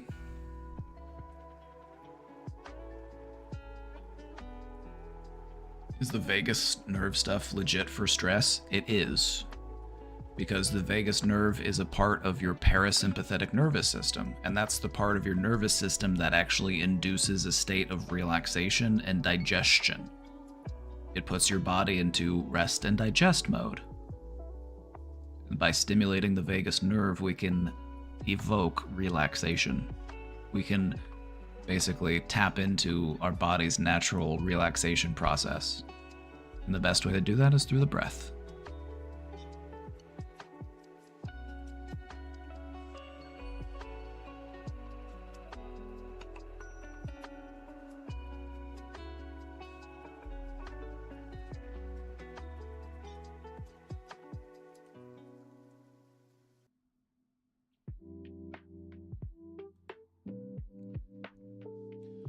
Sometimes I doubt my ability to form reciprocal relationships where I'm like valued and cared for and supported in the same way I would for others, and I have a hard time telling if maybe I'm just not seeing when/how others value me and I'm not appreciating the connections I already have, or if I actually haven't found that kind of connection yet, LOL.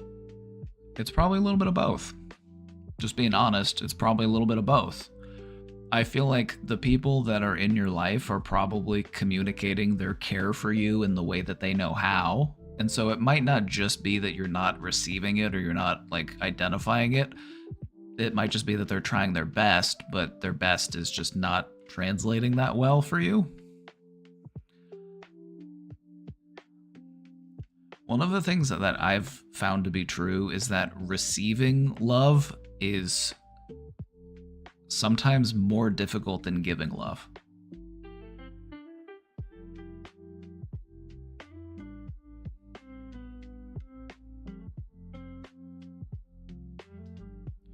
So what I would say is just focus on continuing to be that type of person.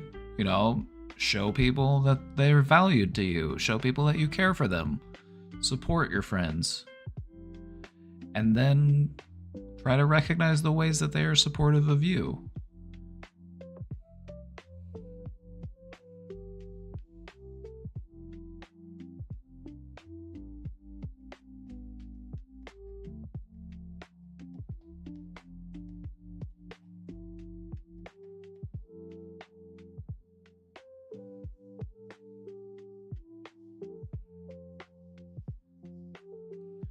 I'm a big people pleaser. It's not healthy for me, I feel.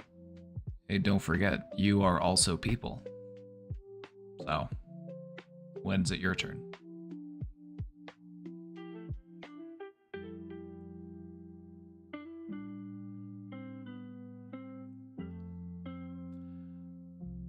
I also want to add that sometimes relationships take time to develop that level of connection where you can really understand each other very clearly.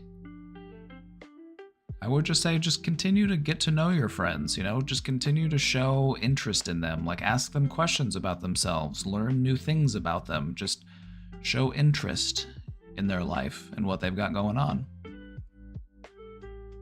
Talk about their hopes, their dreams, their values, their virtues.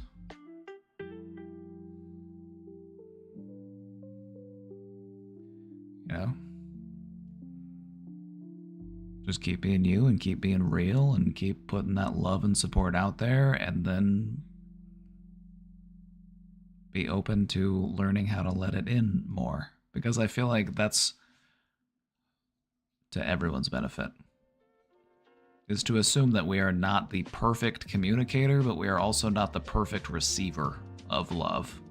And so maybe we could work on both aspects.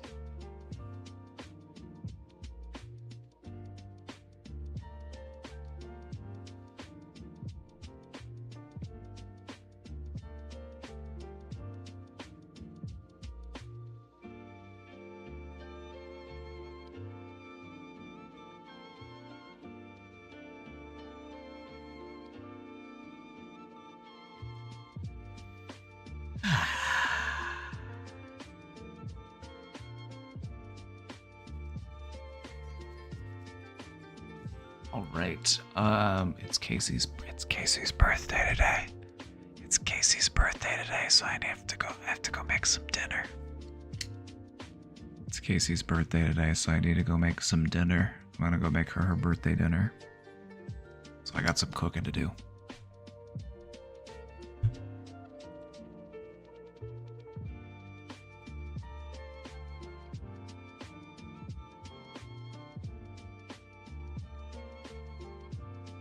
What did you buy her? Oh, for her birthday? I got her a nice rock.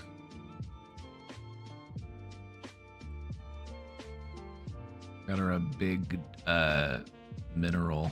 It's in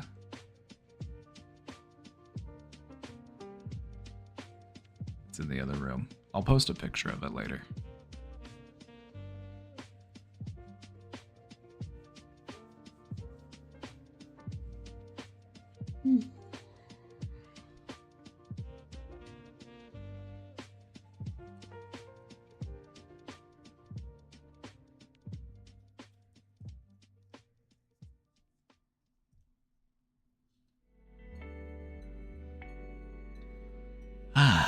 Well, I need to get to cooking.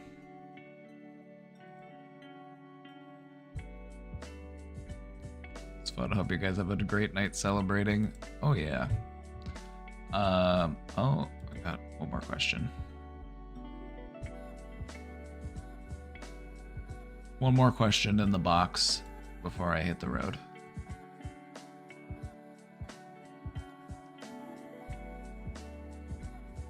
I'm getting hopeless about life day by day. I'm currently in high school.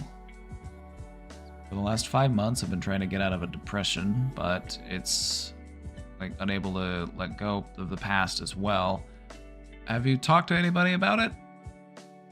This isn't a problem that I would recommend solving entirely on your own. Believe me, I've been there, and it can make things much more difficult, much more drawn out, so I think it's really important to have somebody that you can look up to, somebody that you can talk to about these feelings so that you can get that help that you're looking for.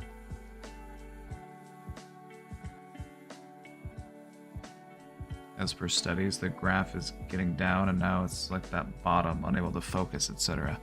At some point, everyone left, leaving parents who still believe in me but unable to do anything with my life.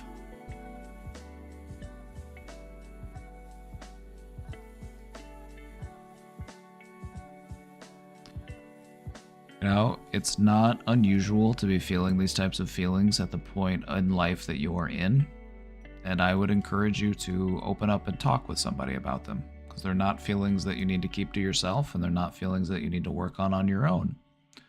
So whether it be, you know, a counselor, a teacher, somebody that you can look up to, somebody that you can confide in, I would encourage you to do that, because this isn't something that you should feel like you're all alone in, you know? When it comes to depression, we are waging war. We are at war with our depression. And when we go to war, it's nice to have allies. You know, so find your allies. Find people who will stand beside you. To fight back against the darkness. Because that's how you're going to win. Is with people at your side.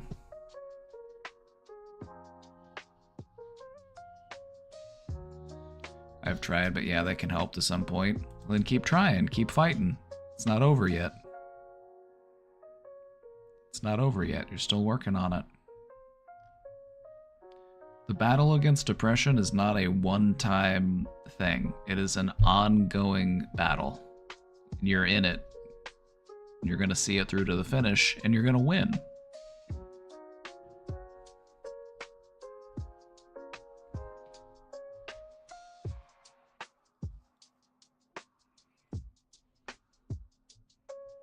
So just keep at it. If there's anything we can do here to help, let us know. But in the meantime, keep talking to the people in your circle that you trust, that you know, can talk to about these things. Don't be afraid to open up. All right, everybody, I'm gonna go make dinner. So I will be back tomorrow. I'll be back tomorrow, everybody. Have a great night. Thank you for being here. I'm gonna go make Casey's birthday dinner. Everybody go wish her a happy birthday. Go wish her a happy birthday for me. All right, everybody. See you next time. Stay safe out there. Have a great night. See y'all next time. Later. Go wish Casey a happy birthday for me. Go wish her a happy birthday.